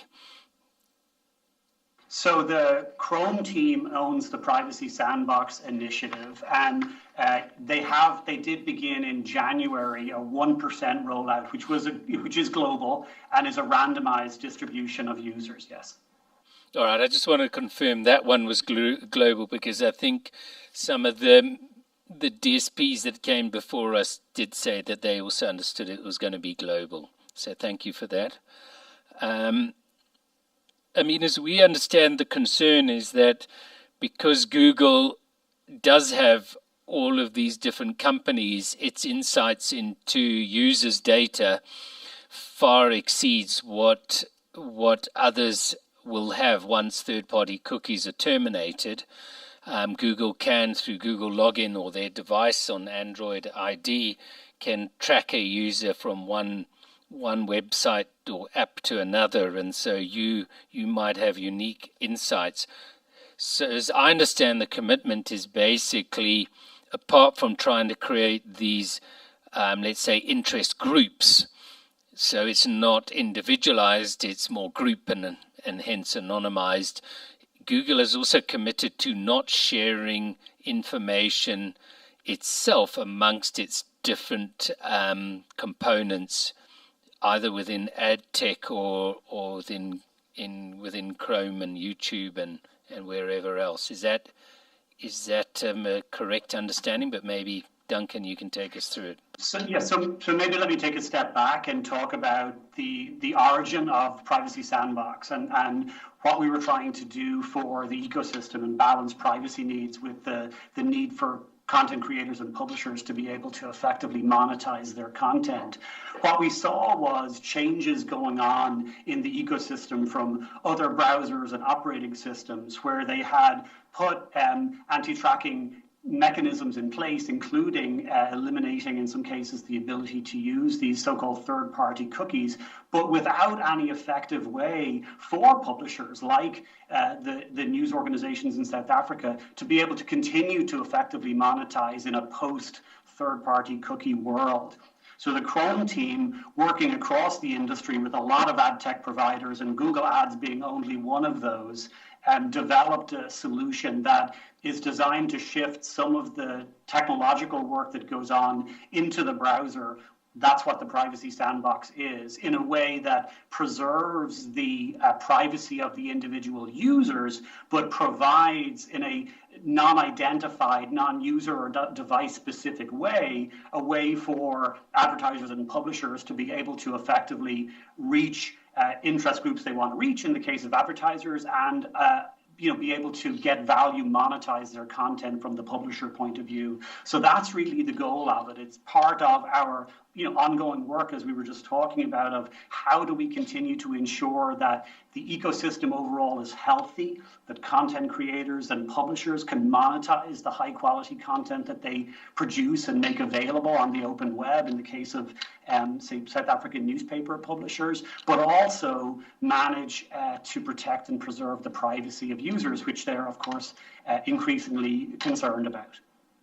So that's really the goals of the project. But is there a commitment for Google not to be sharing internally information that it can effectively track an individual user, regardless of what the industry solution may be?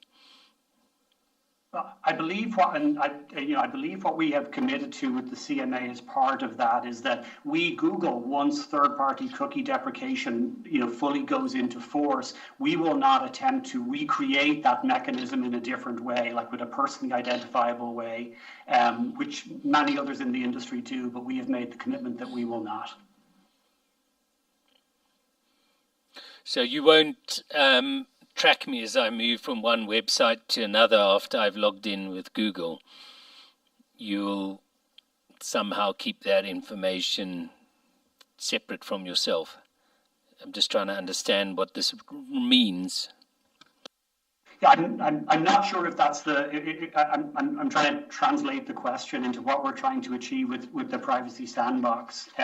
Users who are logged into Google services already have control over how they want their information to be used, including things like location, whether they want ads personalization, whether they want YouTube history or not, and so forth. So we already provide extensive controls and transparency to users around how their data is used. That's somewhat separate from. We already do that from what Privacy Sandbox is trying to achieve, which is more about third-party cookies and not trying to come up with a replacement for those by another name.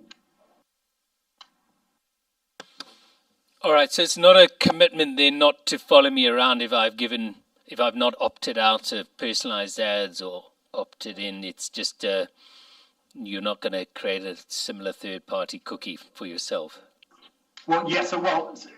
Perhaps if I'm understanding your question, what we committed to is that there will be no special privileges, if you will, for Google's AdTech versus any other AdTech provider. And that, as I mentioned, Google would not attempt to recreate a personally identifiable mechanism that was effectively a replacement for third-party cookies that did not preserve user privacy. All right, I think I'm better understanding this because you obviously have a user profile of everyone, and you might have a device profile as well. If I'm on an Android phone, you would know from the device ID. But what you're telling me is that if someone visits the SABC website, you won't use your knowledge of my profile, which includes all my interests and my history, to help serve an ad on their website that may have linked to my interests or history. Is that a correct understanding? I'm not sure I fully understand the particular scenario that you're talking about there. Would you mind kind of maybe diving into it a bit deeper? So Google naturally has a profile on me, James Hodge. You know what websites I visited recently. You know what I've been searching for. You know what's in my email. You know a lot about me from your products, and you keep that profile. You use that to sell, depending on my permissions, to sell advertising on your products. So be it search or be it Discover or be it YouTube. I suppose from an ad tech for third parties, you're not making that available to other publishers. You're only using it for sales of advertising on your own properties. Is that correct? So if I just may, I don't think that this is what Privacy Sandbox is about at all. I think, so my understanding, and I'm not at all a Privacy Sandbox expert, and I think one of the difficulties about this AdTech session is that we're covering a very broad span of very different subjects that I think are being handled by sort of very different teams at Google. So I do hope you bear with us, and we're really doing our best to answer these questions. But what is happening with Privacy Sandbox is that traditionally a lot of the more sort of targeted forms of advertising have been based on cookies that websites place on, for instance, I don't know, your device or your browser. I'm not sure exactly how that works technically. And so the idea is that now, as you may know, there are some, for instance, Apple has stopped accepting cookies. And I think the question is, well, in a world where no more cookies are available, what other ways can publishers have to still, do some targeting? And so I think that is what Privacy Sandbox is doing. It's sort of creating these categories that then publishers will be able to use, or advertisers will be able to use for advertising, but without sort of the revealing anything about, and that is sort of more respectful of the user's privacy. So it's finding a new way that will, in a world where there are no cookies, finding new ways to allow targeted advertising in a more privacy safe way. I think that's all that Privacy Sandbox is about, really. But Ben, maybe you can be more precise about this. If I said anything wrong, please do flag. No. James, let me try and be a bit more helpful, and then happy to, if you want to reframe the question, happy to. I think as a first matter, I understand the sense of where sort of the foundational premise of your question was coming, although I think we would disagree with the notion that Google is necessarily using all of the data that we collect on our O&O properties for purposes of ad targeting. For example, you said, Google can read all my Gmail messages. We've unequivocally committed that we don't use, Gmail data in that way for advertising. But assuming a kernel of truth that Google has, if you're a logged in user with a Google account, Google has some amount of information about you, like your search queries or YouTube video views, that we could in theory use for ad targeting. either on our own properties or on the web. I think as Dominique was getting at, one of the foundational premises of the privacy sandbox is we've made a commitment that we won't use that first-party data that we've collected on our own properties as a substitute for third-party cookies so that we could show you an ad when you're on the commission's website, for example. That, you know, we are committed as an advertising business to working within the information that the Chrome team is going to make available to all third-party ad tech players for purposes of showing ads within the ad tech ecosystem around the web. I think you've hit the nail on the head, Ben. Thank you so much. I think we're on the same page, and we can obviously get more details. But as you rightly say, I mean, you know, these are such highly technical areas. It helps sometimes just to simplify it, to know what exactly is. I just had one last area, which was just about, you know, the publishers have raised this issue of ad fraud and click fraud. And as I understand, from what I understand, what Google's saying is that you will seek to detect invalid traffic. And I mean, just correct me if I'm wrong, this is a Google AdTech function, not a Google web function. This is the DSP DV360 says if we detect click fraud, for instance, some bot clicking away thousands, then we will also reimburse or not charge for those that clicks. Is that right? That's correct. And I think you try and find it in real time, but if you don't get it in real time, you'll give a credit to the advertiser. Is that right? That's right. It's actually one of my teams that leads that work. And we have, like with most of our policy monitoring and enforcement approaches, we have a defense in depth strategy where there are many layers and tools that are part of trying to make sure we catch all invalid traffic, because you know, we want to make sure that obviously it's genuine traffic and that advertisers are paying for value that they receive. So we are able to catch much of it, you know, as the attempt to serve the ad is happening, and in that cycle, if you will, in the second or so after that. But we also do a lot of additional further work, post-analysis, if you will.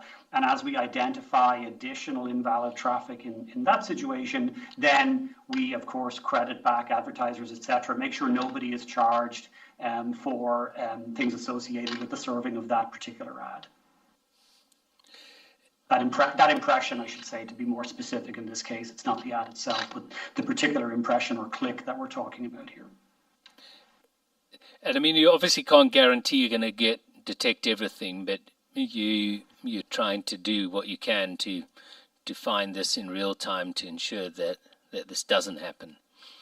Yeah, we look, again, it's one of those things where it comes back to the health of the ecosystem, right? It's like it is in our interest to promote the long-term health of the ecosystem to make sure that we eliminate essentially all invalid traffic. Now, do we catch everything? You know, none of these enforcement systems are perfect, but I'm very proud of the work the team does, and I certainly believe that we lead the industry in terms of our ability to detect and remove invalid traffic.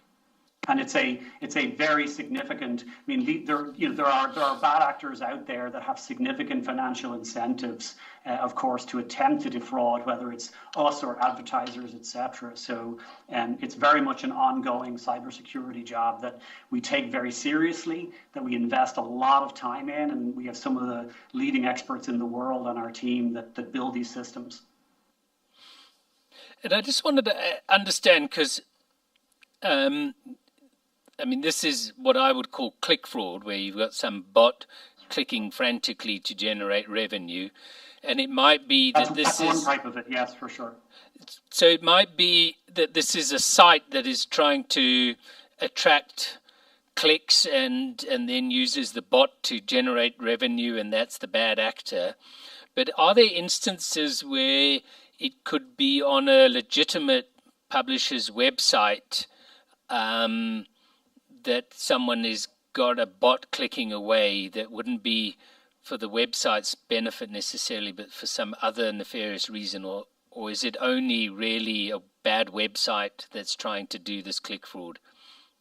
Well, there's, as you can imagine, as with any other areas where there's financial incentives for bad actors to attempt to game the system, there is almost an infinite variation of techniques and ways that those bad actors attempt to extract financial gain, amongst other things. So the one that you mentioned of bots is certainly a common one that we see. But just to give you a different example, at the other end of the spectrum, we see scenarios where, for example, for a local advertiser, let's just say it's like two plumbers in Cape Town, and one plumber is using digital advertising to identify customers and win new customers, and another rival plumber might go and pay some click farm to go and actually use up the ad budget of that rival plumber very quickly in a day, so that their ads no longer serve for the rest of that month, for example. So that's the opposite end of the spectrum, where the scale appears to be small, but very impactful to that small business owner in that case. And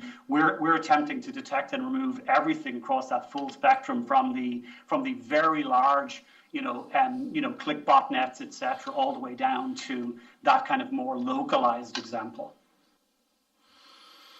Yeah, and plumbing is fairly cutthroat down in Cape Town, so yes. There you go. But I hear what you're saying, and then the other example that we heard is where people are now using AI to scrape stories of publishers and then put it on their own site and then use that to attract clicks. And I suppose they called that ad fraud. In a sense, they've stolen their content and done that.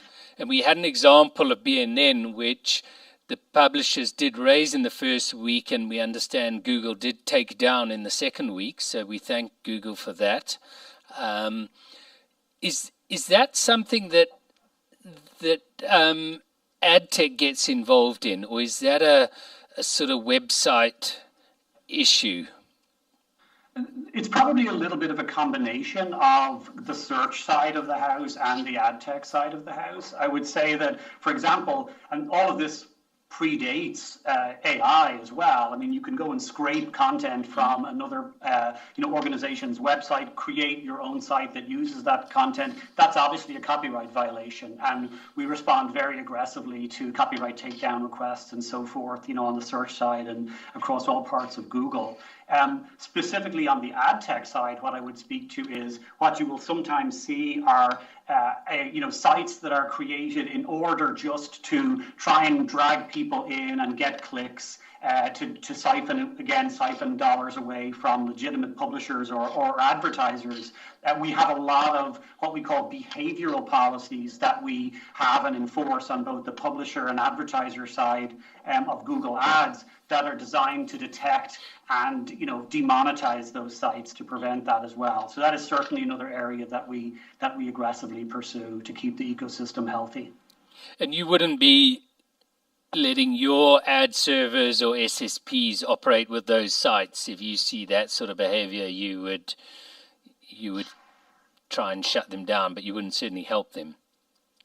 Like in the other areas we talked about with the click spam and so forth, we have multiple layers of defense. We're constantly monitoring and reevaluating publishers that are looking for ads to be served on their site and advertisers that are looking to place ads. And where we see policy violations, we might start with a page takedown. If it's a continuous bad actor, we would look to take the entire site down and demonetize it as well.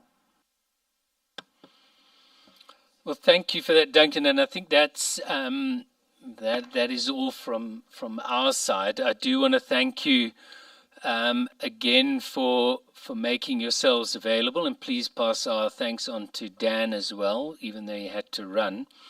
I mean, as we've said throughout this sort of public hearings do serve an educational role as well. I think it helps to at least discuss these in a manner that is understandable for the public and also for the media, because there often is also misunderstanding that or or I think as you put in your presentation, sometimes is the complexity means the perceptions are shaped by that.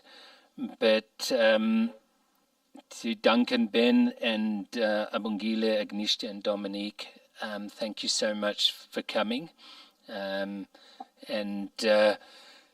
for also the other presentations from the Google team and making themselves available. So thank you. We do appreciate your cooperation with the inquiry and your willingness to also be accountable to the South African public and media. I think that speaks volumes for you as a company. So thank you. No, thank you for giving us the opportunity to talk to you, and thank you for the thoughtful questions. We appreciate it. Great. And for thank you very much. And we're going to wrap tonight. We end our public hearings tomorrow. We've got eMedia, we have YFM, and then we have Meta in the evening. So thank you to everyone. Thank you, James. Thank you, Bob. Thank you. And good luck with the rest.